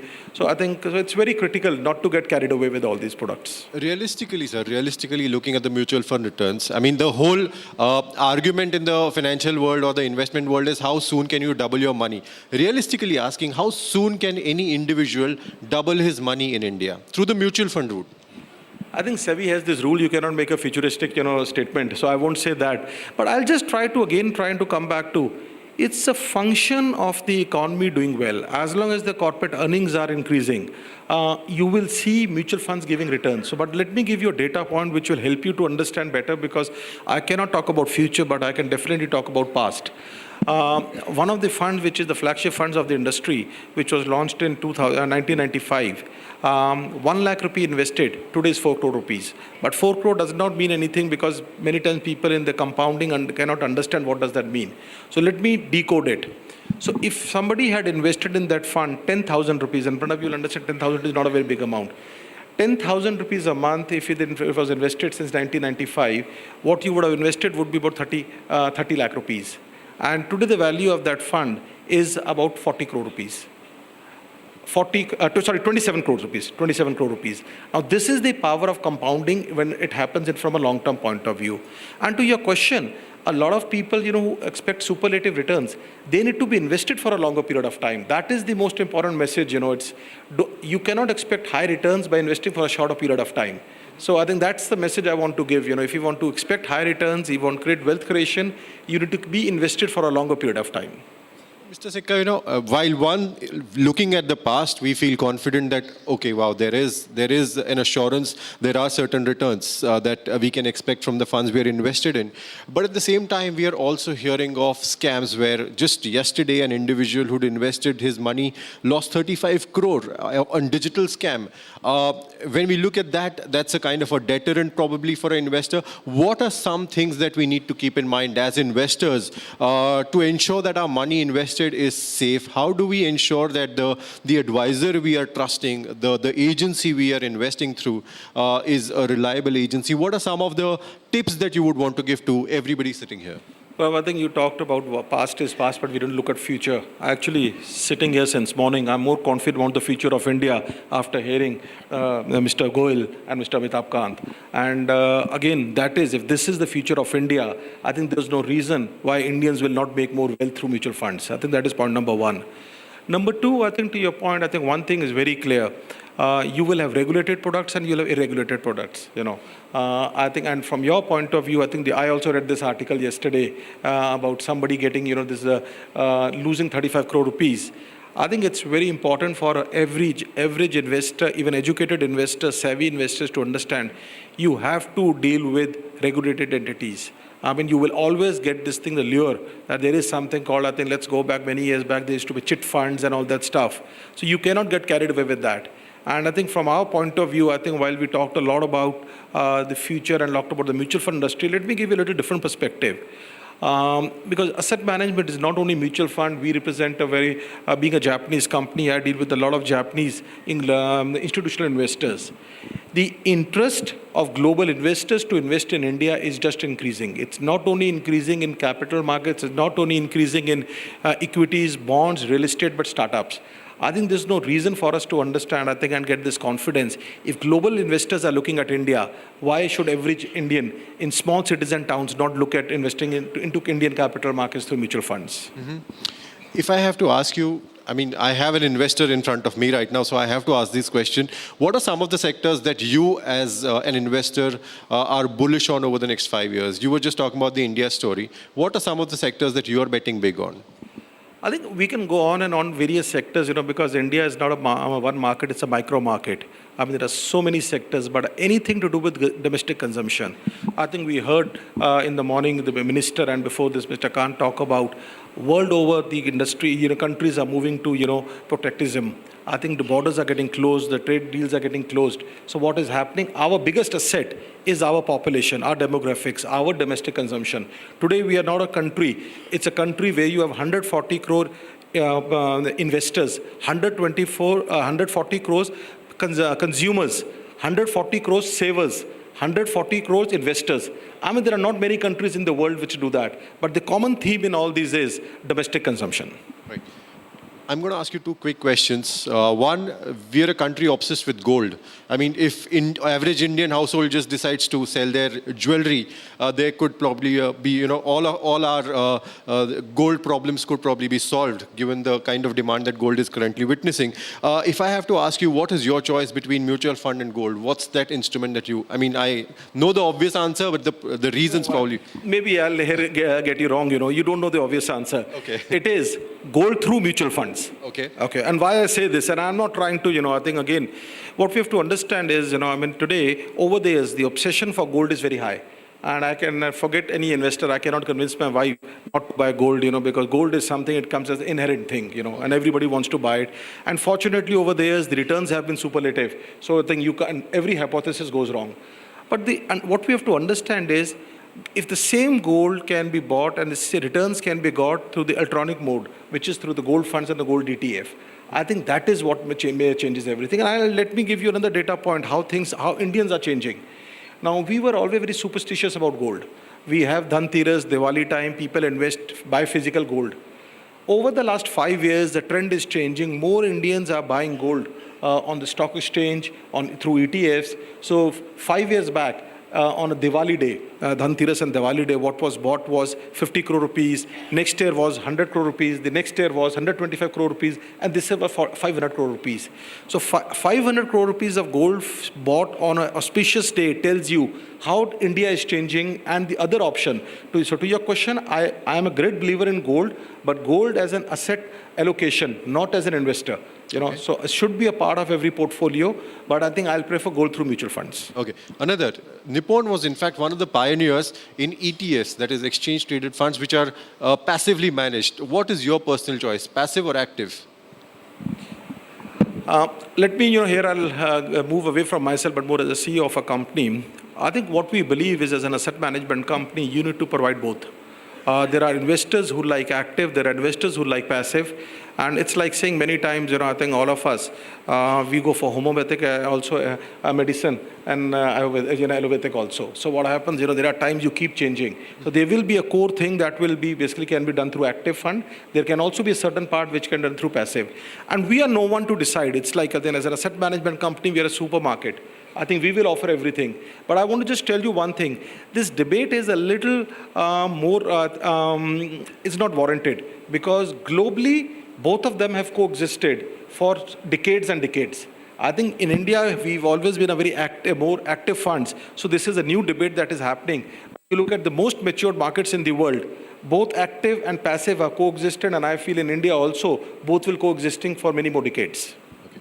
Mr. Sikka, India's mutual fund investor base is increasing, and even more and more investors are coming in from smaller towns, not just metros. To include this, as well as one final advice that you would want to give, to everybody here, to use mutual fund as an investment, what would that advice be?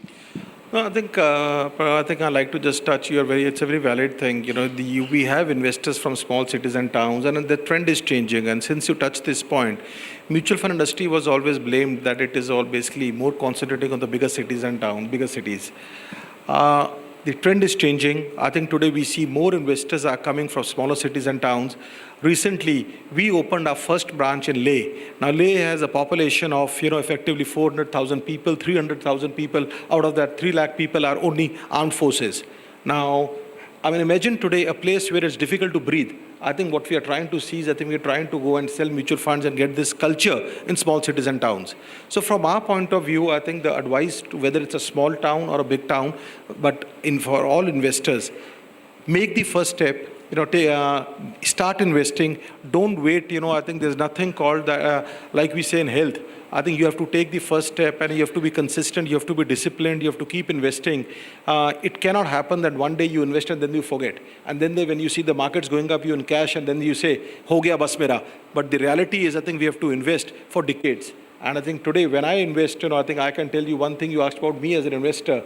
I only invested in mutual funds, but more importantly, I've never withdrawn any money from mutual fund. Oh, really? Because the logic is very simple. I think if I don't need money, if I don't want to time the market, I will keep investing for long term. It is all for a particular goal. Goal could be my daughter's wedding. The goal could be education of my children.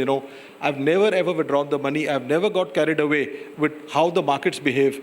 Because the reality is, in spite of being whatever, we managed today 7 lakh crores, but the reality is, even I do not know how to time the market. So my advice to every investor will be, don't try to time the market, you'll go wrong. Just be patient. It's more like a test match in this world of T20. It's like a test match. Tuk is boring, but that's the only way to create wealth. So is that the golden rule to wealth creation? That's the only way for wealth creation. To stay invested for a long duration. Stay invested for a long thing, and don't let your biases come into it. Now, don't take me wrong when I say trading in a media, a company, many times there's a lot of noise, markets have gone up, ab kya karna hai? Kuch nahi karna, baithe raho bas. Ignore whenever the market goes up or market goes down, ignore that, keep your emotions out. I think the best way is basically in the morning. Minister gave this example of Onida, owner's envy, neighbor's envy, owner's pride. Yeah. I'll go back to the Hero Honda campaign, which used to be fill it and forget it. I think just that's the way it should be for the mutual funds. Wonderful, Mr. Sikka. Thank you very much. It was lovely having you with us. Thank you.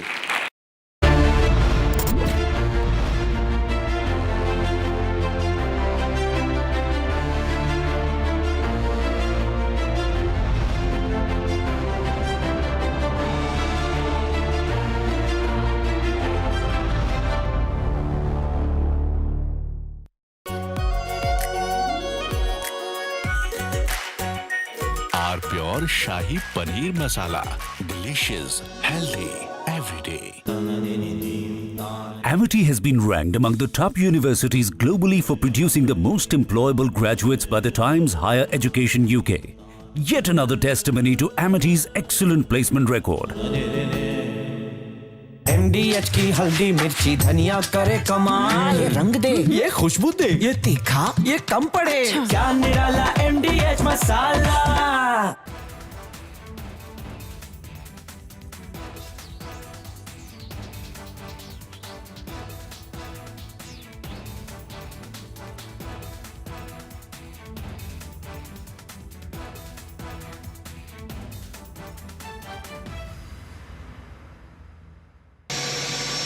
भाई मेरा बेटी को प्यार चाहिए, मेरा बेटी का blood आ रहा, नीचे से ब्लड आ रहा, प्यार चाहिए, दे दो। क्यों नहीं कर सकता? क्यों नहीं कर सकता? क्यों नहीं कर सकता? मेरे को प्यार चाहिए अभी।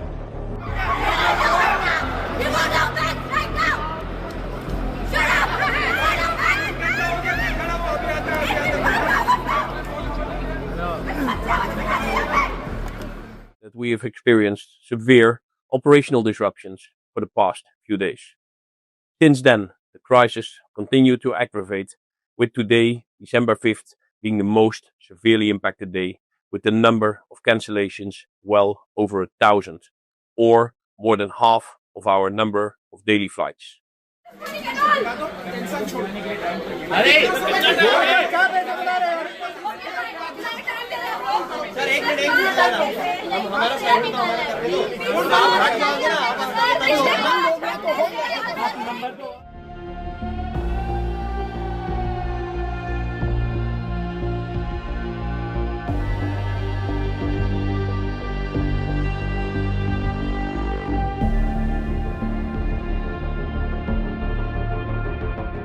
Various causes. Yet, for you as a customer, it's important how we as Indigo address this. We have defined 3 lines of action. Firstly, customer communication and addressing your needs. For this, messages have been sent on social media, and just now a more detailed communication with information on refunds, cancellations and other customer support measures was sent. Also, we've stepped up our call center capacity.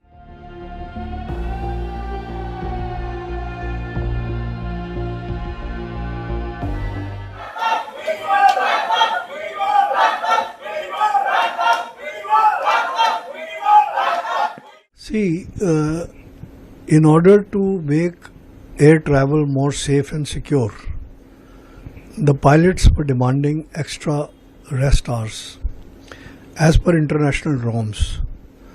So DGCA, on the directive of the courts, also declared the new norms for rest of 6 hours was increased to 8 hours. Similarly, the night flying hours were reduced, and directives were given more than 1 year back to all the airlines to recruit more pilots and staff and get ready for the new norms. All the airlines like Akasa, SpiceJet, Air India Express, they all adhered to the norms. But Indigo not only did not adhere to the norms, they also expanded their international route network and increased their domestic flights without increasing the crew and the pilots. The result was, when government wanted to enforce the policy deadline, which was in November, till November end, Indigo, rather than cutting down some of their flights, grounded most of their flights. They took up a lot of the bays. So on those bays, SpiceJet and Air India also could not land in certain airports. The result was there was complete chaos. And people who had to go to see dying relatives or for other things, they had to, either take charter flights or, buy tickets at exorbitant rates. So this was also exploitation by other airlines. Knowing there is a pilot shortage, tell me something. If there was a pilot shortage, why is it Akasha is not affected? Why is it Air India is not affected? Why is SpiceJet not affected? Basically, Indigo did not want to pay the market price. They announced an oversold tickets. And mind you, what planes are running, even those they are not willing to operate. Now, if there is a pilot shortage, is there a ground staff shortage? You have checked in passenger luggage, cancelled their flights, and they're taking 3-4 hours just to get their luggage back. This is the worst kind of strong arm tactic. It is criminal. It is outright criminal. The entire management of Indigo needs to be arrested. But clearly our minister has some kind of an understanding with him, or he has no understanding of the business. The question still hangs in the air, sharp and unanswered. When will this aviation nightmare finally end?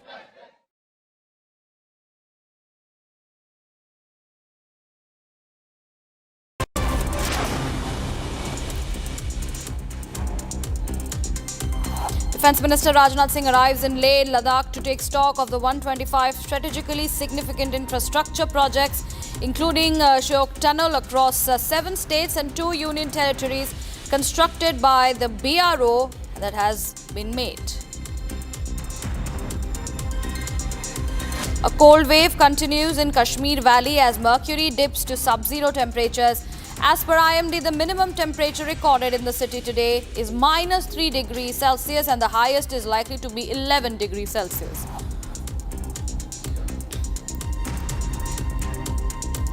Chief Minister Pushkar Singh Dhami offered prayers at the Bagnath Temple in Bageshwar. Dhami said that this place had held special significance since ancient times and he's developed this place and create a master plan for it.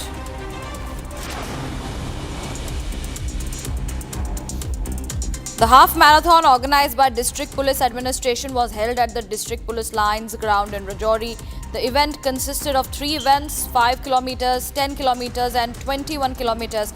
Children from Jammu and Kashmir across the Union Territory as well as outside participated and spread the message against consumption of drugs.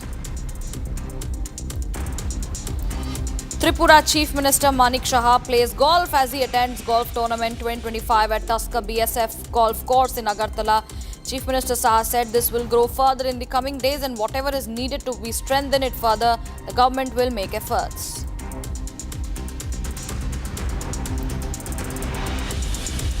Adani University hosted its second convocation ceremony on Saturday at the University Auditorium in Shantigram, celebrating the achievements of 87 graduating students, including 3 distinguished university medalists. The event brought together families, faculty, governing body members and industry leaders. Presiding over the ceremony, Dr. Preeti Ji Adani emphasized India's rise, the nation's civilizational depth and the responsibility of future leaders to build infrastructure that enhances quality of life. From Asia's largest news headquarters, setting the agenda for Bharat.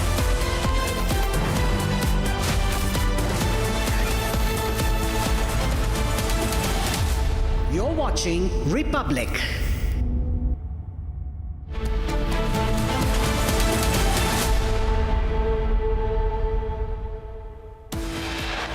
Republic speaks to Goa Chief Minister on fire tragedy. He says the club fire caused by internal fireworks, limited exits led to casualties. Exclusive video captures chaos at the Goa nightclub just as the fire started. Eyewitnesses say there were many security lapses. Indigo CEO latest statement says he's working to fix the disruptions latest by December 10. Amid Karnataka power tussle, DK Shivkumar issues a fresh statement, says be prepared for change. And Parliament gears up for a historic debate on Vande Mataram and electoral reforms this week.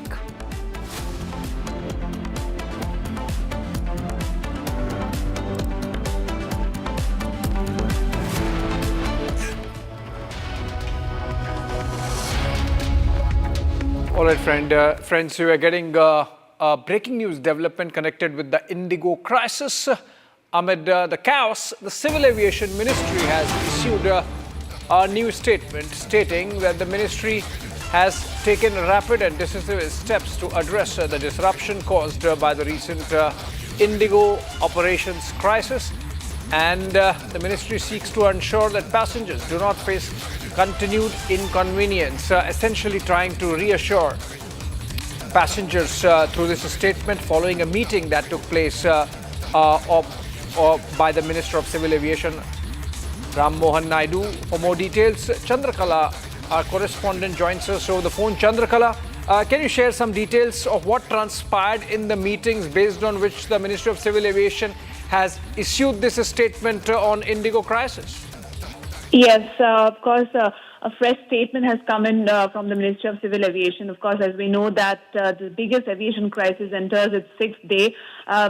Still, many flights remain cancelled. Indigo flights remain cancelled, leaving thousands of passengers stranded. Now, what we are learning is that in the Ministry of Civil Aviation has taken few steps and measures to for swift restoration of airline operation and for the betterment of the passenger. Of course, keeping in mind to ensure that the passenger do not face continued inconvenience. Now, what we are learning that air travel operations across the country are stabilizing at a fast pace. That's what the Minister of Civil Aviation has stated clearly in the statement. Also, the fact that they have taken few measures, including airfare regulation to prevent overcharging. In light of recent cancellations leading to a shift in demand and temporary surge in airfares, the ministry has intervened and introduced a cap on airfares with immediate effect. In fact, this measures ensures fairness and affordability for travellers when it comes to refunding and rescheduling of support. Yes. In fact, stay with us. That following the Ministry of Civil Aviation statement, there's also a post by Civil Aviation Minister Ram Mohan Naidu.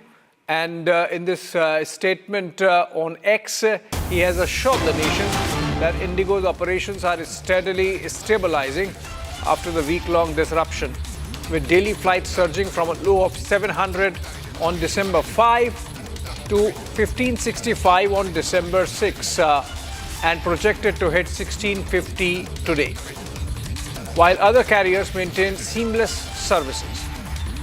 He also goes on to say that to curb exploitation amid the chaos, the Ministry of Civil Aviation has imposed fare caps, successfully moderating prices and preventing overcharging for desperate passengers. The minister has said that Indigo has been mandated to finalize all refunds by 8 p.m. tonight. And we are 4 minutes past 8 p.m. now, having already disbursed rupees 610 crores with no rescheduling fees and dedicated support cells in place. All this alongside instructions to reunite stranded travelers with their separated baggage within 48 hours, of which 3,000 pieces have been returned so far. A very comprehensive statement there, Chandrakala, by the Minister of Civil Aviation.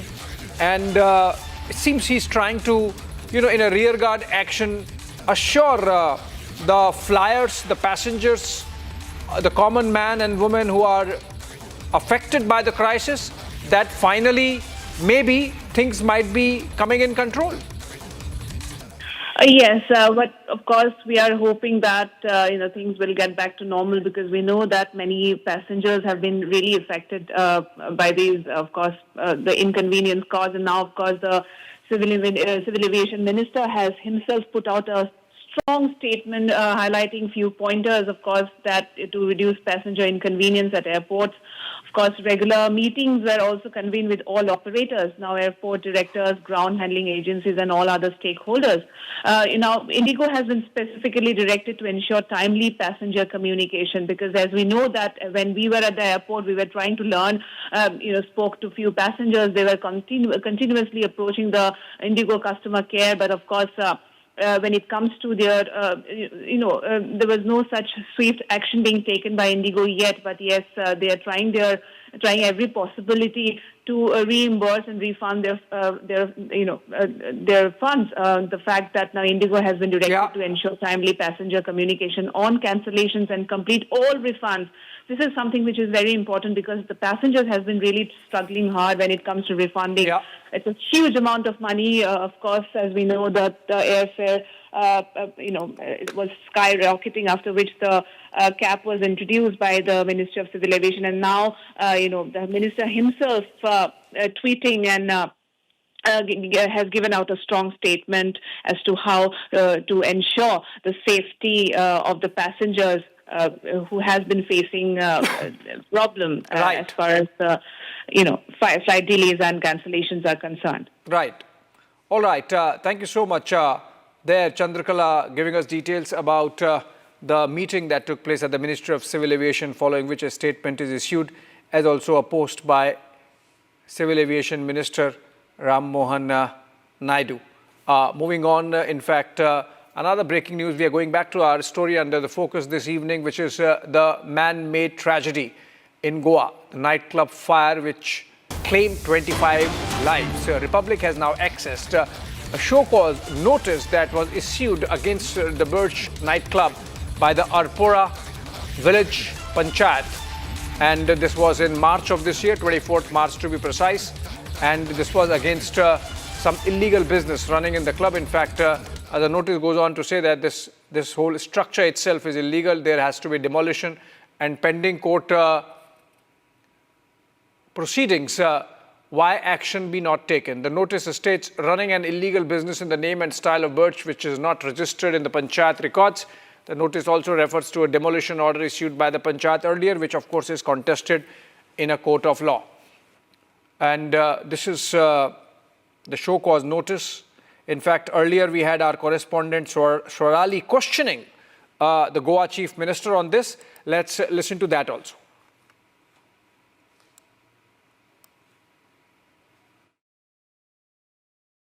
की जो opposition party है तो ये कह रहे हैं कि political support के बिना पूरे कोस्टल लाइन पर इलीगल कंस्ट्रक्शन नहीं चल सकता है. यहाँ पे कोई इलीगल कंस्ट्रक्शन नहीं चल रहा है, इसीलिए मैं बोल रहा हूँ, क्योंकि जिसके ऊपर यानी इसी क्लब और बाकी के ऊपर ही हम स्ट्रिक्टली एक्शन ले रहे हैं। सर ओनर्स के FIR हमने रजिस्टर्ड किया है, उनको हम अरेस्ट करेंगे। उसके लिए टीम्स कहाँ भेजी गई है सर? दिल्ली भेज गई है। आपकी जो अपोजिशन पार्टी है तो ये कह रहे हैं कि पॉलिटिकल सपोर्ट के बिना पूरे कोस्टल लाइन पर इलीगल कंस्ट्रक्शन नहीं चल सकता है। यहाँ पे कोई इलीगल कंस्ट्रक्शन नहीं चल रहा है, इसीलिए मैं बोल रहा हूँ, क्योंकि जिसके ऊपर यानी इसी क्लब और बाकी के ऊपर ही हम स्ट्रिक्टली एक्शन ले रहे हैं। और सर ओनर्स के FIR हमने रजिस्टर्ड किया है, उनको हम अरेस्ट करेंगे। उसके लिए टीम्स कहाँ भेजी गई है सर? दिल्ली भेज गई है। Swarali, in fact, joins us live from Panaji. And Swarali, you spoke to the Chief Minister, you attended the press conference. Did you get a sense that the Goa administration is going to pursue the matter to the last and punish those guilty, including those government officials, or you think that there was an element of wishy-washy handling?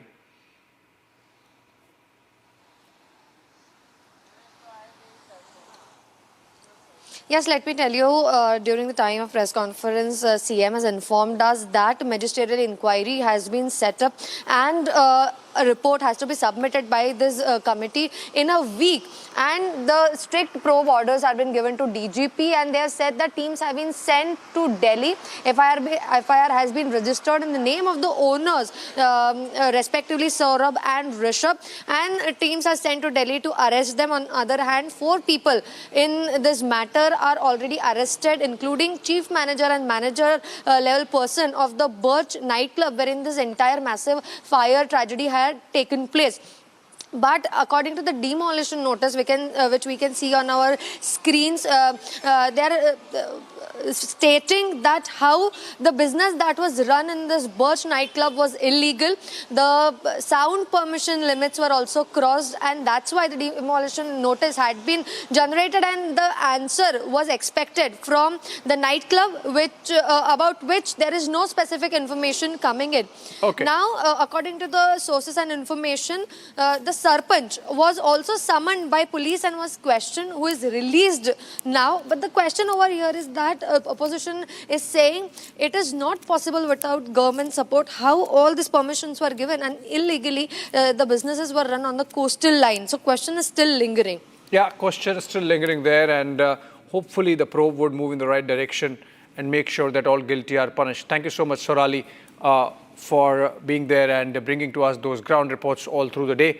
We're not leaving this story. Still, a devastating fire that happened at the Birch nightclub in Arpora, North Goa, turned a Bollywood-themed night into a tragedy, claiming 25 lives. But what led to the fire? The security and establishment lapses. The lapses in terms of arrangements that could have prevented the fire, the pyro show that was for which the arrangements were made, triggering chaos and suffocation inside the packed venue.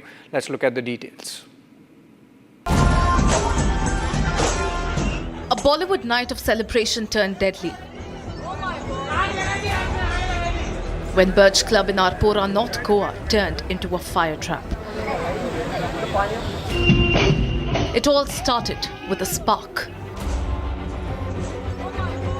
Panic spread within seconds. New footage from inside the Birch Club shows a singer mid-performance when flames burst out of the roof during a pyro show. A night meant for enjoyment sadly claimed the lives of 25 people and left 6 injured. 4 tourists and 19 staff members among those who perished. 3 died from burn injuries. The rest suffocated as thick smoke filled the tightly packed nightclub.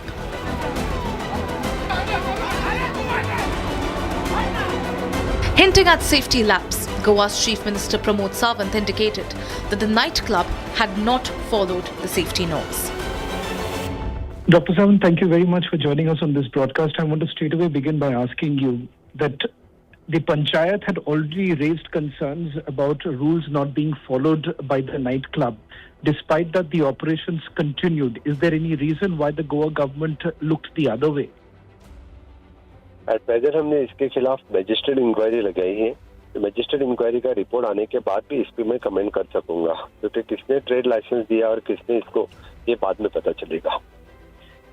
Doctor Sawant, preliminary जो information आपके पास आई है उससे आपको क्या जानकारी मिल रही है कि आखिरकार ये क्या कारण हो सकता है? क्योंकि कुछ लोग ये कह रहे थे कि कुछ पायरोज विजुअल्स हो रहे थे, कुछ प्रोग्राम चल रही थी, उस वक्त आग लगी. आपके पास सही कहा, आपने सही कहा. इस कुछ तो पैरोल्स कुछ तो वहाँ पे लगे थे, तो क्लब के ऊपर वाले हॉल में आग लगी और वहाँ से लोग बाहर एक ही दरवाजे से जो निकलना था, ज्यादा लोग बाहर निकल आए, लेकिन जो लोग उनके ग्राउंड फ्लोर में चले गए वो सफोकेशन के वजह से उनकी डेथ हो गई है. ये प्रिलिमिनरी इंक्वायरी तो आई है. इसके 25 लोगों की डेथ हो गई है, 6 लोग अभी एडमिटेड है, they are out of danger. उनके ट्रीटमेंट अच्छी तरह से चल रही है. तो फिर बाकी तो जो रिपोर्ट आएगा उसके अनुसार हम strictly actions will take against that club owner and club managers. एक आखिरी सवाल डॉक्टर सावंत करना चाहूंगा कि आखिरकार जब आप देखें कि कई सारे रूल्स एंड रेगुलेशंस को फ्लाउट किया गया है प्रिलिमिनरी इंफॉर्मेशन के तहत, आप अगर देखें, आप किसको जिम्मेदार ठहराएंगे? क्योंकि जिस तरह से आपके सरकार के ऊपर आरोप लग रहे हैं, रिपोर्ट आने के बाद ही इसके ऊपर बात करना उचित. रिपोर्ट आने के बाद ही इसके ऊपर बात करना उचित रहेगा. We are waiting for the report. Thank you. A magisterial inquiry to examine fire safety compliance, building norms, and alleged illegal operations has been ordered. The club's controversial history has also come to light. A demolition order was issued against Birch Club a month ago, calling the structure illegal. But the club approached high authorities and managed to stay the order. Meanwhile, the Congress still continues to politicize the heart-wrenching incident. मुख्यमंत्री कल रात में हमने देखा कि on record उन्होंने बोला है कि this is a dangerous situation and people are not following the norms. इसका मतलब क्या है? इसका मतलब है कि गोवा राज्य के मुख्यमंत्री ने स्वीकार किया है कि उसकी एडमिनिस्ट्रेशन फेल हो चुकी है. We demand that the chief minister and all the ministers involved in giving the permissions to this, whether it is illegal, legal, we don't know, they have to resign immediately on moral and political grounds, because 25 innocent लोगों की जान गई है. So far, in the preliminary action, FIR has been registered against 2 owners, Saurabh and Gaurav Luthra, and others from the management. A night meant for music and celebration turned into one of Goa's darkest tourism tragedies.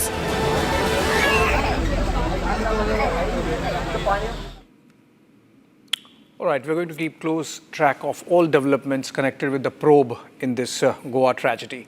Moving on for now on to some political developments that happened across the country. First up, Punjab, where Navjot Singh Sidhu, the former Punjab Congress president and cricketer turned politician, wants to come back or make a comeback to active politics.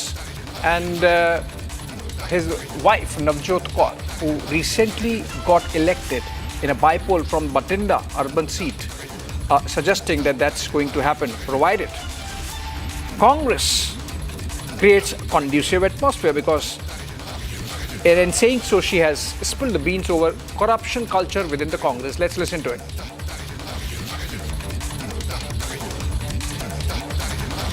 Congress के पूर्व प्रदेश अध्यक्ष रहे नवजोत सिंह सिद्धू जी की पत्नी नवजोत कौर सिद्धू जी ने एक बहुत गंभीर आरोप लगाया है. उन्होंने कहा है कि कांग्रेस में मुख्यमंत्री का पद कम से कम 500 करोड़ रुपए अटैची में आप दें, उसके बगैर संभव नहीं है. और कांग्रेस में आरोप पहली बार नहीं लगा है. इससे पहले भी कांग्रेस की वरिष्ठ नेता मार्गरेट अल्वा ने अपनी किताब करेज एंड कमिटमेंट में लिखा था कि 2008 के कर्नाटक विधानसभा चुनावों में सारी सीटों की बोली लग रही थी, यानी जो जितना पैसा दे सकता है उनकी नीलामी ऐसी हो रही थी. अतः यह स्पष्ट है कि भ्रष्टाचार में आकंठ डूबी कांग्रेस के अंदर भ्रष्टाचार का रोग अब पार्टी के अंदर तक भी इस सीमा तक पहुंच गया है कि देश की जनता को बहुत सावधान रहना चाहिए कि ये लोग पार्टी के अंदर भी लोकतंत्र के दुश्मन हैं और पार्टी के बाहर भी लोकतंत्र के दुश्मन हैं. Well, that was in fact a BJP reaction by Sudhanshu Trivedi to what Navjot Kaur said earlier. And from Punjab, we move to Pune. In the Parth Pawar land case or land scam there, the Revenue Department's Sub-Registrar Ravindra Taru was arrested, and another arrest has also been made in this case. Ravindra Taru had registered the land worth 1800 crores in the name of Parth Pawar's a media company for just 267 crore rupees, allegedly violating rules and laws, waiving the stamp duty. We in fact have Satyaprakash joining us over the phone from Mumbai. For more on this, Satyaprakash, FIR was filed by Pune police on 6th of September. More than 2 months later now, action happening. One person getting arrested, but still a small fry. You think the food chain will go up the ladder and the police would make some big arrests? देखिए, इस मामले को लेकर ये Pune police ने दूसरी गिरफ्तारी किया है, क्योंकि जिस तरह से इस मामले में क्योंकि लगभग 300 करोड़ रुपए जो स्टैंप ड्यूटी था, स्टैंप ड्यूटी में छूट मिला था, जो पार्थ पवार की कंपनी ने जब रजिस्ट्रेशन कराया था उस समय 1800 करोड़ की जमीन थी और जो कि 300 करोड़ रुपए का स्टैंप ड्यूटी बन रहा था, लेकिन स्टैंप ड्यूटी को माफ किया था। इसी मामले में लेकर पुणे पुलिस ने मामला दर्ज किया था। 3 आरोपी बनाया था, जिसमें दिग्विजय पाटिल और शीतल तेजवानी जो है ऑलरेडी अरेस्ट है, गिरफ्तार है। और दूसरी गिरफ्तारी ये हुआ है क्योंकि इस मामले में मुख्य भूमिका में ये राजस्व विभाग के अधिकारी ये थे।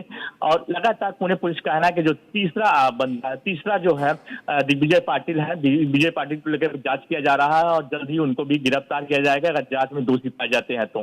जी Right. Satyaprakash, in fact, stay with us. There is another breaking coming in connection with Bollywood. In fact, filmmaker. Okay, next breaking. We are moving on. And the next breaking is about filmmaker Vikram Bhatt, who has been arrested by the Rajasthan police in a 30 crore rupees fraud case. Case had been registered against Bhatt in Rajasthan.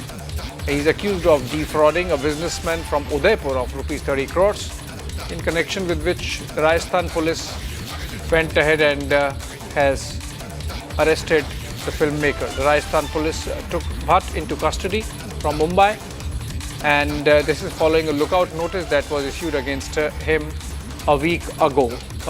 Satyaprakash, what more can you share about this? Is he arrested from Mumbai? Has he been taken to Rajasthan and Udaipur? What are the details? What's the fraud case? देखिए, 30 करोड़ घोटाले का मामला था और Rajasthan police लगातार Udaipur police में मामला दर्ज हुआ था और मामले को लेकर जांच कर रही थी। और इसके पहले ही नोटिस निकाला था उदयपुर पुलिस और उनको बुलाया था पूछताछ के लिए, लेकिन हाजिर नहीं हुए थे। जिसके बाद कहीं न कहीं आज राजस्थान पुलिस पहुंची और इस मामले को लेकर विक्रम भट्ट को गिरफ्तार किया है। यहाँ से मुंबई से राजस्थान पुलिस लेकर गई है, जो कि वहाँ पे कोर्ट में पेश करेगी कि जो मामला है। All right, I think we lost the line there, but Vikram Bhatt there, Bollywood producer, arrested. And from Bollywood, we move on. And Defence Minister Rajnath Singh inaugurated the Shyok Tunnel in Leh, Ladakh earlier in the day. While addressing the BRO personnel, the minister also referred to success of Operation Sindoor, saying that the world witnessed India's decisive response to Pak and its terror. Here is a quick report.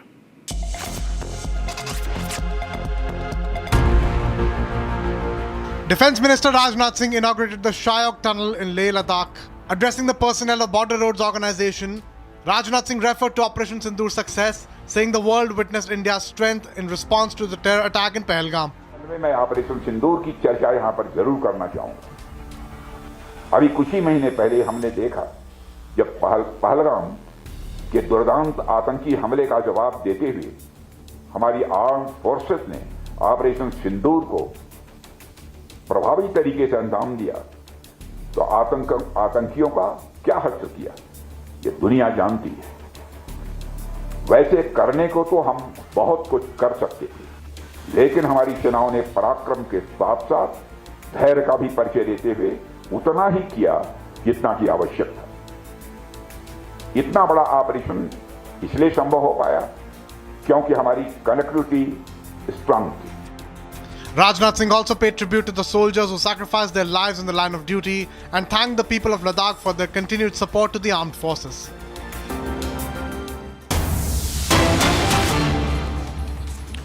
All right, a breaking news development on the Indigo crisis front. The DGCA, in fact, has sent across another show cause notice to the airline for non-compliance of earlier show cause.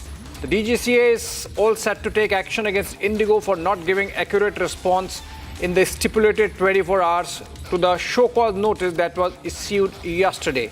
Now, this one, the latest one, has come today evening, and this is after meeting regarding the Indigo CEO, after the Indigo CEO was called by the DGCA, and unsatisfactory answers have led to this particular show cause notice. In fact,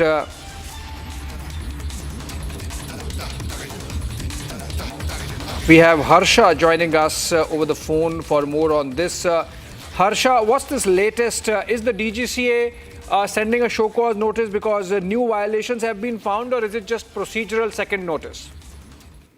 So, Abhishek, there was a meeting which was called by DGCA today evening at around 6 o'clock in its office by the regulatory officials, and that was the decision which was to be taken regarding the earlier violations and the earlier show cause notice which Indigo didn't comply by.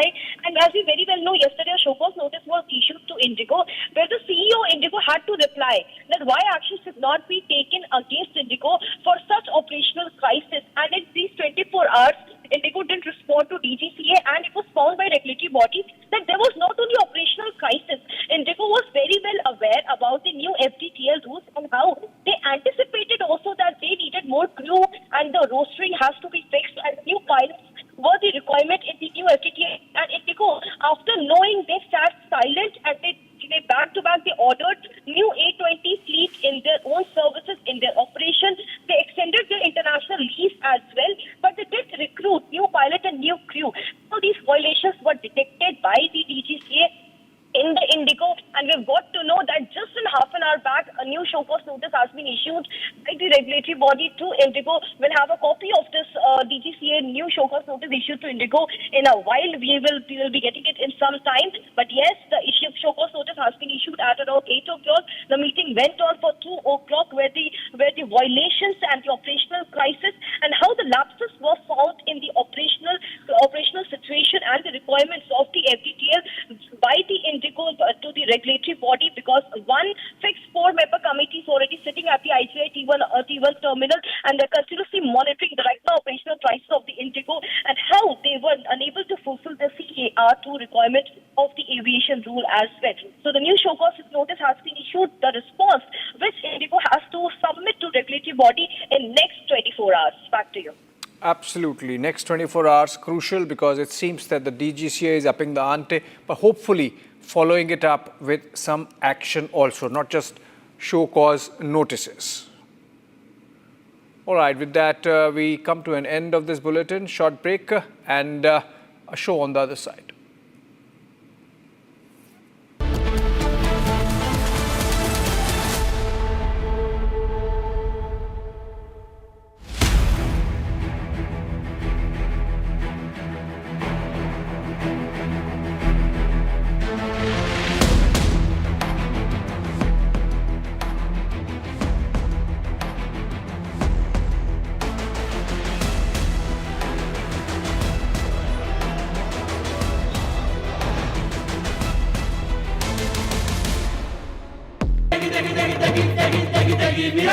MDH की देगी मीरज, देगी मिर्च का तड़का, अंग अंग फड़का। MDH की देगी Miraj. Amity has been ranked among the top universities globally for producing the most employable graduates by the Times Higher Education UK. Yet another testimony to Amity's excellent placement record.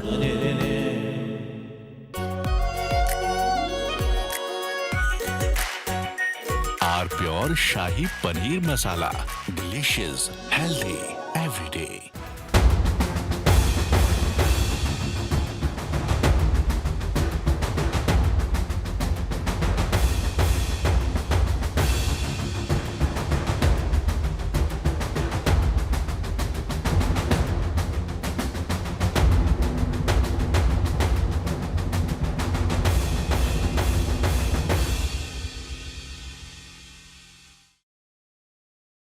आधे बाउल दही में 4 चम्मच MDH चटनी पुदीना मसाला डाला, stir करो, पुदीना चटनी तैयार। MDH चटनी पुदीना मसाला।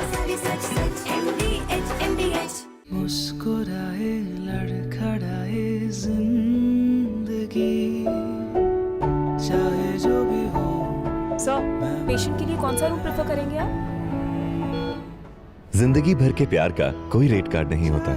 Tata AIG health insurance, with you like family, with you always. थोड़े में ज्यादा स्वाद, यही तो है इसकी खास बात। वाओ मामा, क्या स्वाद है। अरे मेरे राजा,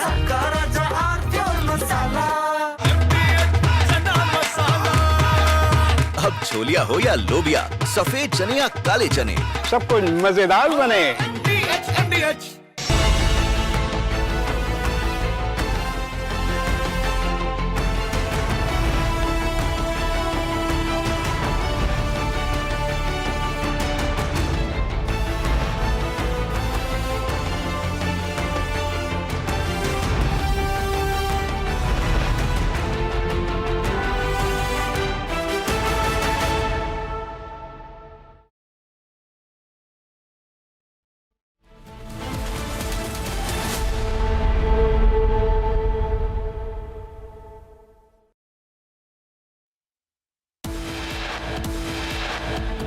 Top headlines that we're tracking here on Sunday evening. Republic speaks to Goa Chief Minister on fire tragedy. He says the club fire caused by internal fireworks, limited exits led to the casualties. Exclusive video captures chaos at Goa Nightclub as fire started. Eyewitnesses say that there were many security lapses.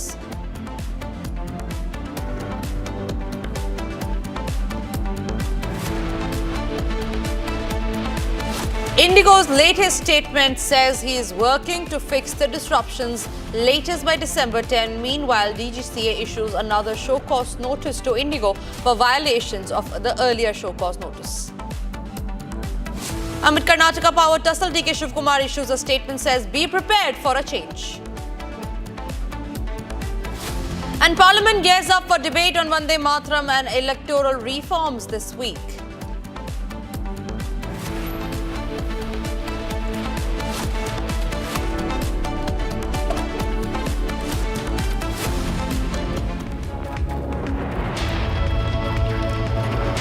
Ladies and gentlemen, a fun night of music and dance turned into a scene of death and despair in North Goa. A massive fire ripped through a packed club in Arpora, killing at least 25 people. Eyewitnesses describe hearing a loud explosion followed by plumes of smoke and panic as people ran for their lives. Most victims died of suffocation after being trapped in the basement. Authorities have now ordered a probe into the safety lapses as families mourn the dead ones. A weekend party night turned fatal in Goa.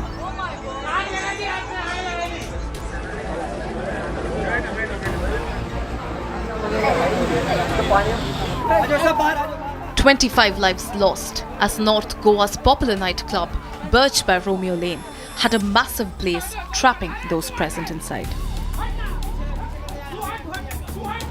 4 of them were tourists, while 19 were staff members of the club, even as some remain yet to be identified.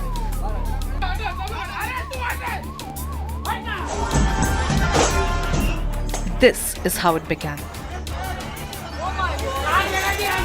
The video from a dance floor captures chaos at the nightclub moments before the fire erupted.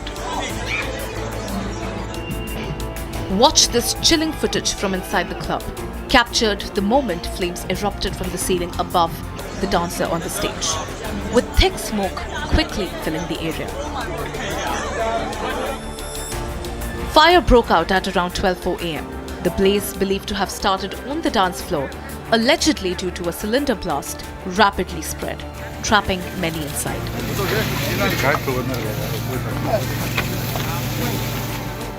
Eyewitnesses described hearing a massive explosion. Panic spread within seconds as the fire engulfed the entire nightclub, leaving no clear escape.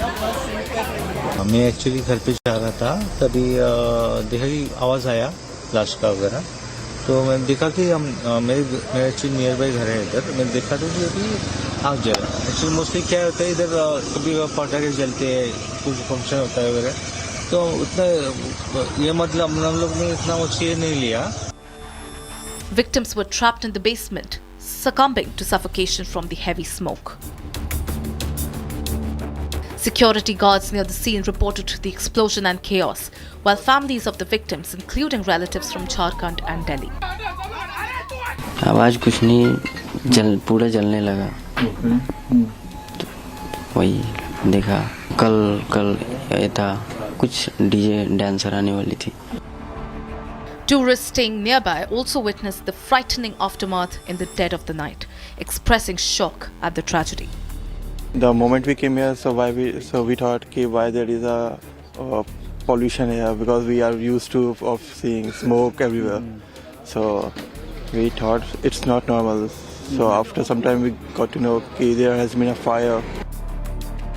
Authorities have launched a detailed probe into the potential safety lapses, including fire clearance, emergency exits, overcrowding, basement access, and use of pyro guns.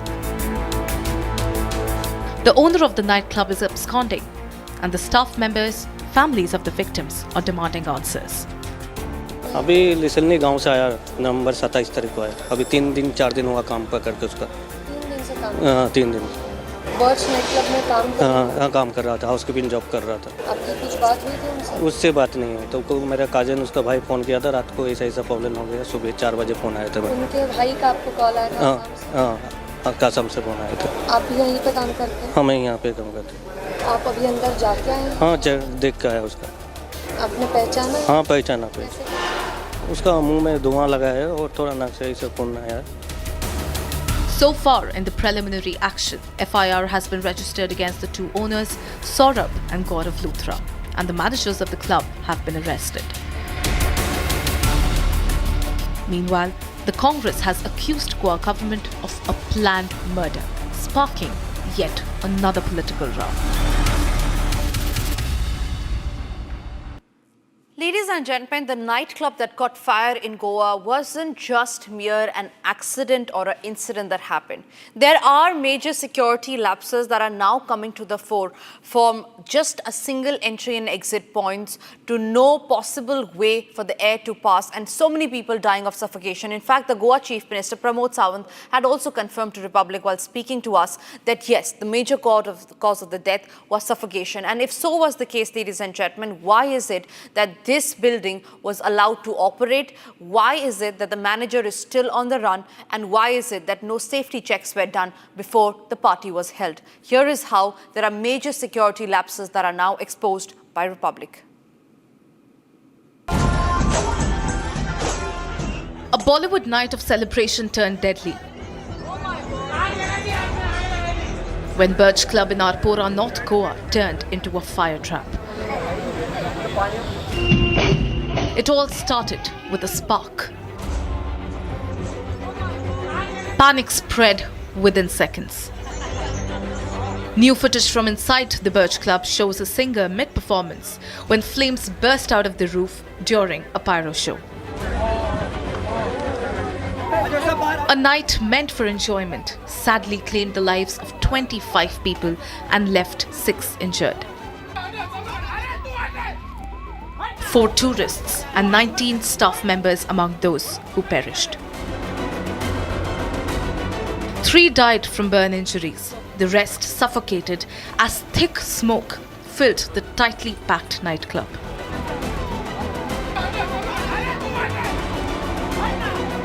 Hinting at safety lapse, Goa's Chief Minister Pramod Sawant indicated that the nightclub had not followed the safety norms.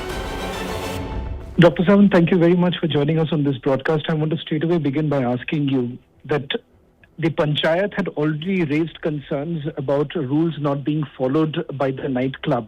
Despite that, the operations continued. Is there any reason why the Goa government looked the other way? At present हमने इसके खिलाफ magistrate inquiry लगाई है।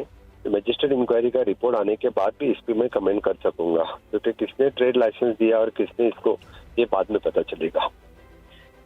Doctor Sawant, preliminary जो information आपके पास आई है उससे आपको क्या जानकारी मिल रही है कि आखिरकार ये क्या कारण हो सकता है? क्योंकि कुछ लोग ये कह रहे थे कि कुछ पायरोज विजुअल्स हो रहे थे, कुछ प्रोग्राम चल रही थी, उस वक्त आग लगी। आपके पास इस वक्त आपने सही कहा। इस कुछ तो ये पैरोल्स कुछ तो वहाँ पे लगे थे, तो क्लब के ऊपर वाले हॉल में आग लगी और वहाँ से लोग बाहर एक ही दरवाजे से जो निकलना था वो ज्यादा लोग बाहर निकल आए, लेकिन जो लोग उनके ग्राउंड फ्लोर में चले गए वो सफोकेशन के वजह से उनकी डेथ हो गई है। ये प्रिलिमिनरी इंक्वायरी तो आई है। इसके 25 लोगों की डेथ हो गई है, 6 लोग अभी एडमिटेड है, they are out of danger, उनके ट्रीटमेंट अच्छी तरह से चल रही है। तो फिर बाकी तो जो रिपोर्ट आएगा उसके अनुसार हम strictly actions will take against that club owner and club managers. एक आखिरी सवाल डॉक्टर सावंत करना चाहूंगा कि आखिरकार जब आप देखें कि कई सारे रूल्स एंड रेगुलेशंस को फ्लाउट किया गया है प्रिलिमिनरी इंफॉर्मेशन के तहत, आप अगर देखें, आप किसको जिम्मेदार ठहराएंगे? क्योंकि जिस तरह से आपके सरकार के ऊपर आरोप लग रहे हैं, रिपोर्ट आने के बाद ही इसके ऊपर बात करना उचित, रिपोर्ट आने के बाद ही इसके ऊपर बात करना उचित रहेगा। We are waiting for the report. Thank you. A magisterial inquiry to examine fire safety compliance, building norms and alleged illegal operations has been ordered. The club's controversial history has also come to light. A demolition order was issued against Birch Club a month ago, calling the structure illegal. But the club approached high authorities and managed to stay the order. Meanwhile, the Congress still continues to politicize the heart-wrenching incident. मुख्यमंत्री कल रात में हमने देखा कि on record उन्होंने बोला है कि this is a dangerous situation and people are not following the norms. इसका मतलब क्या है? इसका मतलब है कि गोवा राज्य के मुख्यमंत्री ने स्वीकार किया है कि उसकी एडमिनिस्ट्रेशन फेल हो चुकी है। We demand that the chief minister and all the ministers involved in giving the permissions to this, whether it is illegal, legal, we don't know, they have to resign immediately on moral and political grounds because 25 innocent लोगों की जान गई है। So far, in the preliminary action, FIR has been registered against 2 owners, Saurabh and Gaurav Luthra, and others from the management. A night meant for music and celebration turned into one of Goa's darkest tourism tragedies.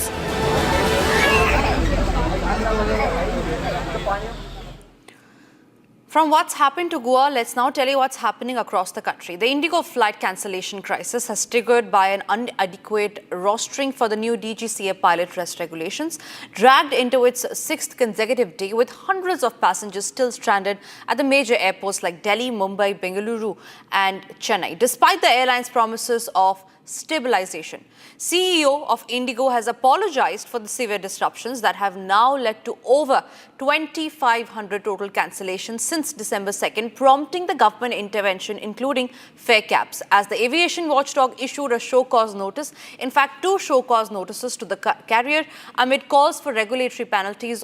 What the critics dubbed this was India's worst aviation meltdown in the recent years. Operations are projected to normalize by December 10 to 15, but the fiasco has only exposed the deep-seated manpower planning flaws in the low-cost giant that dominates 2/3 of the domestic traffic.